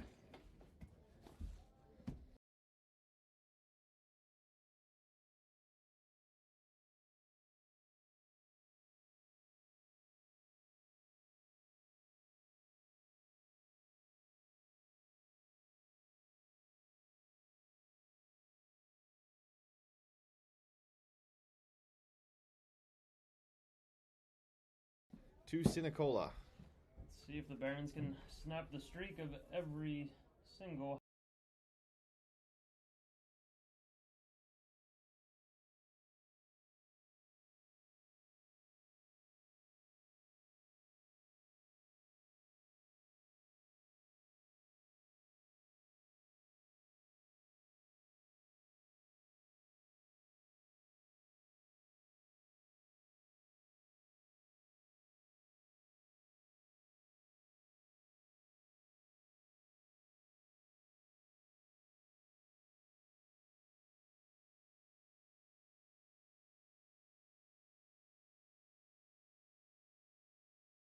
inning having a run scored. Yeah, I know Coach Carver would like to see a 0 go up on that board.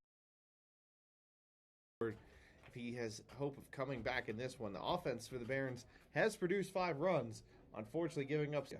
Now, after a very strong pitching performance in game 1 by the Barons, he's not too happy so far with the pitching performance thus far. Swung on and fouled up off the bleachers, and it is 0-2. It's good to see Hines get out ahead of someone, though, here, as we have had some wildness off the mound in the early going. His first pitch after coming in the game was belted into right field for a double, but since then he has settled in and slowed down the Titans.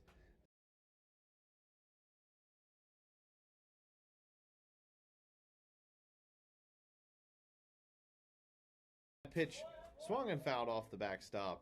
Count remains 0-2. Temperature to drop here, Mitch. Yeah, the sun is slowly setting. It's the first day of daylight savings time sunlight, which we're taking advantage of with it being almost 6 o'clock and have not had to use the new beautiful lights here at Vaquero. Agreed.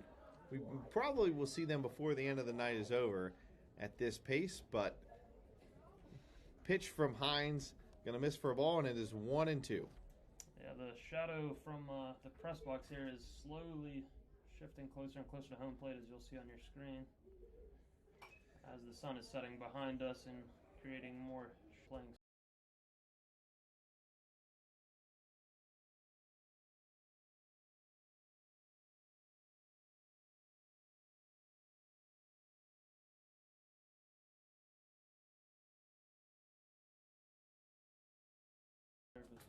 Sinicola lifts that one foul over us here in the press box, and that will leave the count at 1-2.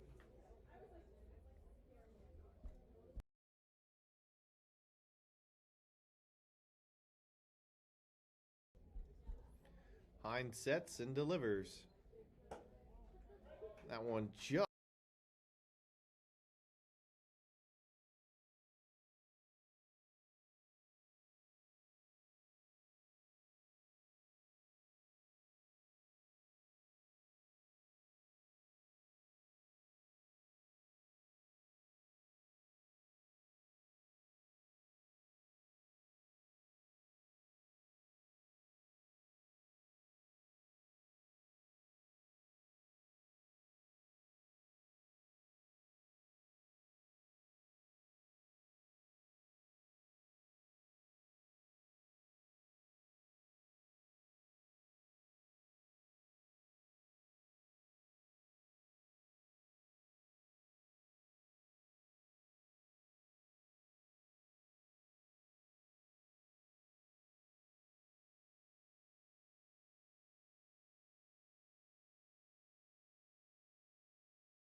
misses, and it will bring the count to 2-2.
So 2-2 count. Pitch lifted into center field, going back on it and making the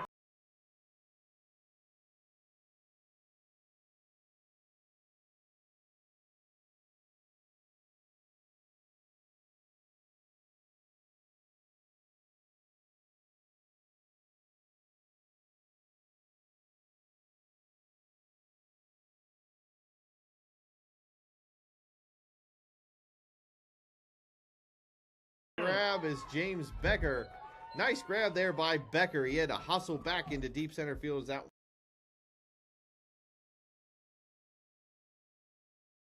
ball had legs, but he's able to catch it and make the first out of the inning. So Franciscan something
also they have not done well is recording. Now up to bat for the Titans is number 32, James Diamond.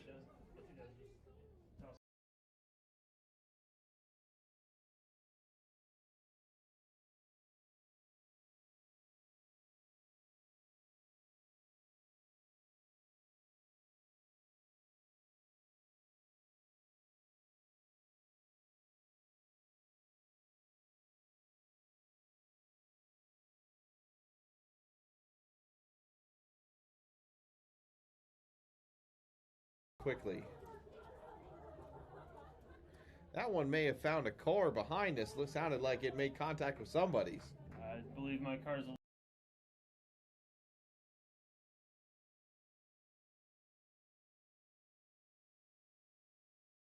a little farther down the first base line. At least I'm hoping. Mine as well, but always a nerve-wracking swing there. Hines sets and delivers the pitch. That one's going to miss outside. So 1-1 to Diamond, the first baseman for the Titans. He made an excellent grab.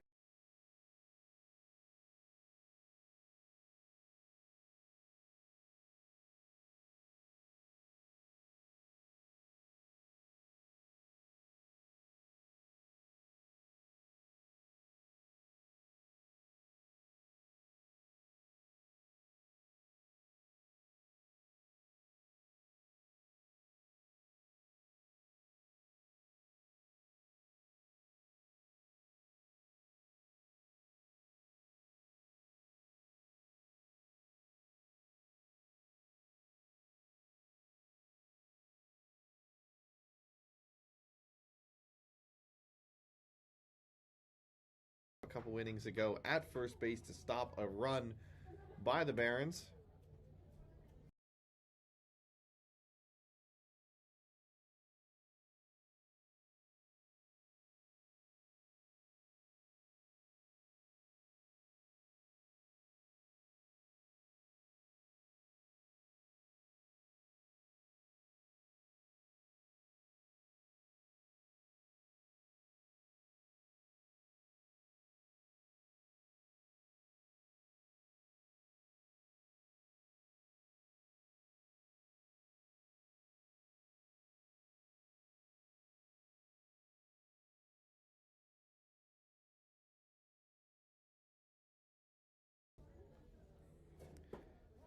That pitch in there for a called strike, and it is 1-2.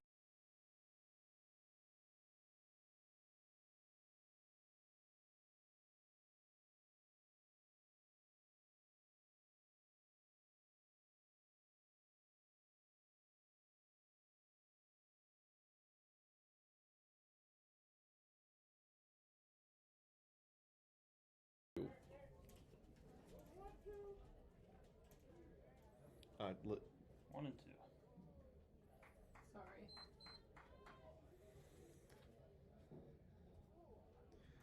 Sorry. 1-2 count. One away here in the fourth inning. That pitch, called strike. And that will That's a K for Brody.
be Hines' first K of the day.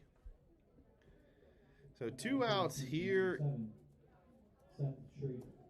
in the top of the fourth inning. That will bring Seth Schrader up to bat. Schrader had a 2 RBI single in the first inning for the Titans. He shows bunt and pulls back.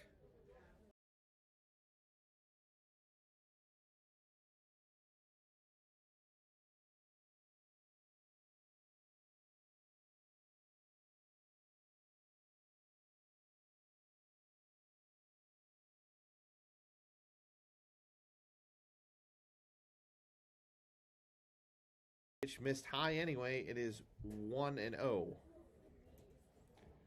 It's a couple times.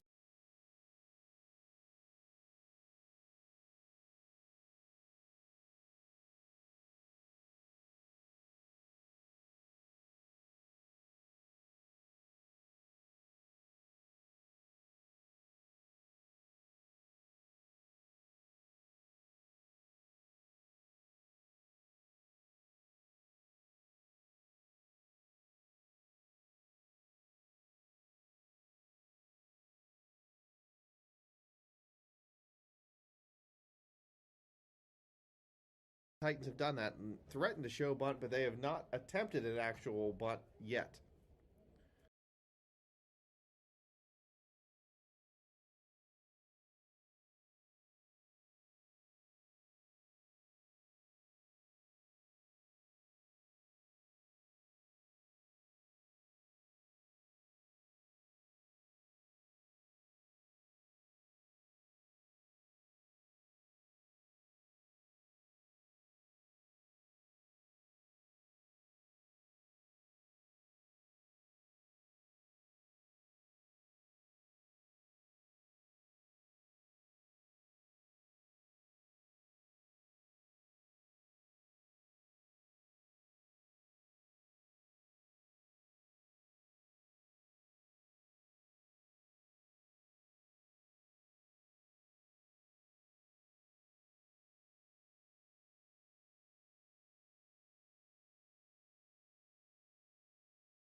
1-0. Hines delivers. Swung on and missed by Schrader. 1-1.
So 1-1 count here.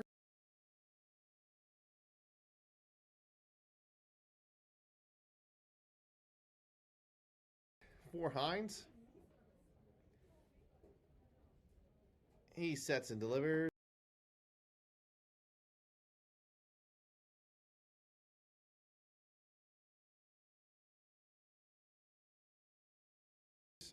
In there for a cold strike, and it's 1-2. So 1-2 count, 2 outs.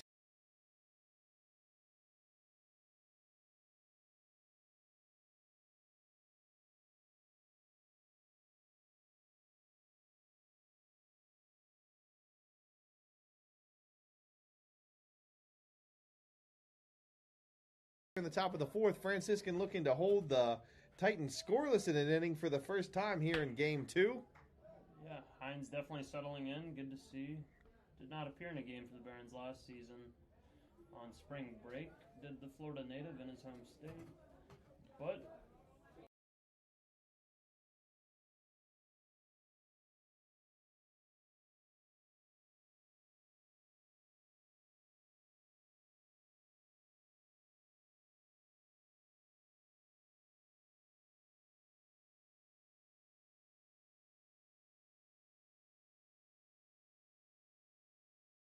settling in nicely. Schrader takes a time and steps out of the box. He'll get reset.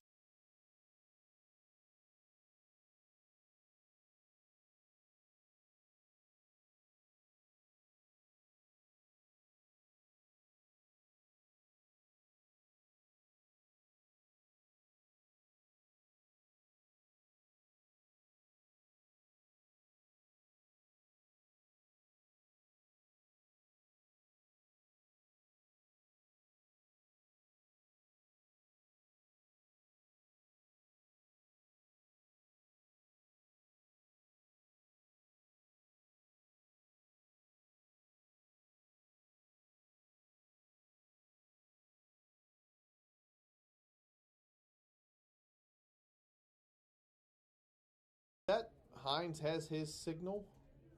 He delivers. Swung on and hit towards second base. Wallace there makes the play and over to Watson for the out. So the Barons record a 1-2-3 inning. We will go to the bottom of the fourth with Westminster leading 7-5.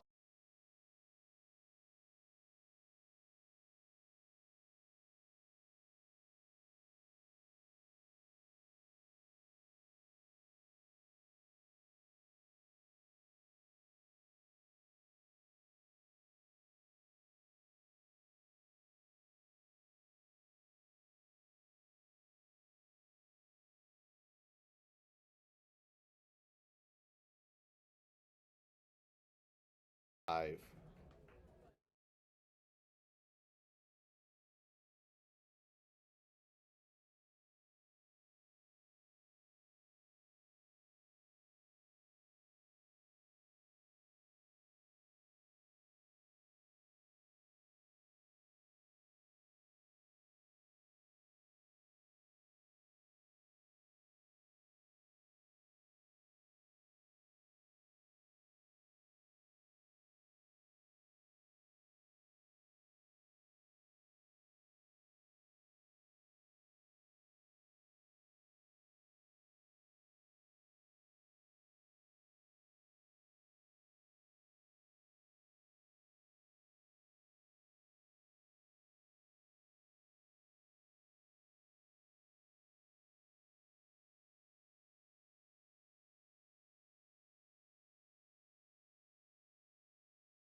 All right, we are set for action here in the top of the 5th inning. Pitching change for the Barons. Now on the mound, number 2, Daniel Halsey.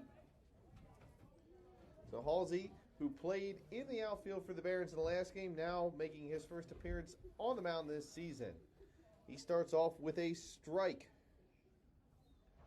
Second offering there misses, and it's a 1-1 count to number 8, Cooper Krawcheck. So 1-1 count to Krawcheck. Leading off the 5th inning, Krawcheck swings and misses at that one, bringing the count to 1-2. Yeah, interesting pitching change with Hines settling in a little bit, but possibly scheduled to work with this being a non-conference 7-inning affair. Swung on and fouled into the catcher's glove. Strikeout there for Halsey. So first batter, first strikeout. Well executed there. Pinch hitter. Chase Tomkin. Got a pinch hitter for Westminster, Chase Tomko. A freshman from Hermitage, Pennsylvania.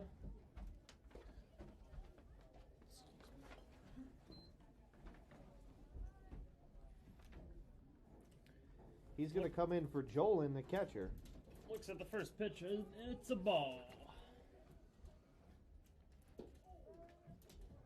Halsey settles in with a fastball down the middle, strike.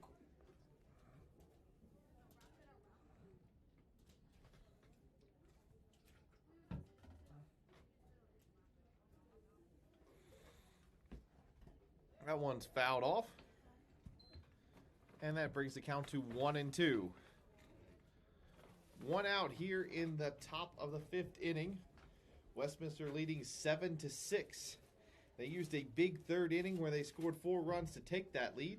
Franciscan has scored in each of their half innings, but trail by 1. 2-2 now. To the pinch hitter, Tomko. Halsey delivers, swung on, hit foul. Count remain at 2-2.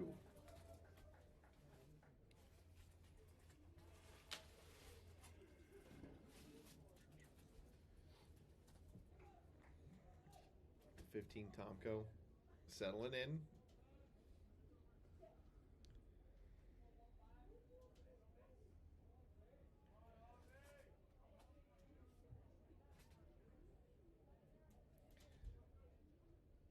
Halsey delivers. That one's going to miss just outside, and it will bring the count full. So 3-2 count.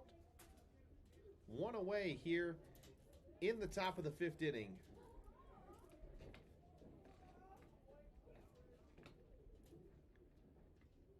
Halsey sets and delivers. That ball hit right back at him, goes up the middle between his legs, and the pinch hitter Tomko will be aboard. So runner on first for the Titans. One out here in the top of the 5th. Yeah, that had to be about the 4th hot shot we've had up the middle here today. The pitchers have been under fire, Mitch. Yeah, thankfully no injuries. I think 3 hit glove. That one did not. So that will bring up number 12, Logan Fordyce. First pitch to Fordyce is in the dirt, and Halsey falls behind 1-0.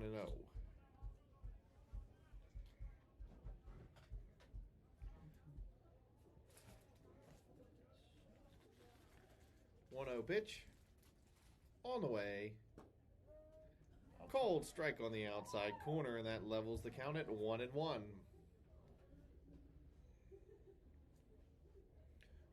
count, one away.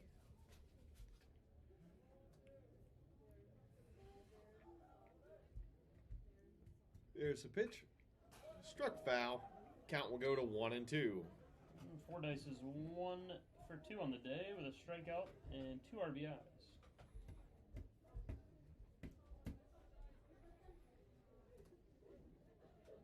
One and 2 count.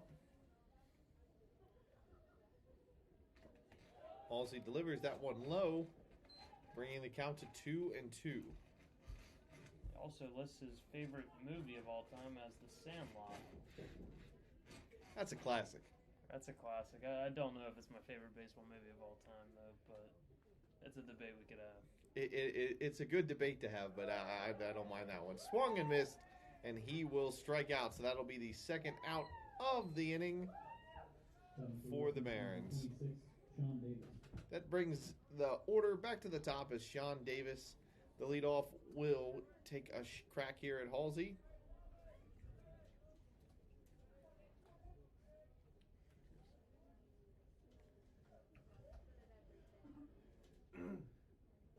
Pitch low, and Davis able to hold off, brings the count to 1-0.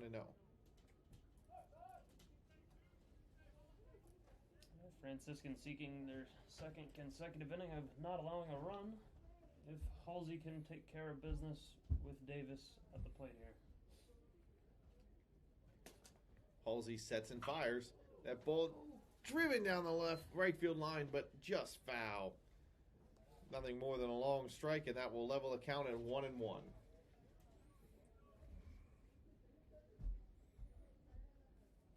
We'll make the right side of the infield aware, though, as the lefty looking to use his power and drive a ball. Halsey delivers. That ball on the outside. Can't find the corner, though. Count goes to 2-1.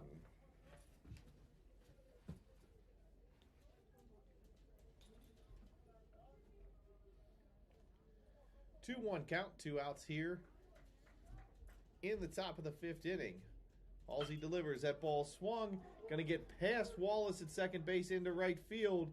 Runner will hold at second, so that'll put runners on first and second for the Titans.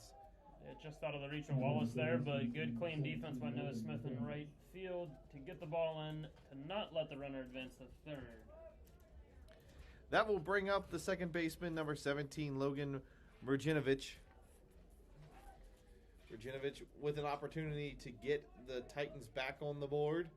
Runners at first and second, 2 outs. Halsey delivers.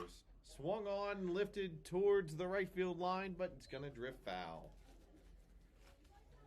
Virginovich is already 2 for 3 on the day with a run scored. Still looking for his first RBI, but has a stolen base.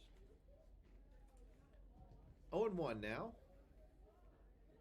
Halsey delivers, swung on, and fouled into the catcher's glove.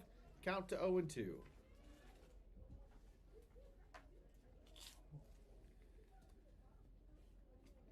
Westminster holding that 7-6 advantage, would like to add a couple of runs as Franciscan's offense has struck in every inning. That ball lifted into the outfield. Great play by Noah Smith. And a snow cone catch. Yeah, Smith making the grab, losing his hat in the process, but that will end the Titans' threat. We will go to the bottom of the 5th.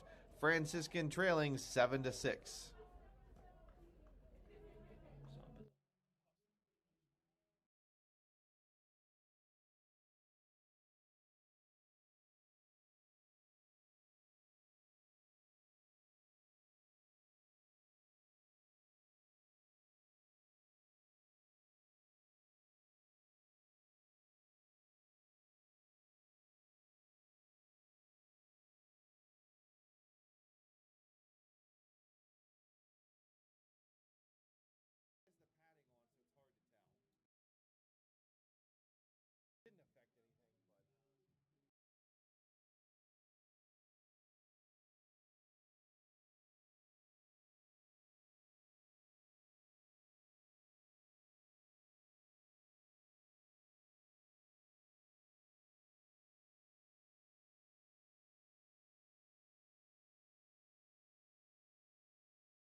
Franciscan will be back in action, trailing by 1 here in the bottom of the 5th inning. Leading off for the Barons will be number 44, Josh Speaker.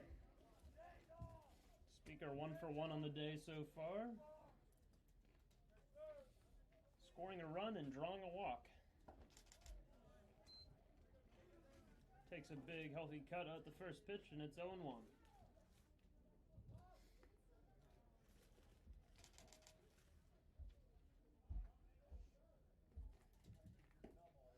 Another healthy cut, 0-2.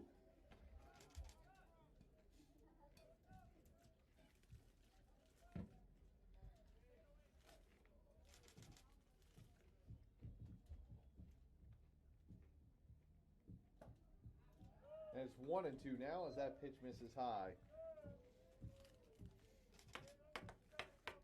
Kozlina looks to snap the streak of Franciscan scoring in every inning as he settles in for his second inning here. That The one swinging strike hits Speaker. Oh, and it almost curved back foul as it caught the edge of the grass. It almost rolled fair, but able to grab it foul. I believe it just hit off the handle of the bat. I could not tell here from our It angle. either hit his hands or hit the handle. The umpire I can hear from here is saying it hit bat. So the count will remain 1-2. Speaker did the right thing trying to hustle it out.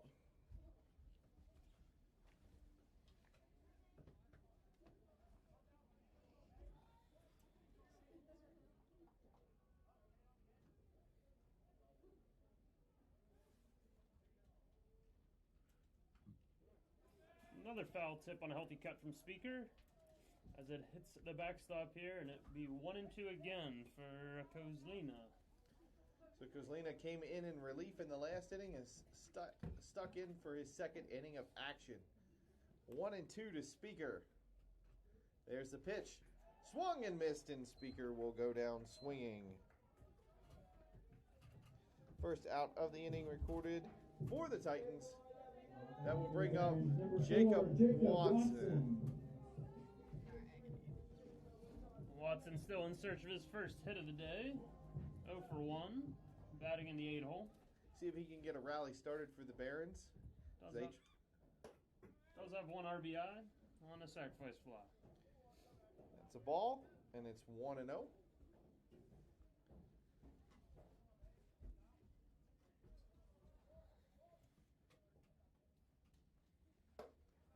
That one's going to miss high and bring the count to 2-0.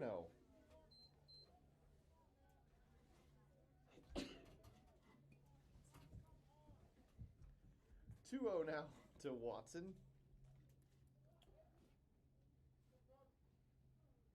Kozlina delivers. Fouled off the backstop. Count to 2-1. Watson still ahead here. Going to work for a pitch he likes.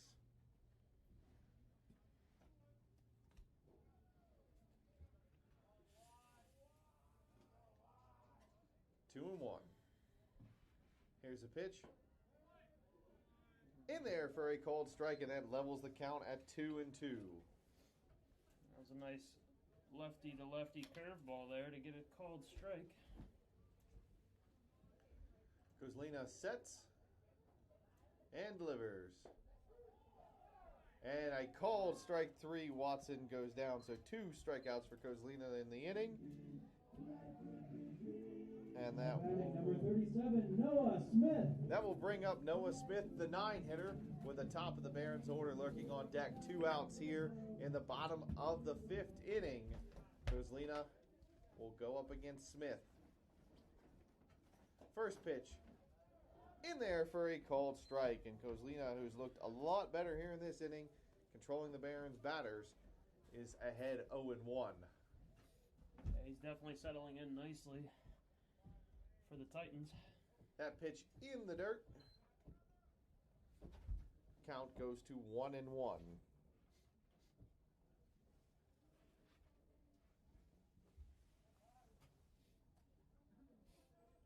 Smith is 1 for 1 on the day. Caught stealing though, ended an inning. That pitch high brings the count to 2-1.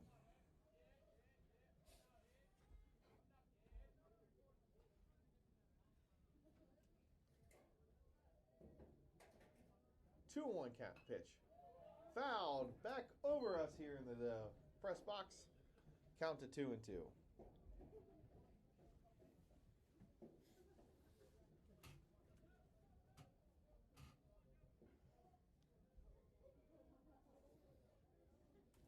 Two count. There's the pitch. Swung on and lifted to the shortstop. Little bit of confusion of who wanted to take it, but the shortstop ends up grabbing it. That will end the Barons' threat in the bottom of the 5th. We'll go to the top of the 6th. Westminster holding on to a 7-6 lead.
Is it the small lights at the bottom or the big ones? It's the big ones. So we are set for action here in the top of the 6th inning. Lights coming on at Vaquero Field. Halsey still pitching. Cooper swinging. He pops that one up, and Rob runs it down in fair territory. Cooper, unhappy, slams the bat off of his shoe, but he is out, and the first out of the inning is recorded for the Barons. Yeah, very exciting to see the lights on here at Vaquero. Much needed upgrade. Hoping we weren't going to need them today with daylight savings time, but they should come in handy for the batters and pitchers especially here.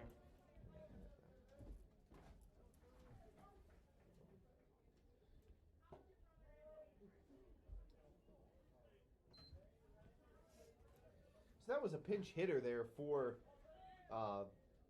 the Titans to start the inning, as Cooper pinch hit for Barnott. And now batting is number 1, Frank Sinicola. Sinicola is 1 for 3 on the day, batting out of the DH spot.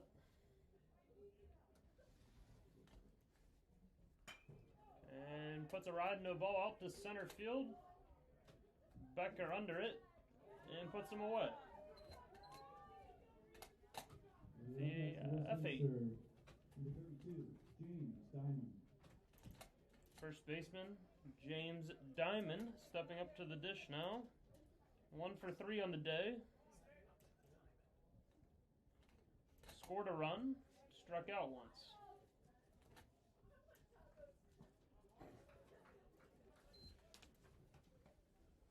So 2 quick outs for the Barons.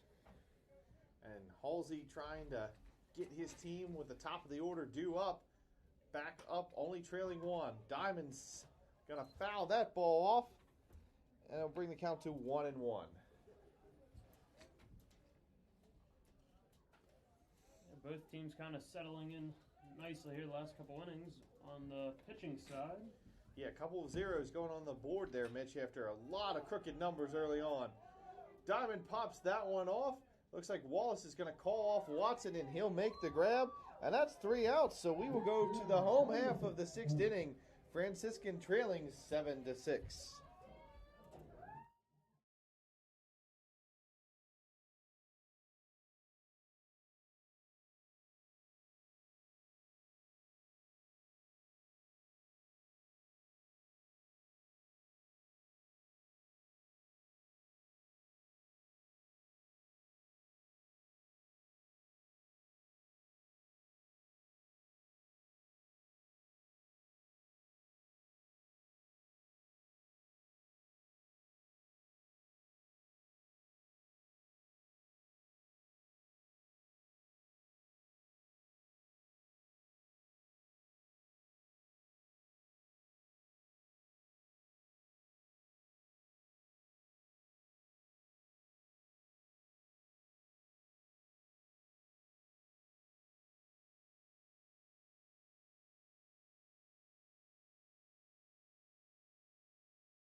Well, welcome back, folks. We are set for action here in the bottom of the 6th inning. Franciscan trailing 7-6, but a chance for the Barons to get back in front of this in this 7-inning game 2 of our doubleheader. The Barons lineup is turned over, and it'll be our leadoff batter, Patrick Wallace. Wallace with 2 hits on the day for the Barons, in the game for the Barons, a couple of hits on the day. First pitch was a called strike. Second pitch is fouled off over the backstop, so Wallace finds himself trailing 0-2. Still on the mound for the Titans is relief pitcher Kozlina. He's pitched 2 innings already, only at 42 pitches right now after the 2 pitches here in this inning. And he's settled in nicely. So Kozlina delivers. Wallace lines that into right center field for a single. 3-hit day for him. And the Barons again have a runner on base. So an opportunity here for the Barons to tie this up potentially. James Becker, the speedy center fielder, comes up, nobody out, runner on first.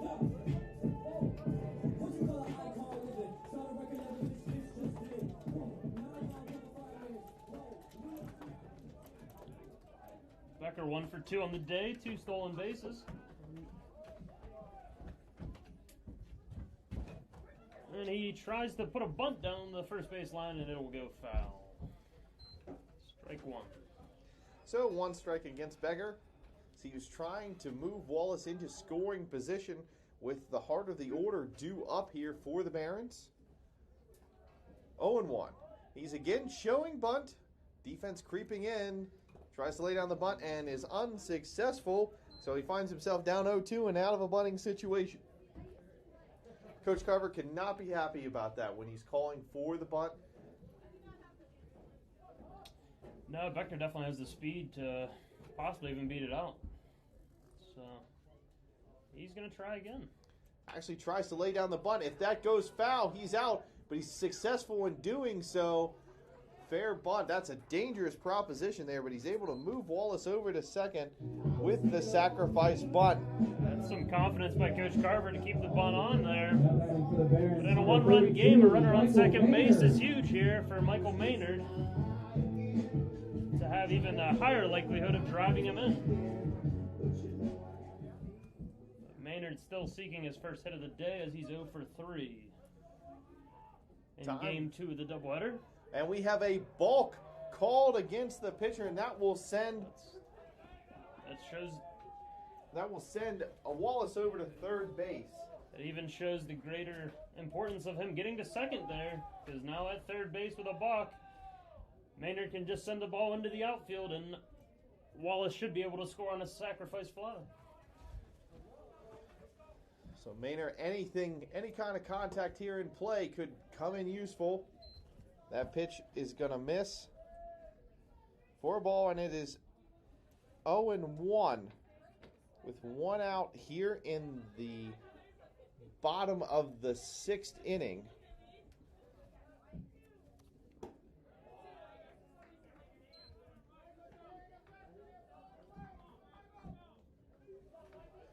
That one in there for a called strike, so it is 0-2. Maynard needs to find a way to put a ball in play if he's going to get the Barons on the board. The infield is in, so if he can lift something over the infielders, could be a hit for him as well. That pitch is going to miss low, and it's 1-2. 2-1, sorry, 2-1 now. I believe it's 2-1.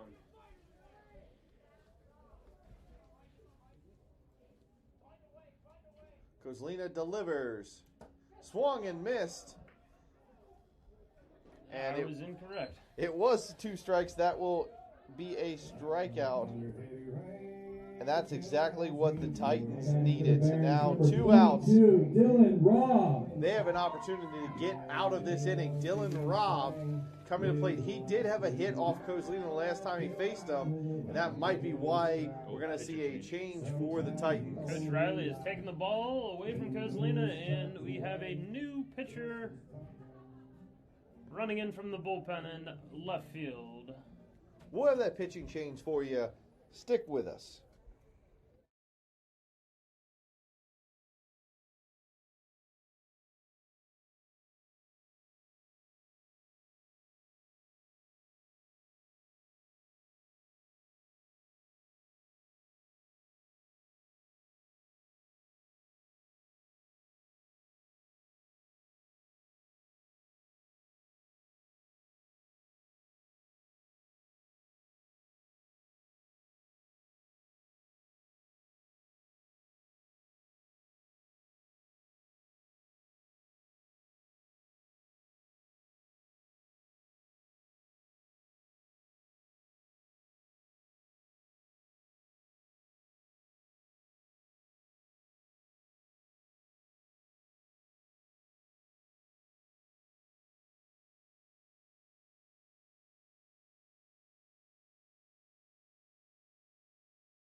So we are back here after the pitching change for the Titans. They will now be featuring number 21, Frankie Manios, the right-handed pitcher from Warren, Ohio, just up the road, the sophomore. Any more about him, Mitch? I haven't done my research on them yet, but they do seem to recruit well from northern Ohio, an hour north of here. Westminster is a little bit of a northern school in our conference, so they seem to draw these kids that are 30, 40 minutes away just over the border in Ohio pretty well. So Rob will come up with a runner on third base. An opportunity, a base hit will score him and put the Barons ahead. First pitch misses way outside, and it's 1-0 to the catcher, Rob. Rob got an at-bat, had a hit in his last at-bat. Be looking to follow that up and tie this game at 7.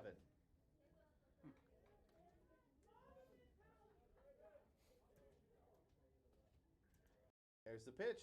Swung on by Rob and fouled off the backstop. 1-1 now for the catcher. Wallace standing over at third.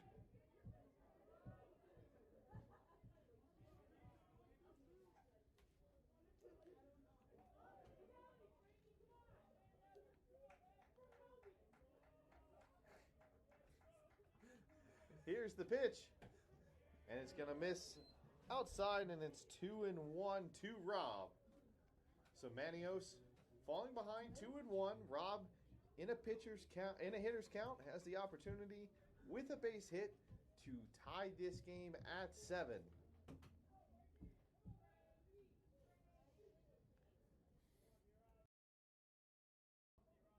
Here's the pitch.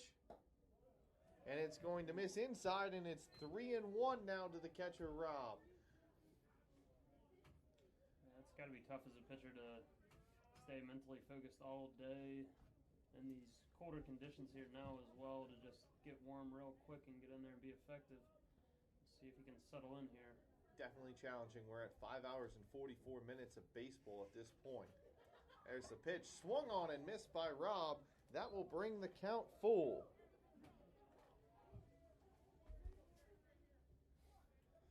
With Ferentz on deck. Rob in a 3-2 count, 2 outs. Payoff pitch coming. Runner over at third for the Barons. Here's the pitch. Rob lifts it into the air. Outfielders getting underneath it. Looks like the right fielder has it, and he does. So that will end the Barons' threat in the bottom of the 6th inning. We'll go to the top of the 7th with Westminster leading 7-6.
So we are set for action here in the top of the 7th inning.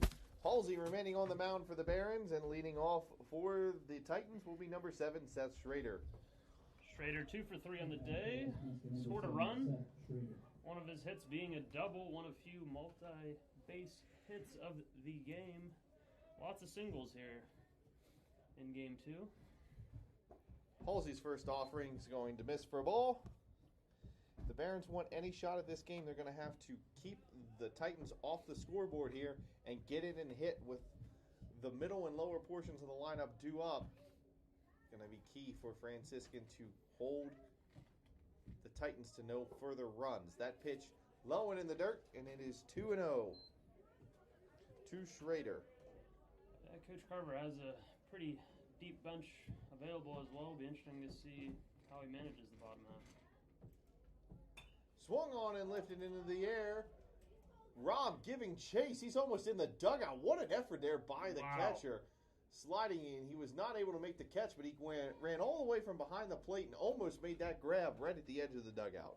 Yeah, that one kind of came back from behind the dugout back into play and slid out of our perspective, almost getting the catch, though. Joe Schrader now with a 2-1 count. Looking to get something started for the Titans here in the top of the 7th inning. This is a 7-inning game. Game 2 of our doubleheader.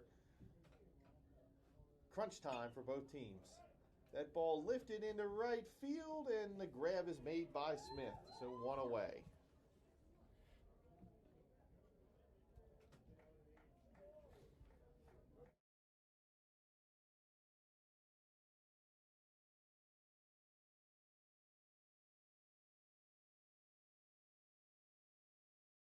So 1 away for the Barons.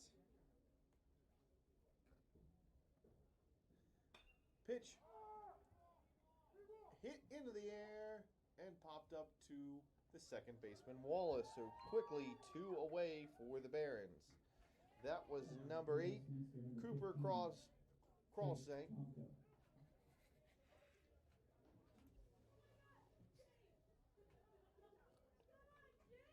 That will bring up the catcher, Chase Tomko.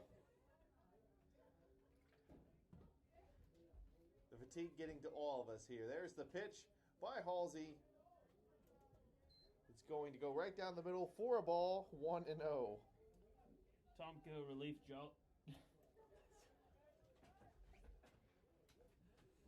Tomko relieved Jolin earlier in this game too. Second pitch in the dirt. 1-0, 2-0.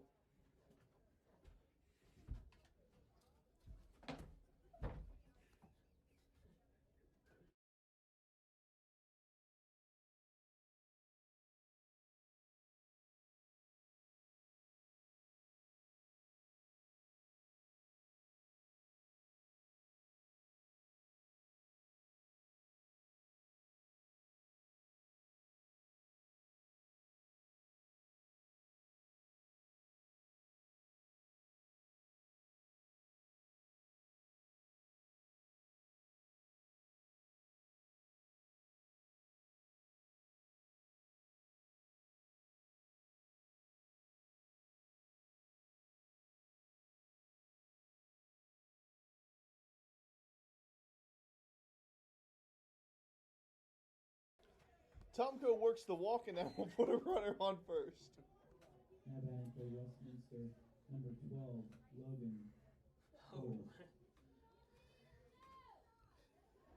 That will bring up number 12, Logan Fordyce. With 2 outs here in the top of the 7th inning. There's the pitch. In there for a called strike.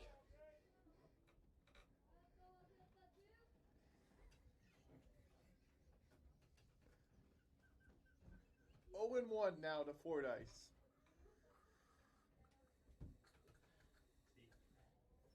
There's the pitch.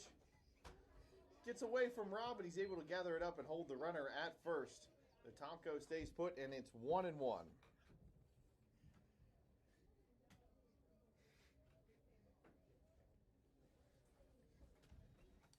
One and one count now to Fordyce.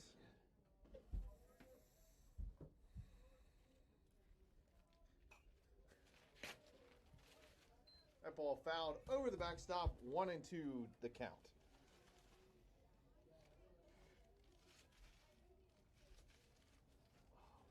Barons with 2 outs looking to get out of this 7th inning and get in and hit and tie the game up. Halsey delivers. Oh, pretty good pitch there. Called a ball, 2-2.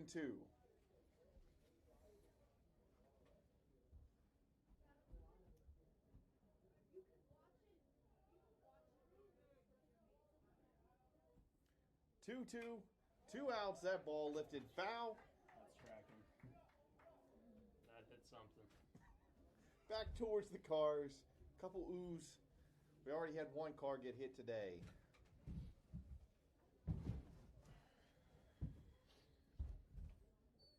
Two count. There's the pitch. Swung on and chopped towards the shortstop.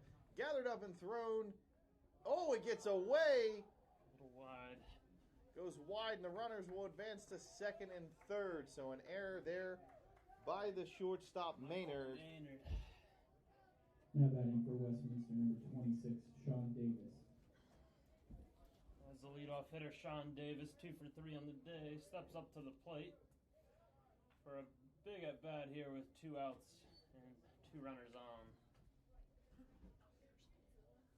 So that will put Davis in a situation where he can add to this lead for the Titans. 2-2. Two outs. Davis one of 3 Titans with 2 hits today in game 2 of the doubleheader. First pitch misses. It's 1-0.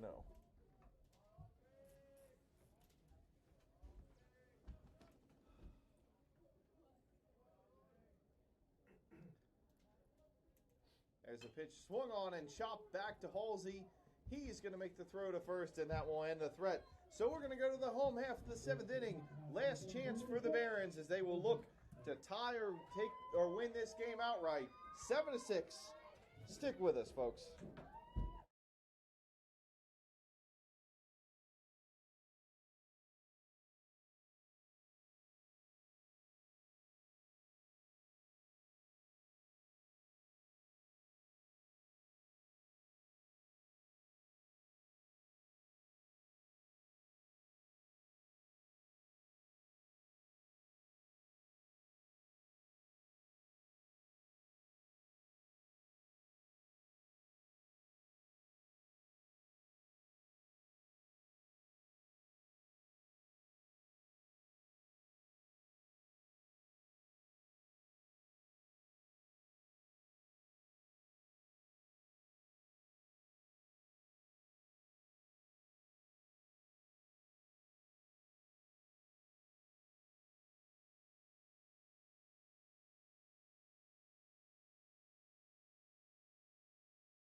So the last chance here for the Barons, trailing 7-6 in the bottom of the 7th inning of Game 2 of our doubleheader.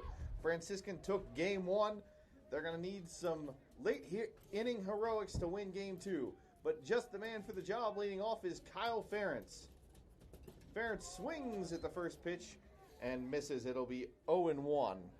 Ferentz 1 for 1 on the day, hit by a pitch. Andrew Walk is batting over 600 in the first 4 games of the season. With Peterson on deck, see if the Barons can make some noise here in the bottom of the 7th inning. That pitch is going to miss 1-1.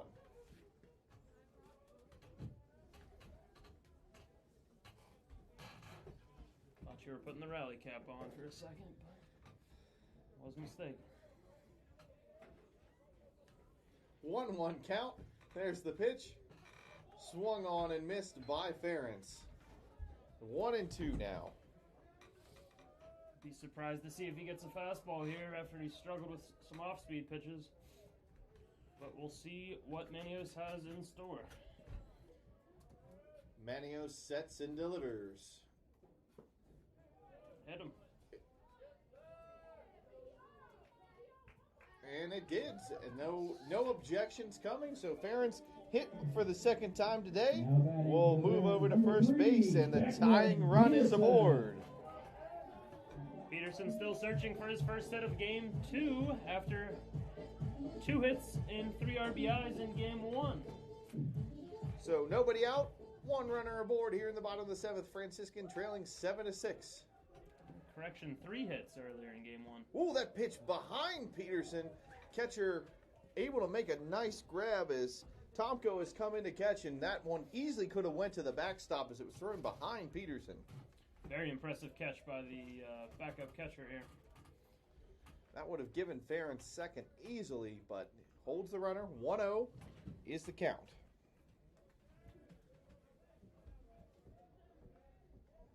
Ferentz shows bunt, and they throw over to first and almost get Ferentz. It was close.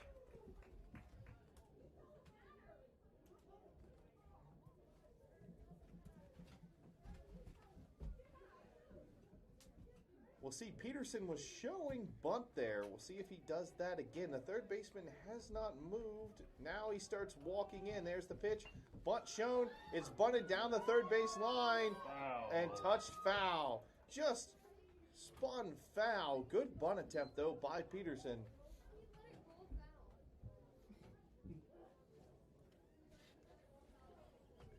Yeah, I'd be a little nervous turning into bunt if it was me at the plate with a couple wild pitches already in this inning. So that'll make it a 1-1. A 1-1 count. Yep, no outs, bottom 7.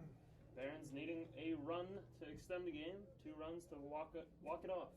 Let's see if Peterson again showing bunt. Infielders come in. He pulls back. That's what I'm talking about. And it is 2-1.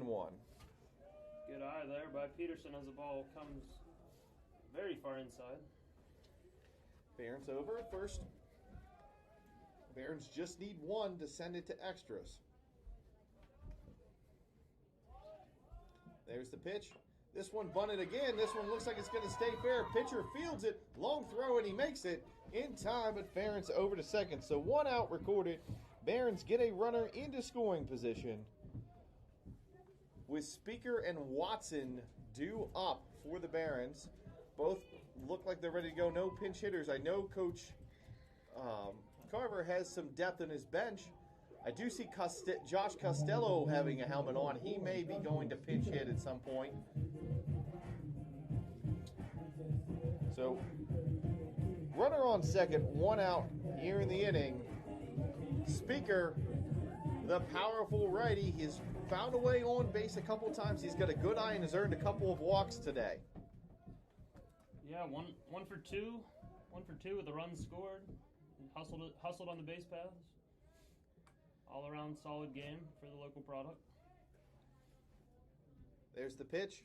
Swung on and chopped towards shortstop. It's in the deep It's going to be spot. thrown. Oh, he eats it. Yeah, it was in between short and third as the shortstop was shifted over trying to hold on Ferentz. It was perfect timing for a hit in the gap to get the infield single. So now we've got the winning run on first base, the tying run at second, and Coach Carver is going to go to the bench. He's got a pinch hitter coming for Watson, and that's going to be number 26, Josh Costello. And it's going to bring a mound visit for the Titans, and they are going to make a change. So we're going to have a couple of changes here. Stick with us. We'll have those after a timeout.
So after a couple of changes, we're going to reset what's going on in the field here for you.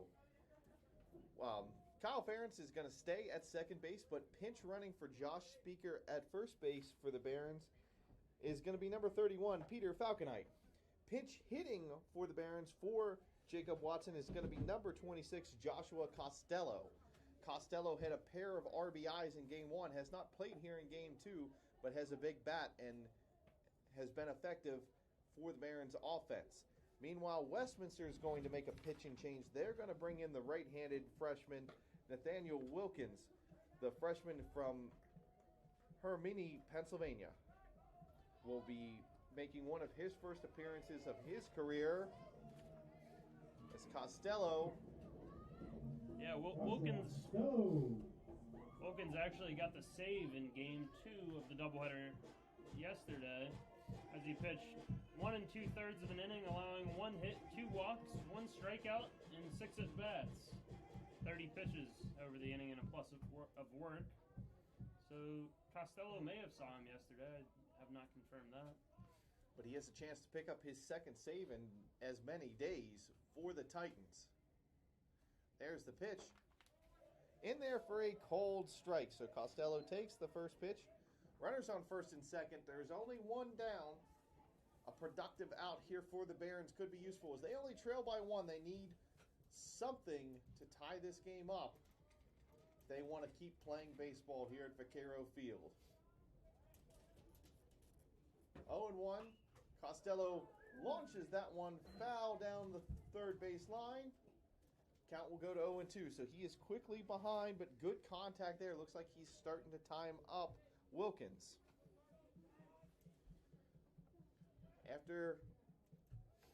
After Costello, it should turn around to the top of the lineup.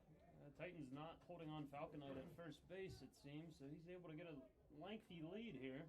Something's in the outfield. He would be the winning run. The tying run at second, winning run at first. There's the pitch. It's going to miss high.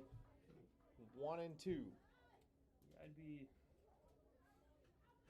very interested to see if they have a designed pickoff maybe at first here, but Falconite, the freshman, seeing his first action. Quick runner, middle infielder for the Barons.